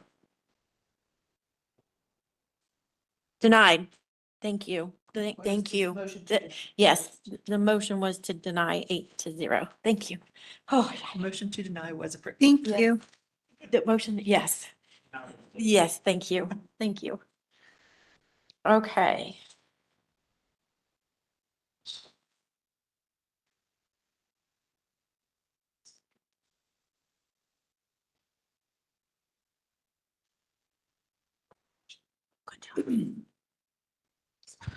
All right, our next application is for 705 Woodruff Place. And I must recuse myself.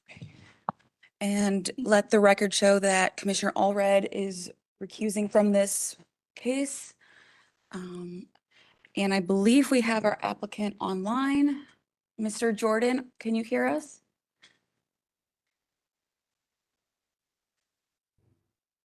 Yes, I can hear you. Hi, Harold. Are you able to put on your camera? Oh, it gave me the option now. Okay. Yes, I got it on now. Thanks. We can see you now. I'll just start off by doing an introduction, then I'll turn it over to you, Harold. Okay. So this is an application for replacing all the original windows and window trim on the home. Currently, there's 11 original openings that exist on the home. Out of those 11 openings, 7 of them have fully intact windows with both upper and lower sashes. And the remaining openings, the remaining 4 openings are missing entire windows or missing a lower or, I think they're all lower sashes that are missing on the remaining. And then the applicant is proposing to replace the windows with a wood window manufactured by Tucker, which is a window that we have approved in the historic districts. And then we did also in the staff report mention that there are a couple windows that maybe appear to be later replacements. They look like they're in better condition. We just don't have any documentation that proves that, but there are some that look like they are in good enough condition to be repaired rather than replaced. So we have called those out here on page 2 of the staff report. And then we have, starting on page 7, photos of the front or photos of the house. And then our applicant has labeled each window. So those numbers match up with those in the staff memo. So Harold, if you could just please start with your full name and your address for the record, please, and then you can go ahead and start your presentation. Okay, Harold, my name is Harold Jordan, Jordan. I live at 8528 Beaver Creek Drive, Charlotte, North Carolina. I think I got that right. And I'm here representing 705 Woodruff Place on trying to get the windows replaced rather than repaired.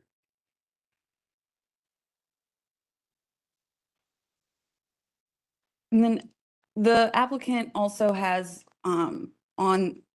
throughout the presentation pictures of each window that's currently on the home and has shown with arrows some of the damaged areas. There's areas of missing muntins, glass, cracked glass. I think there's some photos here I can go to where you can see like we're missing a window here, missing a lower sash here. On the left elevation. And then on the right elevation, we're missing the window in the gable end. And then a lower sash is missing on the center window on the right elevation. So Harold, is there anything else you'd like to add before we open up for questions? Yes, we do have some windows that are like dry rotted, as well as some of the mechanisms like with that particular style of window where the ropes are already broken. And then as you can see on this slide that you have now, they had, I guess the previous owner had tried to put some kind of window on top of the existing windows as well. And we just want to be able to replace them just to get a more, more standard look and to fit the HDC requirements.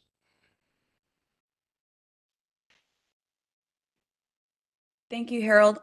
I think Sorry to be so dry. I mean, obviously there's windows missing, there's sashes missing. staff could approve, where there's missing windows, but the applicant's asking for replacement of all the windows, which is why that's in front of you today. Staff does have in the report the recommendation of repairing the ones that are in good condition, and those that are not fully intact and are deteriorating could be replaced with the wood window that's been approved before. So obviously there's pieces of glass missing. This is a question for staff, real quick. Sorry, everybody.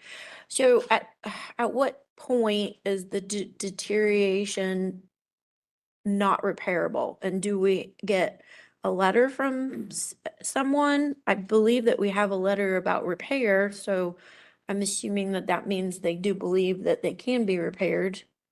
Yeah, I'm sorry, I did not mention, we do have at the end of the photos, we have a window restorationist, Salem Heritage, who has done work in our historic districts before. They provided a quote for repairing the windows, and that's here in the presentation. Then after that, we have a quote for replacing the windows. From staff's perspective, when it gets to the point where you're rebuilding entire elements, that is when it kind of crosses that threshold of needing replacement. So is that described in the repair order? Is there a way that we could ask for that documentation? Do we feel like that they looked pretty bad. So I'm not really sure where that line is between, yes, this is doable, and no, you're gonna replace more than 50%. So why? I don't know what the actual guideline is. So is that document from Salem for repairing the 4 windows that you're saying could be repaired? This is for repairing the windows that are intact, but also replacing missing windows and missing sashes. With rebuilt wood windows, the ones that are missing, Yes. as opposed to the Tucker windows that the applicant would like to use. Yeah, they have proposed, so we have where they're constructing sashes, and then they have, replacing, but this is the restoration of Salem Heritage. Okay, Which one do you want? Can I just? Oh, sorry. So, they are calling for window restoration for openings that are intact. So for these 9, they're gonna fix all those windows right here. And then they are going to fabricate missing bottom sashes, for one window. And then they're going to reconstruct, 4 attic windows and, also restore these 2 openings. So this is to both rebuild new windows, rebuild missing pieces of windows, and repair the windows that can be repaired. So,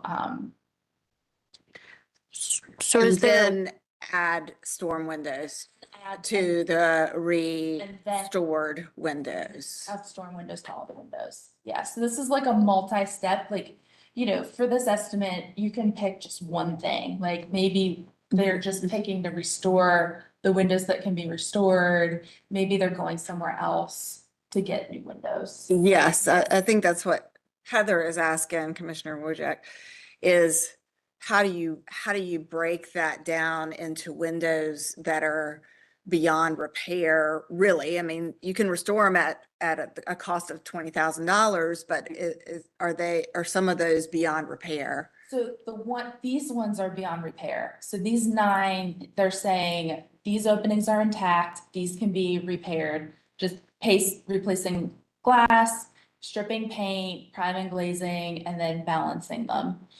These from here down is saying these are going to be rebuilt. Now, what he's saying is if it's just a top sash, they're going to reuse that top sash and build a new sash. That seems maybe like a lot of work, in those instances, since half the window is missing. In previous cases, the commission's like, half the window's gone. You're basically rebuilding the window. Just do a replacement window at that point, right? But even some of the windows where both sashes are intact, quote unquote, it looks like they're really about to crumble. So that's, I mean, that's hard to, He's saying he's not rebuilding them. So our standard is, are they about to crumble or are they have a lot of peeling? Is the paint making it look worse than it is? So from this window restoration expert, he's saying that 9 of them are in good enough shape for repair. Okay. But then they're saying that 1, 2, 3, 4, 7 of them are not. 4, 4, 4, 5, 6 of them are not. I'm just looking at the cost, which I know we're not supposed to do, and thinking that that's a rebuilding of window. That's not just a little bit of putty. I mean, $2,200 per window is rebuilding it. Not purview, and if you have questions about this, to your point, if you're like, this isn't enough information, can we have more of a window by window, like what you're doing window by window to see how much are you restoring? How much rot are you replacing? You can ask for that. So is a potential thing that we can, as a commission, ask for more information window by window, and then to work with staff to make the determination of which windows are reparable or are able to be restored versus the windows that are really beyond their useful life? We would need something like really specific. So you could say, get more of a window by window evaluation, especially for these 9 that they're saying they're gonna restore. If more than 50% of the wood has defects or rot that requires it to be replaced, then staff can approve the replacement of that entire window. With an acceptable Replacement with it, yeah. Yeah. Yep, you can, and that gives staff very specific parameters. I'm comfortable with the 50% because I think that that's a fair guideline. Yep. I mean, and to be totally honest, this is the first case I've seen with this many missing windows. Yeah. And not only are the windows missing, there's one hole in the wall on here where they just cut the whole window out. It's gone. He's not the owner. No, he's the contractor, one of the contractors on it. Part 2 of this is that they also want all of the window trim, the original window trim, they want to rip that out and replace that too. So you might be looking at, make sure you discuss that, and there may be 2 possible motions. Is there really no one closer than Winston-Salem that does this? I thought we had someone in Charlotte. We don't have it, no. We don't have anyone in Charlotte at all. Good job. And Perfect calls to get one person to come out and see me about swimming. There was like a newer company, like a new. Tell us. Yeah, there was one that we brought up. I'm forgetting the name now. And you said, and I think we brought it up. Yeah. Okay. System. Yeah, They do wood rot. Yeah, wood rot. yeah. Wood rot. Okay. Wood rot. I forget the name of it. It's like an epoxy Preservative. preservative. Oh. It's like an epoxy thing, not a true repair. Yeah. They do not do windows. We've asked them. Yeah.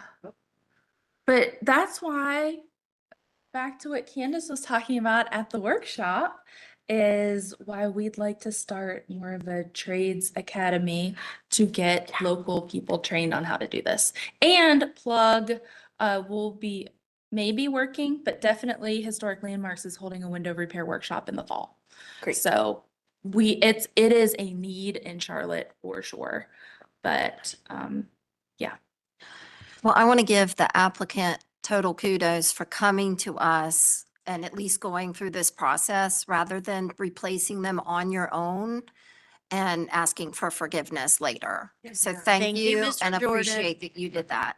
I would just like to add to that, this applicant has been extremely great to work with. They communicate constantly. I've been out there on numerous site visits to look at the progress of the staff-approved addition on the back. I feel confident that working with them in the future to do this evaluation, that we can get to a point where we can all agree to, move forward. And I think this applicant has just gone out of their way to really be a part of the process. The contractor actually attended one of our meetings just for fun last month.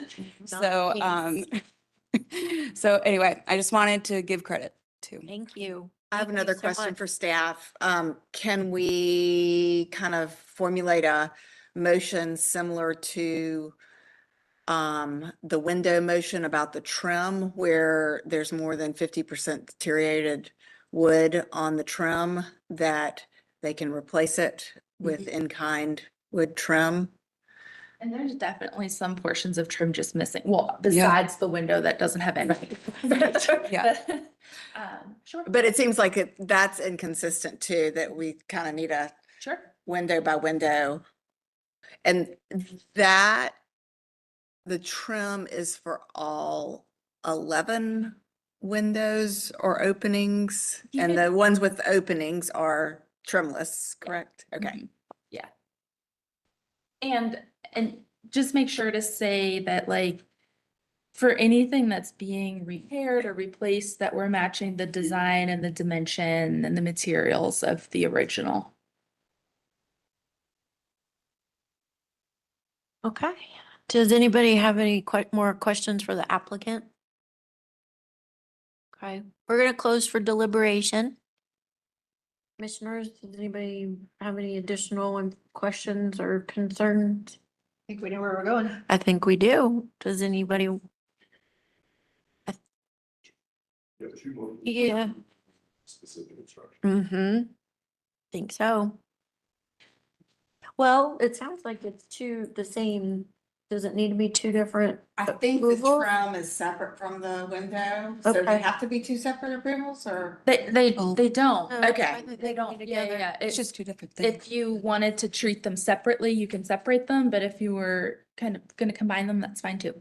I mean, it sounds like it's based on what doesn't exist and what's rotten to a certain point. So it seems like we're using the same guidelines for.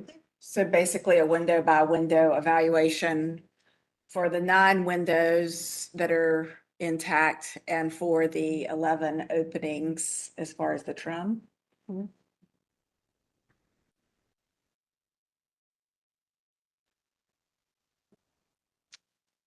I move to, are we done with discussion? Yes, please make a motion. I move to approve this application because the proposed project is not incongruous with the special character of the district as described in Chapter 3 of the design standards and consistent with the Secretary of the Interior standards for historic rehabilitation on page 2.5, numbers 9 and 10.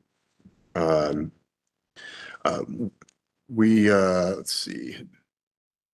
Ask the applicant to work with staff on a window by window evaluation of the 9 intact windows and the 11 existing openings where there are no windows.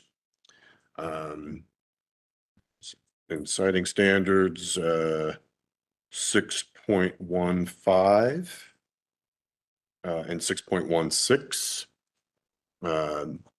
And adding a note that if any windows do require 50% or more rebuilding, the applicant can work with staff to determine if repair or replacement is the appropriate and compliant avenue. We also request that the applicant work with staff on a window by window evaluation of the window trim, and that the applicant retain as much original window trim material as possible.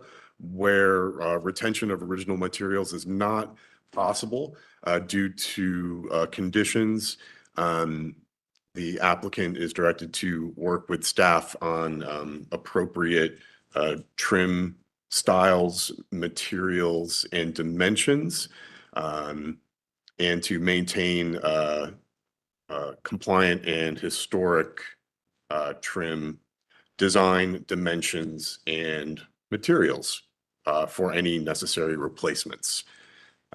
Citing standards 6.1, 5, and 6.16.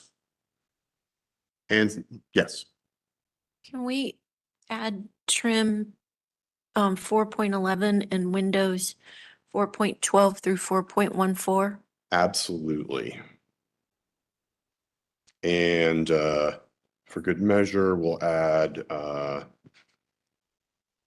you've added trim point 4.11, numbers 2, 3, and 4, and building materials wood 5.2, numbers 1, 2, 3, 4, 7, and 8.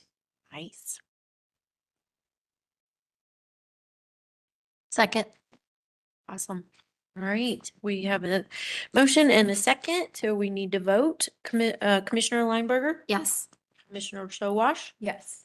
Commissioner Stanley? Yes. Commissioner Holtz? Yes. Commissioner Kerm? Commissioner Sullivan? Yes. And Commissioner Wojcik, yes, that is 7, it passes 7-0. Thank you, Harold. Thank you, everyone. Thank you, Thank everyone, for your you. time. Thank All right. you.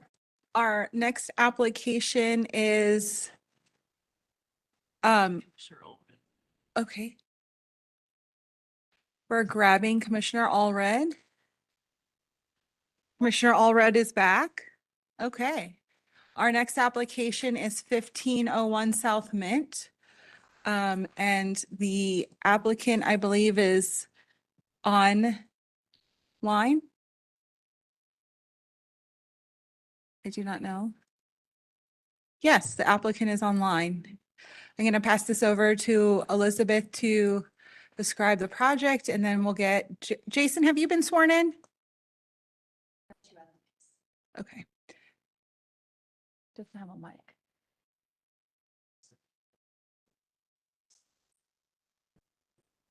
Jason, no, I've been under Jason. Maynard is also online. Yes. Maynard? Yes, we're here. Myself and Hi. Tom Timmons. Okay, do you know if Jason is around? He seems to be Yeah, I- on, but we can't hear him. We can't hear him. There he is. Anyway, have you guys been sworn in? No. No.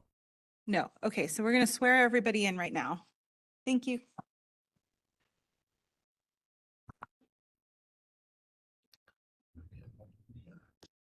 Commissioner, our Chair Wojcik, would you swear everybody in, please? No, you're fine. Thank you. Yeah, it's easy. Do you affirm that the testimony and information that you're about to give is the truth and nothing but the truth? Yes. Yes. Thank you. All right. So this is 1501 South Mint Street. This project has a lot of different components. Some of them are after the fact and some of them are not. So I'm going to go through them. This is Tiber Creek Pub. There are 3 buildings on the property. Tiber is the building where all the action is happening. This is building 2, or building 1, excuse me. Get a site plan here.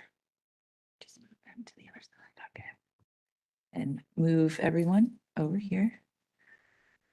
So we have a perimeter fence that we're reviewing today that's shown in this photo here outlined in red. And that is along West Summit. Part of it's proposed, part of it's installed, and along South Mint. We're also looking at, we have some tents installed that look like this event tent up here on site, and some other temporary tents that come and go on site. We have a paver walkway that you can see here in this blue-gray strip here dividing a previously approved patio. So this green area, this is previously approved patio. And then this tan area here, which is in front of this food truck and temporary bar. Here's the food truck here in this red. We have gravel in this area. You can see here in this photo here. And then we have a outdoor bar and what I'll call back of house bar area here in this photo above in the pink. So we're looking at all of these installations on site.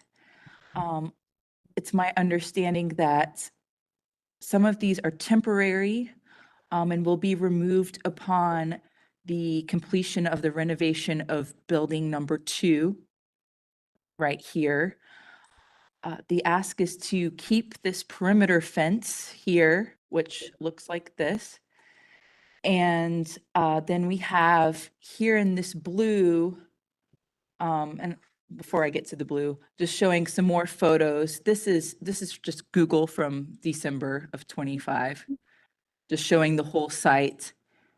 And just some more staff photos of the site. This is back in March, right after St. Patrick's Day, showing the perimeter fence. The goal here is to have these plantings cover the fence so it looks like a living fence. Have a view of the tent, the walkway, the food truck, and the food truck is being screened by a different fence here that you can see constructed of wood. It appears to be approximately 8 feet tall. Here's a close-up view of the outdoor bar and back of house area, which is right next to the food truck. And this is all in front of building 2, which is here in the background. Here's another view of that larger space with the seating and the gravel. And then here's that walkway. And then over here to the left, not in view, that's the previously approved patio. And then we're going to get to that blue area, which is here. This is not been constructed yet. This is proposed a new walk-in cooler with enclosure screening on the front of building 2 here in plan. This is what that screening is going to look like. Here's a close-up plan of that. Up here is just a quick view of the perimeter fencing. Just some details here. And then, oh goodness. What that proposed walk-in cooler and screening will look like from Mint Street. Here's building 2, some photos of it, doggy there. And then just some elevation views. Here, this would be the front elevation of building 2 with that proposed enclosure. And then the side elevation of it. Everyone's been sworn in. Can everyone state their name and address for the court reporter? And then just let me know where you'd like me to go in the presentation. Sure. Can you hear me now? Yes. Okay, wonderful. Sorry, my microphone I had to switch it. Jason Hood, I'm the architect for the project. Office address is 707 McNinch Street.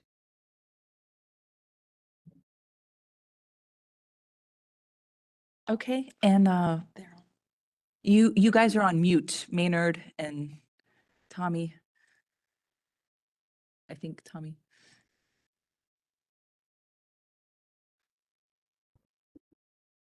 There you go. Yeah. There we go. Gotcha. Sorry. I'm Maynard Goebel, 4126 Foxmore Drive in Charlotte, North Carolina, 28226. Tommy Timmons, 416 North Poplar Street, Charlotte, North Carolina, 28202. You take it away and just let me know if Okay. you want me to go somewhere. Yeah, thank you for that. Thank you for the introduction. Good evening. 1 second, guys. Cameron. Oh, hold on just a sorry, second. hold on 1 second, please. Hughes, Tommy's a neighbor. Yeah, did you receive oh, you probably didn't receive a letter, did you receive a letter for the address? No, no, it's because the address is in. Oh, true, sorry, yeah, sorry, Christy. Thanks, Cameron. Tommy, this is Cameron Holtz. I got to recuse. Yes. Thank you. Okay. Figured it out. Thank you. Heard your voice. Okay. We're good. We're good? Okay. All right. Thank you for that introduction. I think we have positive things to, talk about this evening. Can we go to the site plan, SP 100? It'll be one of the first sheets in the set. We'll just start there. Just a moment. I think it's the second sheet in the set, so it'll be the very second sheet from the top. Is this the site plan you want, or the site plan of the? Yes, right there. That's good. Okay. That'll be perfect. Okay. Okay. And so I want to just give a brief history of the whole site, just as an overall. And so Maynard and Tommy are the owners, not only the tenants of the building, but the owners of the property. So that I think helps with kind of the direction of this project. There are 3 buildings as part of this parcel. And as mentioned earlier, the seating out front was previously approved. The seating with some planters was previously approved. The current Tiber Creek building, along with the dumpster enclosure that you see in the middle building, that was also approved by HDC. So that portion of the 3 buildings has been completed. Originally, when we put this together for the guys, we were going to talk about the building that's hatched in the darker shade there, and the dumpster and the cooler enclosure. The intent on our original scope of work was that enclosure, that fenced enclosure would be the same as the existing approved dumpster enclosure. It's not been built. And that the work on the building, the actual building itself would remain as is. There wasn't any planned work for this first phase. Now, I described the whole project because there are bigger plans in the future, but for now, that was the start. And then obviously the fence around the perimeter has shown up. I think there was some good intentions for that, but I couldn't get to the guys quick enough to describe to them what needed to happen. So the staff asked that we include that with this proposal. So that's included. As I don't know if anybody has driven by, they've been wildly successful as they've opened up. And I think that the temporary bar and the tent that you see right there are a necessity basically as temporary elements. We have a full set of construction documents for an interior upfit of that gray building ready to go to permitting. We obviously have to have HDC approval before we can do an interior upfit. But the goal is that we can get approval for that project, get it built. Once that portion of the building, additional restrooms, additional bar space, additional seating, additional covering is completed, there won't be the need for the exterior bar and the exterior tent. So that's kind of the big picture. If we can go back to your original site plan with the arrows and all the colors, and I can tell you what has been done on site is tent A is gone, tent C is gone, that wood wall is gone. And a lot of that was just internal discussions with what we really needed to do to go through the correct process with the HDC. So those items have been cleaned up and removed, just for clarification. I think So just to clarify that the structure made of the doors has been removed? Yes. Is that what you're saying? Okay. Correct. Okay, and these photos, excuse me, were from mid-March when I went on site, so it sounds like Correct. this was recently done. It was, and when I kind of was brought on board about these additional items, I went on site, met with everybody, and we kind of just had an internal discussion of what really needed to happen in the interim and what we were going to be presenting to the HDC board.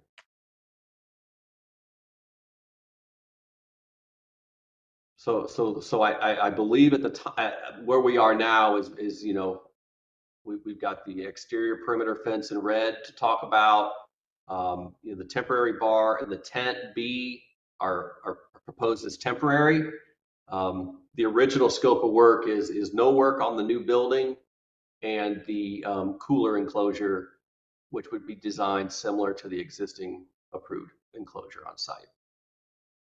That's what I understand we're left with. Staff has a question about the food truck. Has it been moved? Is it still there? I believe it's still there. It's mobile, but it's parked there. Okay. I don't. It's kind of a we don't know. The idea is maybe closer to tent 1. It kind of, it's a mobile food unit, so there's no. Does real it ever plan. leave? It doesn't have to leave this property because we were commissaried in the kitchen here. Okay. So it's mobile, but it doesn't actually move. No, Correct. yeah. Yes. Okay. Thank you. Sorry. I didn't mean to interrupt you. No, not at all. Okay. So we've got, so the back bar is the structure that is made out of the doors. Correct. So yeah, but the back, so the bar is still there, but the bar is still there, but these doors thing, this is gone. Okay. The doors are gone. Yeah, they recently removed that. And that and the tent B are temporary. So we're reviewing the food truck, the tall fence by the food truck, the short fence that's towards the road, and the walkway. And the new proposal for the cooler. And the cooler, yes, yes. That's actually the big one. That's the key component here. That's the key, okay. This walk it there. All right. Yeah, and the building, which the work on the building is no new exterior work on the building. And I think there was a question, even though we're not reviewing temporary tents, just it's rough, the tent is tied to completion of like a phase 2 and just needing a time frame for when that temporary tent may leave. Yeah, I mean, the hope is that when the phase 2 is completed and ready for opening, is there would be no need for the tent or that exterior bar. Now, that's not a time stamp, but we have plans ready to go for permitting. We think this is a fairly quick permitting process. We feel like it's a fairly quick construction process because we don't have a full kitchen to build out and whatnot. So we feel like it's, a matter of months that we can get this thing up and going. Do we have an application for that too? No, we have not submitted to the county yet. We were waiting on HDC approval to send that in with the plans. We do have plans completed, ready to go. I could send in Monday if I needed to. Yeah, so you need to come through the HDC first to get approval before you submit your permit. It's not exterior? Not exterior. He said. Oh, okay. It's all Sorry, interior. my bad. Okay. Can I ask a question? So, can you, I need to ask staff one question. So this cooler, are we treating that like in its addition or are we treating it? Okay. Yes. Okay. So I'm sorry. It would Can be a you- site and appurtenance, correct? Yeah, it's not an appenditure. It's not like an enclosure with a fence around it. It's an actual addition onto the structure. Well, they have it proposed with the fence, like this fencing is what encloses the cooler unit. Okay. So So it's a site appurtenance with a screening fence, correct? okay. So like a dumpster closure. It's similar to what we looked at for the other two on 19. If you go to slide 19. That's These here. there. Yeah, that was a dumpster enclosure along with a walk-in cooler in that Yeah. area, approved under that project. Okay. Is there a reason that you chose to put the cooler on the front of the property? Yeah, we've got some existing trees and a grade slope in the back.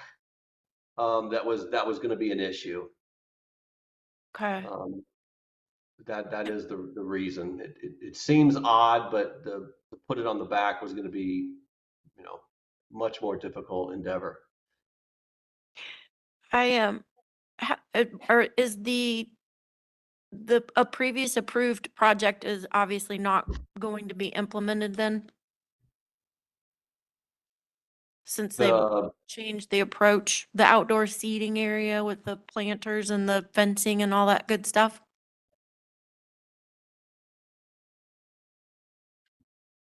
Well, Where it we was in have, green. yeah, that in green is we hadn't planned on any changes to the seating or anything like that from what is currently approved in building 1 and previously approved for the prior tenant. Okay. I just want to make sure that if you're still planning on building that, I mean, I would like to know because there's a design element that goes along with it and you've got other fencing and things. So that's why I'm kind of asking that question, if that's still the design that it's been approved and if it's still going to be implemented. I feel like the new design should tie into it. That's why I'm asking the question. I think it's the same. I mean, it's the same fencing. I mean, correct me if I'm wrong, Jason, but it's the same fencing detail from the previous cooler and dumpster. Oh, I'm sorry. I was talking about the sitting area out front. The green. It's already That- there. It's already there. That's sitting there. See the Oh, photos here. I think the only new component on the site is the red fence. Yeah. Okay. That's what I was trying to figure out is if the Yes. fence is tied Yeah, together. it's the new red fence. There I was, gotcha. like I said, a lot of good intentions. Idle hands. They don't like to sit around and wait. And I think that they were just trying to just make progress as we were going through the original review and approval process for building 1. So just so I understand correctly, the red fence on the diagram drawing site plan Is this. is the fence that exists, but it was supposed to only be around the seating area that's shown in green on the. No, not necessarily. No, that fence that we're looking at, that is an after the fact fence that was constructed. Was it similar in construction or the same in construction as was approved around the seating area that's exists? It was similar, but it was Confused. similar. Yeah, I mean, it was similar, but It was wasn't similar. the actual fence. Yeah. So does staff idea- know whether it's the same as what was approved? It is not, as on slide 29. Thank you. Okay, sorry. The said idea slight. behind the fence is to have it a live green wall or fence. This was the previous approval. It was, there's a few different things going on. There's some black metal and then there's some movable planters. So it's a low, it's low in height and it has some transparency being the black metal. And this was the fencing style from the previous enclosure back here. That details here, up here. And Jason, you're saying that that's going to be consistent around the cooler enclosure? It is. Yeah, we've used the same detailing that we received approval on for the previous project. Yes, ma'am. Okay. So overall, we have 2 fences, one short, one tall. We have a walkway that seems to be in a paver format, but doesn't really lead to anything. they do have an outdoor seating space, but they did not incorporate the details from the previous approved project. We have a food truck that is supposedly mobile, but is positioned as permanent. And then we have the temporary bar and tent B, which should be removed at some point, but staff's requesting that we get documentation on when that would be removed. And then the one element that hasn't been done yet that they're requesting is this cooler with the fencing enclosure around it. And with all of this being said, almost everything is on kind of the front of the property. And typically, you know, we ask for rear parking. We, you know, there's a lot of different elements, but if we're looking at the addition for the site appenditures, I can't talk. Thank you. Thank you. Then, you know, we've got front yard, side yard, and rear yard kind of areas with the fencing. We have different heights and different materials that we need to make sure are compliant. And then we still have some walkways. So a lot of this is in section 8 that I think we need to review or talk about. Does anybody have any more questions for the applicant right now? I have a quick one. So the current fence that was built all along that perimeter is how tall? I know it's probably on here, but I just. But 9. So there was never a fence built on the perimeter. Those fencing details from the previous project were internal around the green seating area. So there was never a perimeter fence. But now you have one. But that you're I'm trying to talking get about. Correct. Yes. The one yes, that, we do. I'm talking about the one that's existing. Is that 3 feet 9? It is. Oh, it's I mean, it says it's. That's what the detail foot. on page 20 says is 3'9". yeah, from grade. that sounds right. And And it yeah, also says it on the site plan. yeah. And our design Yeah, that- standards reference 3 feet for that. It's 9 inches taller than allowed for front yard fencing. So is there, I guess I just want to understand what the purpose was of erecting that fence all along the perimeter. So the purpose of that is ABC requirements requires that areas for consumption are separated by a barrier from other areas. So that was the reason for the fence, along with safety of children, dogs, insurance purposes for defining what the private property was and what the public sidewalk was. And there's a lot of ABC legal trespassing. Are you allowed in? Are you not allowed in? It's their property. Mr. Hood, does ABC specify a height for the fence or just a fence? I don't believe that they specify a height. It just has to be continuous around the area. Thank you. I've seen it constructed out of various planters only, ropes, all kinds of things.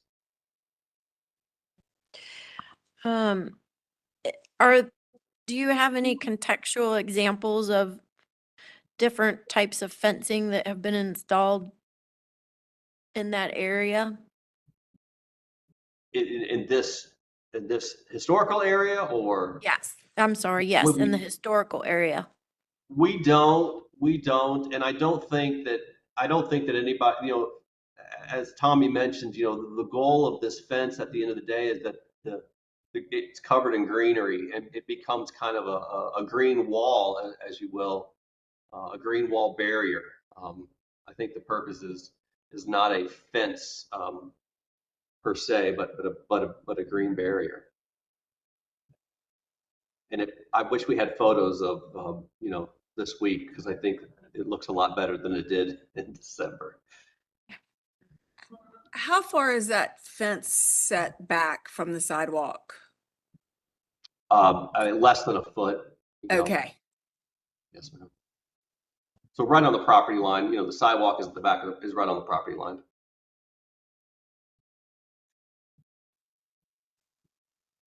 Okay. So is there a purpose for your walkway that kind of just stops and doesn't go anywhere?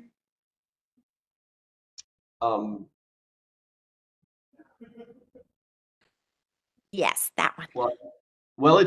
It goes to the building one. It does. It does, yes, ma'am. Okay. Is that a portion of your accessibility path?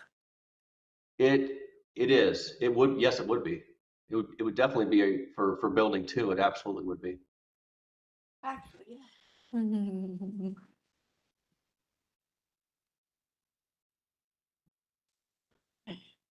All right. All right. So this food truck. So if it's going to stay there permanently, then we have to address it with some standards. And typically, I mean, we are gonna treat it like it's an addition basically on the property itself.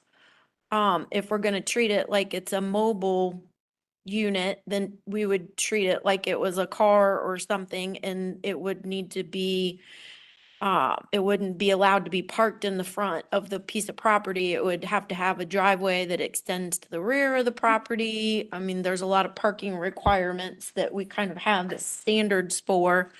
At the end of the day I'm assuming it's for accessibility that you have it set at that point, just for patrons to get to it. Is there a time where it would go away, that it would be relocated? Is there another place you can put it on the property? It's in the most appropriate space as it stands today, with the proximity to building A. And then with building B kind of right behind it. I have a question. Is the food truck a permanent fixture or a temporary one until a commercial kitchen is added to the project? It's permanent.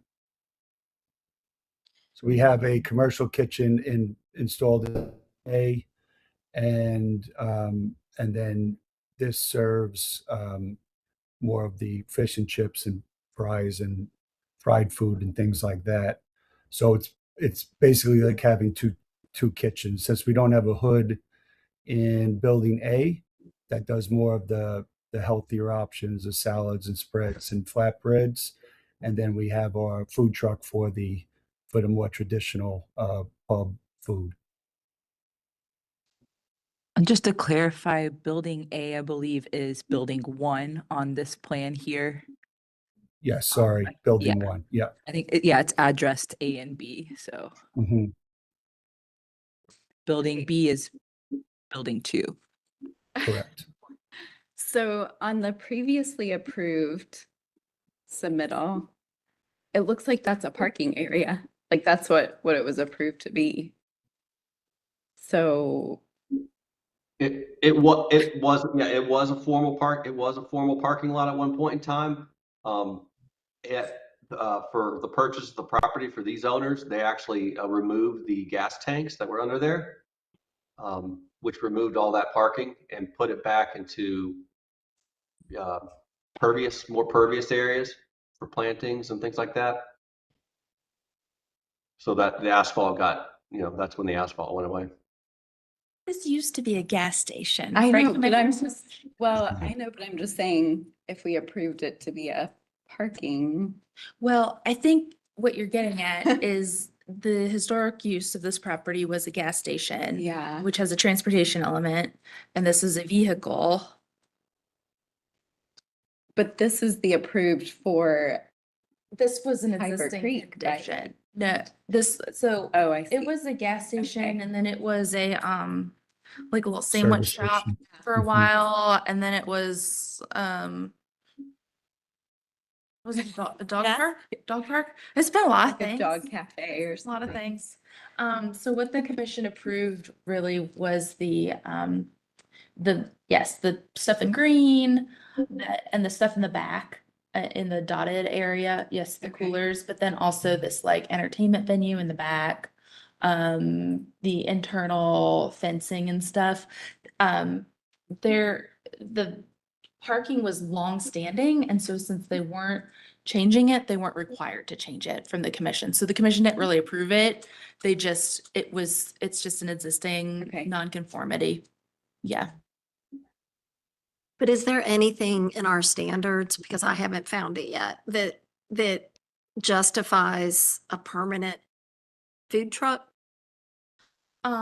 We would consider it, whether or not it's a truck, like it is a new building. It's essentially functioning as a building. It's their kitchen. So, it's up to the commission to decide like where new functional building spaces, structures, objects can go. Yeah, if I may, in terms of building code and health code, it does qualify as a temporary structure. So I know that your codes don't always Sorry, can you overlap. repeat that? We had a Jason, yeah, we had some noise here. disturbance. Oh, yeah. So in terms of building code and health code, it is classified as a temporary. Food trucks are temporary. I know that your codes don't always overlap with building code, but if it were permanent, then technically there could be a violation with health code or building code with that. So That's a tough one. just bringing that up as a point. It's not our purview. It's not our purview, but that's the struggle. If we're treating it like a building, then we're like going into a whole nother, then it falls into our building. Yeah, so Landmarks had this discussion when they landmarked a bus.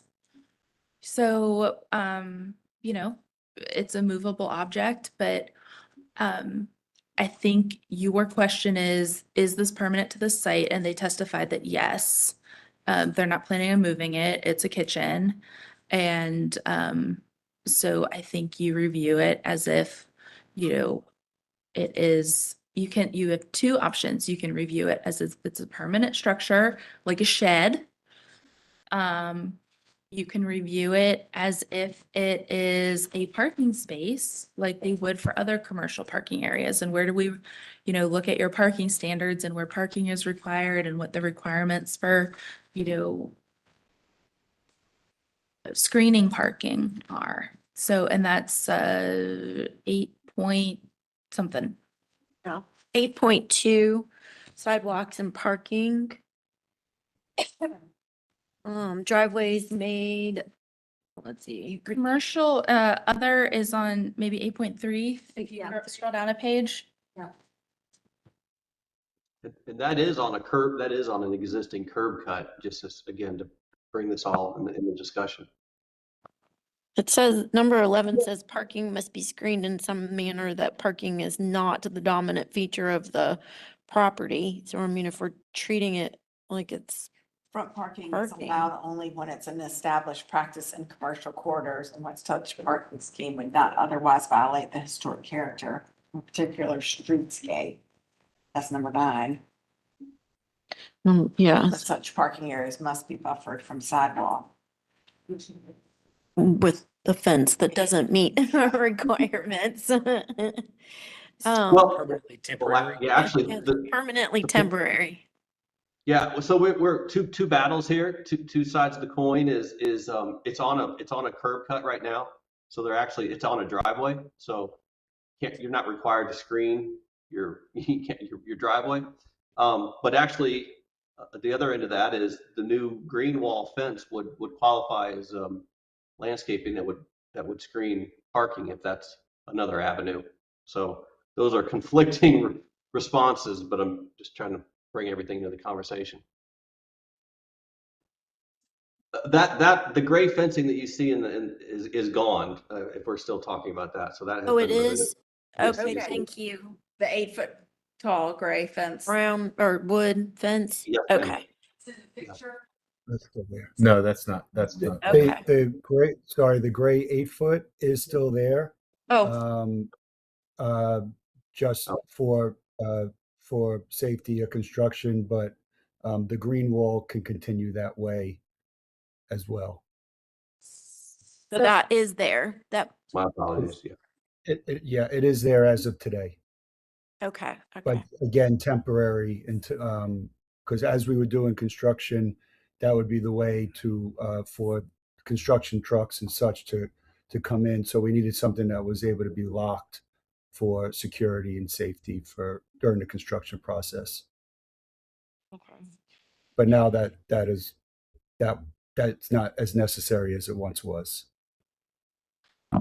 Are those garage doors that the trucks parked in front of? No. No. Oh, okay. I could see something at the building.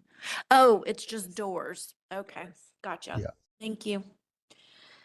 All right, well, okay, so how about this? The walkway, well, I guess, yeah, the walkway does take us to building number 2, I believe. So it does have purpose for accessibility.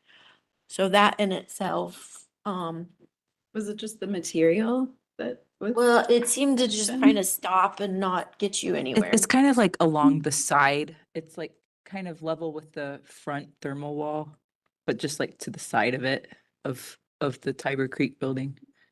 So they are If using I it. can, And if I can add something here, that's our main entry. So you walk from this picture, you walk down that sidewalk and turn left to go right where the arrow is to go to the front door. Okay, okay. Yeah. And, so are those pavers, those, are those poured concrete? Yeah. Yeah. Those are pavers. Pavers.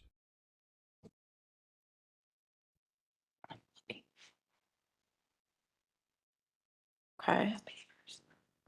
All right, and then, That's, so we, that area where those are is the edge of where the gas tanks that Jason was talking about came out of the ground. That was where that happened. okay. And then the fencing, they basically have 2 main streets. They're on West Summit and on Mint Street. So from that standpoint, that property is a corner, which if we go with our fencing guidelines, we are being restricted to a 3-foot standards. For the posts, it's only 30 inches for The pickets. yep. And then there's also, a planting strip of 18-inch minimum is not met. So we've got the height and the planting strip. And that needs to be addressed. Plus, we have a design element that needs to be addressed as well, and whether or not that's an appropriate design for the historic district in itself. So we really have design, height, and planting strip.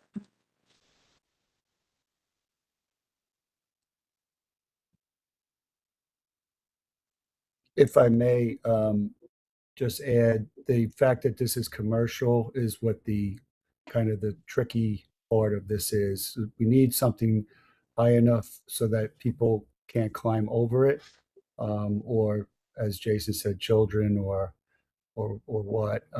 So it has to be high enough to not have somebody be able to just step over it.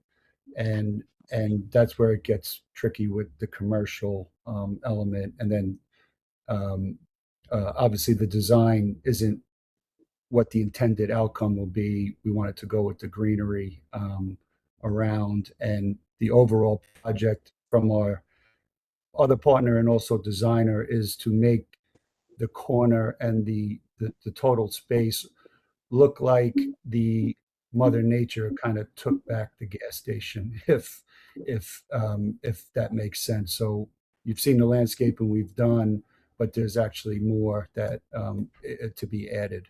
So trying to bring greenery back to that corner.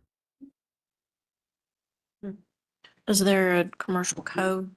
As there's not an elevation change, there was only, there's no requirement for height or Okay. picket Okay, because it's not Distance. protecting somebody from falling. It's not a fall hazard. Okay. I do not believe the ABC code requires anything other than what they consider a barrier, which has been accomplished by the zip pull posts and whatever you call those things Yeah. on other projects. Okay. Okay.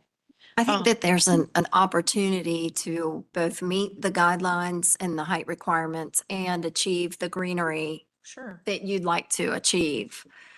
And I think if you do the greenery, I think that's even, once that's covered, it's even more unlikely that someone's gonna try to hop over, be able to just easily hop over, vegetation and the height of the fence, both combined. So when they say greenery, they're gonna weed and stuff? Yes. Yes. That was my Yeah, question. that's what Do that do is. we know the species of the plantings along the green wall? We're open. We can, do you guys have the plant specifications for what's growing on the fence?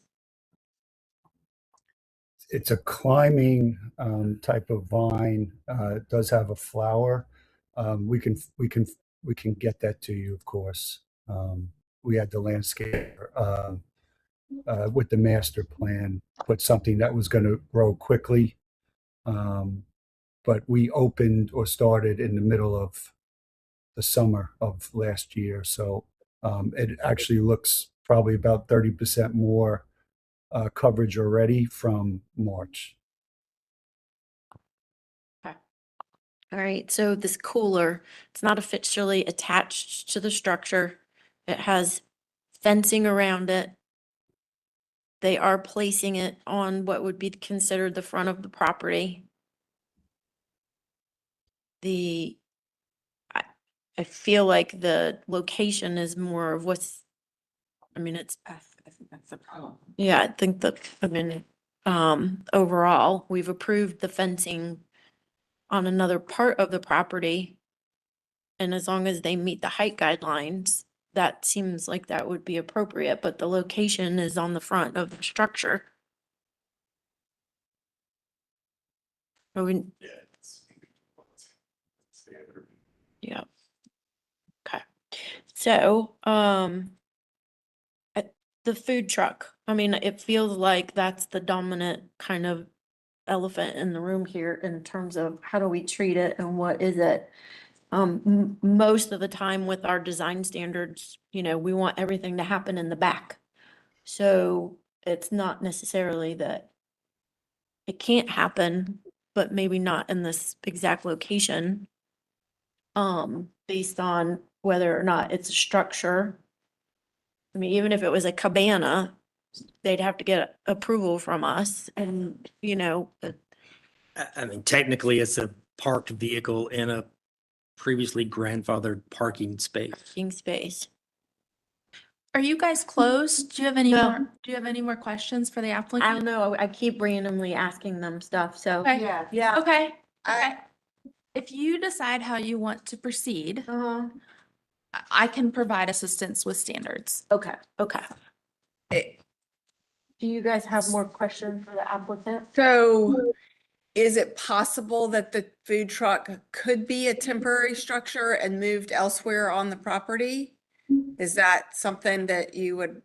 Do y'all have a temporary zoning permit for this, for it, like you do for the tents? No, it's permitted with the health department as a mobile food unit. Be similar to a brewery or beer garden. Yeah. Yep. So no, it wouldn't be considered temporary because temporary has very specific regulations that they can only be there for like 180 days. So you have to consider it as a permanent feature. Oh, I thought they just said it was temporary. No? No, They consider it mobile. it's mobile. Mobile. There's a difference, yeah. A temporary, there's some- temporary zoning permit for like a pod. They give them for pods, they give them for tents, they give them maybe for like a construction trailer.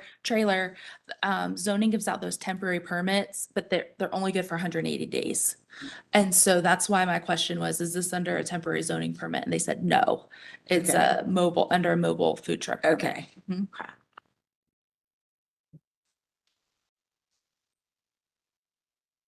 Right. which has no length requirements. So it can stay there in perpetuity under a mobile food truck. Correct. But from our guidelines, that's a permanent structure. I mean, if it's gonna sit in the front of a building for forever, it's, So it has to meet our design standards as an addition to the property. Like to you guys need to talk about, are you considering it a a vehicle that is being parked in a parking lot? Or are you considering it a basically permanent addition, permanent structure to the site that just happens to look like a vehicle? right. So does anybody else have any questions for the applicant? So we'll close and, okay. So at the end of the day, to me, that's a pergola. It's a outbuilding, it's a shed, it's something that people are storing things in. They're in it. It's something that a person can go hang out in. It's not gonna be moved. I'm sorry, can you clarify what portion of the application you're talking about? Thank you. The food truck, the Okay. food truck. And for the record, we're closed, right? Yes. I think that's, I mean, I thought I said that. Yes. So as an addition or a new building, then it would need to meet the requirements for percentage glazing, access along the front facade, a lot of other pertinent guidelines from section, somebody help me with the number. Point for 6.20. For new non-residential construction. Oh, 7, Chapter 7. commercial, yeah, 7. Side, because there is a corner, so what is the actual? They're It both has fronted. 2 fronts. 2 fronts. It's two fronts. Yes. Yeah, I mean, when you look at, I'm looking at slide 17, when you zoom in, the truck is shored up with some, looks like maybe some cinder blocks and some wood piers. There's a wall that's attached to the back 3/4, like this is It there. might as well be a trailer. Yeah, it's I not, mean, it's these not are going anywhere. trailers sitting on the property. Well, except for slide 19 indicates that it is moving forward towards the street, right on the back of the planting strip, Because they're putting in because the, they're putting the cooler in its current location. so they'll move it and then reset it. I see.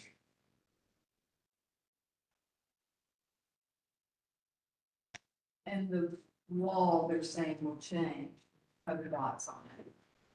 It would, Well, it has to. Why don't you guys start with the easy stuff then? Yeah. Well, I was trying. It's easy. Let's start with let's start with walkway. I You have- good with the walkway? We talked about the fence, we talked about the walkway, we've talked about the cooler location. Those are the 3 easy ones. Well, you didn't talk about it in deliberation, so Oh, Let's- I'm sorry. let's, yeah. Okay, So sorry start about with the that. Fence and Okay. like figure out a pulse point on that. Yes, so for fencing, we have a shorter fence and a taller fence. Neither one of them meet our height requirements. We also have the design deliberation, and we have a planting strip that needs to be addressed with that, based on our fencing guidelines. All right. Number 2, we have a walkway. The walkway in itself does apparently access something. Talk about them one at a time? Yeah, let's talk. Oh, okay. All right, fence. Yep. it's like there is some kind of. There is. He said it was a foot. less than 12 inches. It's supposed to Needs be, continued, that the fence needs to be continued for like a redesign, resubmittal of a design that's smaller. And like I said, I think it just needs, they need if they want to have it covered in greenery, you know, what that looks like, and it needs to be set back. Are we determining it as a fence and not a living wall or a green It's a wall? fence. It's a fence. It's a fence. That is part of the landscaping? It is a fence. It's a fence. There's structure to it, not just a plant. If it was a hedge, that would be a living wall. But Well- beyond trees, is there anywhere in our standards where we talk about plantings? No, Yeah. but we're talking about the fence. Right, but I'm just saying, like, we wouldn't be able to require an applicant to plant something, would we? No, it's just that that's what they want. Right, And so they just need to come back with a design that meets our standards for height and show us what that would look like. And if they want to plant on it, great, but show us what that would be, and then it needs to be the minimum of 18 inches. And can- But the planting material itself would not be part of what makes that fence compliant. Right. No, Yeah. no. That's what- And I think, can we determine that the materials for the current living fence are in compliance? It's just the planting strip and the height that are out of compliance with our standards? I don't think that that metal is in compliance with our standard. It, it has there's something that says something. I think that's in a specific district. Yeah, it says something. Metal fence. Yeah, we need to. Fencing Correct. should be wood or dark metal, number 7. So I think they've got the wood and they've got dark metal, so to me. Wire. It's not metal, it's wire. Wire's metal. Wire's also chain link. So, I think this would be a deviation from fences you've approved in the past.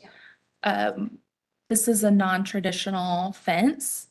And so you can just ask for more information. If you're continuing this fence, like just ask them for all kinds of information about the materials and what it'll look like once it's done and all those things. Yeah, we have. I would like to point out, and I think Sarah's thinking this along the same lines, that the removal of the wire would also remove the living green wall aspect of the fence, and it would truly just be a fence. I'm assuming it's Carolina jasmine, that's what it looks like, Looks like. and that needs something to cling to. Yes. That's why I was trying to justify it within the And you can, standards. I mean, if you need more information, like you can talk about the location and all the things, but if you're gonna continue it, there's no need to justify it right now. Yeah. Yeah, just needs to be a study and a resubmittal of the design and the, showing the 18-inch planting strip and the proper height and. And more specific information about the materials. You just gave me. Okay. That's the fence. Everybody good with that? The low fence, the tall fence, Oh, that's gonna go, I mean, that has, well, no, I think that gets addressed at the same time. Because it's continuing down, so. correct. Well, I it can't, think- yeah. I mean, it can't stay the way that it is. They can't match what they have. So it's gonna get addressed when, well, they could potentially match what they have if we approved it, but it's in the wrong location and it's too tall, so. So we it's gonna continue get- the short living fence as well as the tall tall, fence for redesign. yes, the tall privacy fence. Tall privacy fence is not allowed in the historic district's 8.8. Okay. All right, walkway. Walkway takes us somewhere, it gives us accessibility. There is an entrance, it meets a code requirement for accessibility, but the pavers in themselves are not a historic material. Concrete, So continue Brick. for restudy materials. I mean, I think that's the only thing that stands out to me as being the issue is the material. Okay, so walkways, that was, 2. yeah, 0.2. And then I'm skipping the food truck. The cooler, so the cooler, Is not permitted in the front yard per 8.9 number 1, yes. period. So we would need a restudy of the location of that I think that's. That'd probably be a denial. denial. Yeah, because it's just, they can't fix what they've got, right? It's gotta be, we can't finesse that. They gotta move it. Ask them to finesse it. Okay, but whatever. Yeah, Yeah. I mean, it's gotta come back with something different, so however somebody wants to put it through. So the food truck. So if we're going to address it as a permanent item based on zoning that is not temporary, there is no temporary permit. So it's going to be a permanent element. It is gonna be a site element, it's going to be a shed, it's going to be like we would treat a carport, it's like in itself. It is a mass of something, and we typically do not allow that in the front. And it's the same as someone parked an Airstream in the front yard and strung up some patio lights. Yeah. So at the end of the day, Can you direct us to where that might be addressed in I the can't. guidelines? Is that where everyone's leaning not to allow it in this current location? I would think not so. allow it in Right, its yeah. current location Current or proposed, either. because they're Current and proposing. proposed. Okay.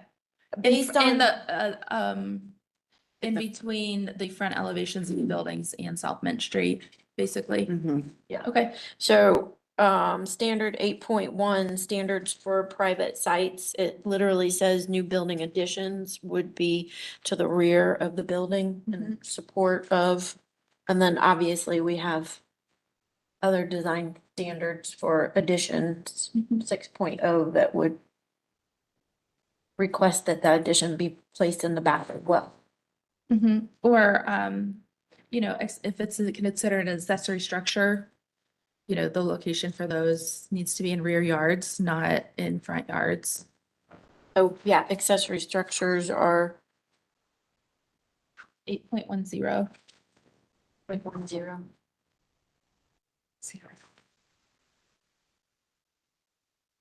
Okay, so I think that's everything that we need to address.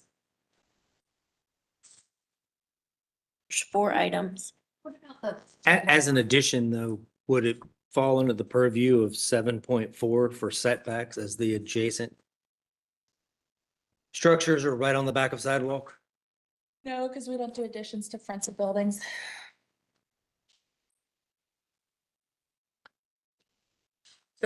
Is this an addition or a new building? It's an addition to the property. structure. I think it's an accessory structure because yeah, it is I think that's- detached from. Yeah, Yes, I think that's a accurate. perfect, And per then- 8.10, they are not allowed in the front yard. perfect. It's an accessory structure. But can I ask a question?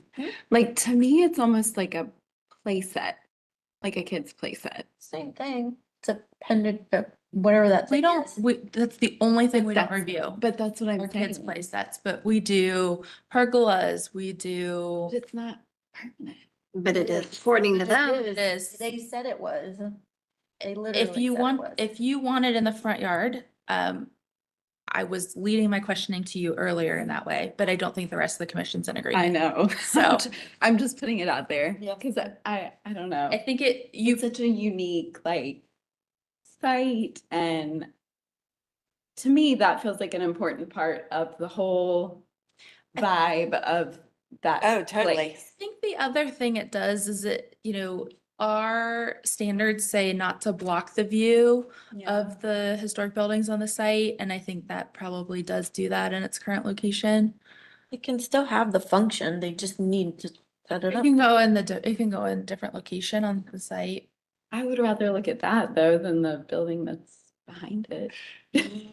Cause that's just like a, But it's an industrial utilitarian building. It is what it is in that point. Oh, and we do have, actually, there's item number 5, the temporary tent B and temporary bar. If you want explanation on, You just want a timing, an estimated time frame. Is it 6 months? Is it 5 years? You know? If you wanted to continue for the vehicle, and ask for a restudy on the placement, you could do that. Yeah. I mean, we're not telling them they can't have it. We're telling them they can't have it there. Okay. It's the same as the coolers. Yeah.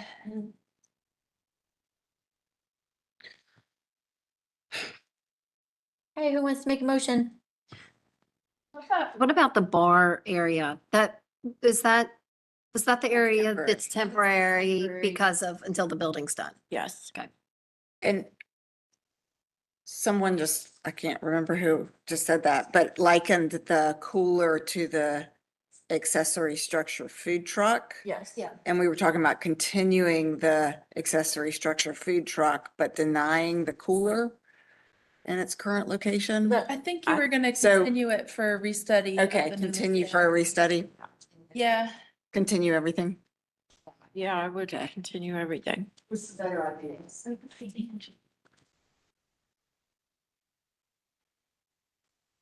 I am, come on. You can do it. You can do it. I know you can. Okay, I'll try to make a motion. Help you. I would like to move, we're gonna break this apart into 4 components. The perimeter fencing. I move that we continue for restudy based on design standards 8.6, number 4, 5, 7. In specific materials and a planting strip next to the public right of way. The height. And Height height requirements. And Planning strip is 8.7, number 10. 8.7, oh, I thought it was 8.6. 8.7, number 10. It's the 18-inch planning strip. Oh, Requirement. okay, sorry. That's okay. That's, I was just it's jumping in my the- little Oh, notes, cryptic notes that I've taken. And then, so that's it for the fencing, and that includes the tall fencing and the living wall fencing. Can you reference 8.8 for style? Also 8.8, as far as styles permitted for landscape fencing. The recommended facts, 1 through 7. Recommended facts 1 through 7, the height of the fence is approximately 3.9, which is 9 inches taller than allowed for front yard fencing. The fence material of treated lumber and green wire lattice does not meet the standards. The perimeter fencing does not enclose entire front yard of the property on all 3 sides. The 6-inch wide planting strip between the fence and the public sidewalk, 6 inches plus, does not meet the minimum of 18 inches required by standards. The fence has plantings directly underneath it with vines leading to the wire lattice. To date, the plantings do not cover the wire lattice. There's no similar style fencing in a 360-degree view from the subject property. And the paver walkway, I move that we continue for a restudy of materials as it is incongruous with the standards 8.2.2. The walking is, and the facts are the walk is functioning as a front walk from the public sidewalk to the complex. The use of pavers for a walkway in the front of a property does not match typical primary and secondary walkway materials found in Wilmore. Let's see. Then we move on to. Don't need to do the temporary site. We need to request a timeline for the. And requesting a temporary, a timeline for the temporary structures on the site, including the bar structure and tent, the remaining temporary tent. I can't remember if it was A, B, or C. B. Okay. According to the facts of the tents, the tent B is permitted by the Charlotte Fire Marshal for 180 days, expiring on June 29th, 26.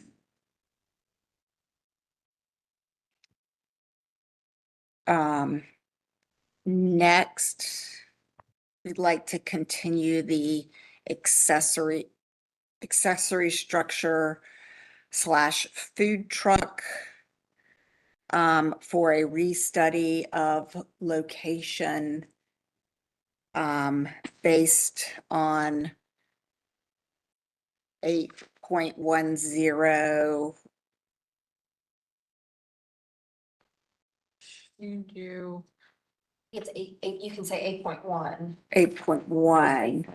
and Where's it? 8.10. Page. 8.1 is the preamble. Okay, 8.1 and 8.10. I don't see any facts. The facts are that there's a permanent food truck installed in front of building number 2 with the 8-foot tall wood framed fence that we have already continued for a restudy. Yes. And I move that we continue the proposed walk-in cooler for a restudy of location as site appurtenances are not permitted in the front yard per 8.9 number 1.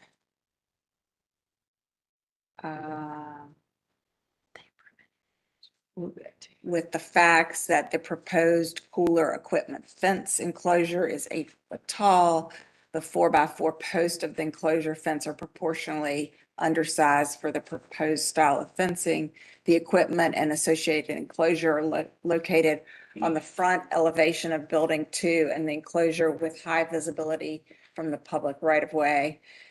And site appurtenances need to be located to the rear of buildings and areas per standard for site appurtenances 8.9, 1, 4, and 5. We also add the considering alternate fencing 8.6 of Yes, fencing around the cooler 8.6, number 8. Okay. We have a second? And we need to vote. friendly amendment. Oh, yes. Can we just add just the recommended facts for the cooler and the fence 1 through 4? I thought I she think read I that. read that. Oh, you did, I'm sorry. Yep, Yes. I think, yes. Yep. Okay, good. Okay, great. So, Commissioner Lineberger, Yes. Commissioner Sowash, Yes. Commissioner Stanley, Yes. Commissioner Holtz. Nope, sorry. Commissioner Kerm, Yes. Commissioner Sullivan, Yes. Commissioner Allred, Yes. Commissioner Wojcik, yes. Project is approved 7-0. Continued. Continued, sorry. Thank you. Thank you. Thank you. Thank you. Before we officially close, I want to thank Sean for sitting here the whole meeting. Sean's a new commissioner. We just need to finish orientation and then hopefully he'll be a voting commissioner next month. So Sean's the Plaza Midwood representative. So please say hi to Sean. I'm sorry, I should have introduced you at the beginning, Sean. My apologies. And then I believe our attorney has one quick thing as well. Yes, I do want to address the approval of the minutes because Commissioner Lineberger had raised that the last item on the minutes that were approved at the beginning of the meeting reflected that she was there. I also see that it reflected that Commissioner Kerm was there. So I would suggest that we make a motion to amend the motion approving the minutes and that the motion to amend include amending the minutes to reflect that Commissioner Kerm and Commissioner Lineberger, correct, left at 6:11 p.m. That's what I have in my notes. So they should be struck from that last vote and it should have passed 8-0. No, and Commissioner Taylor was a no. Okay, so 7-1. 7-1. Thank you. So do I need to say all that? I think if someone can make a motion to amend the motion approving the minutes, I would like to make a motion to amend. let somebody else do that. Oh, sorry. Chair, no, you're. Oh, sorry, I forgot I can't make. I put it in to begin with, I'll do it. I make a motion that we amend, make a motion that we make a motion to amend the prior approval of the minutes with the corrections suggested by Attorney Inman. Perfect.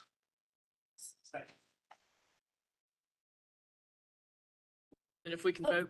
I'm sorry. I mean, goodness gracious, I am just, we need to vote on that motion. Commissioner Lineberger, Yes. Commissioner Sowash, Yes. Commissioner Stanley, Yes. Commissioner, oh my God, Colts, thank you. Yes. My brain's turned off. Commissioner Kerr, Yes.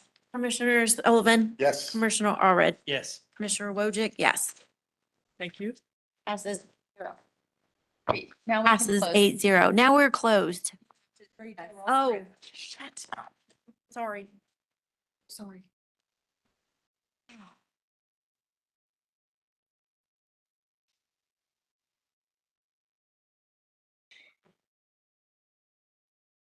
I don't know what I'm supposed, what am I supposed to read? The end of the script that says we've reached the end of the meeting.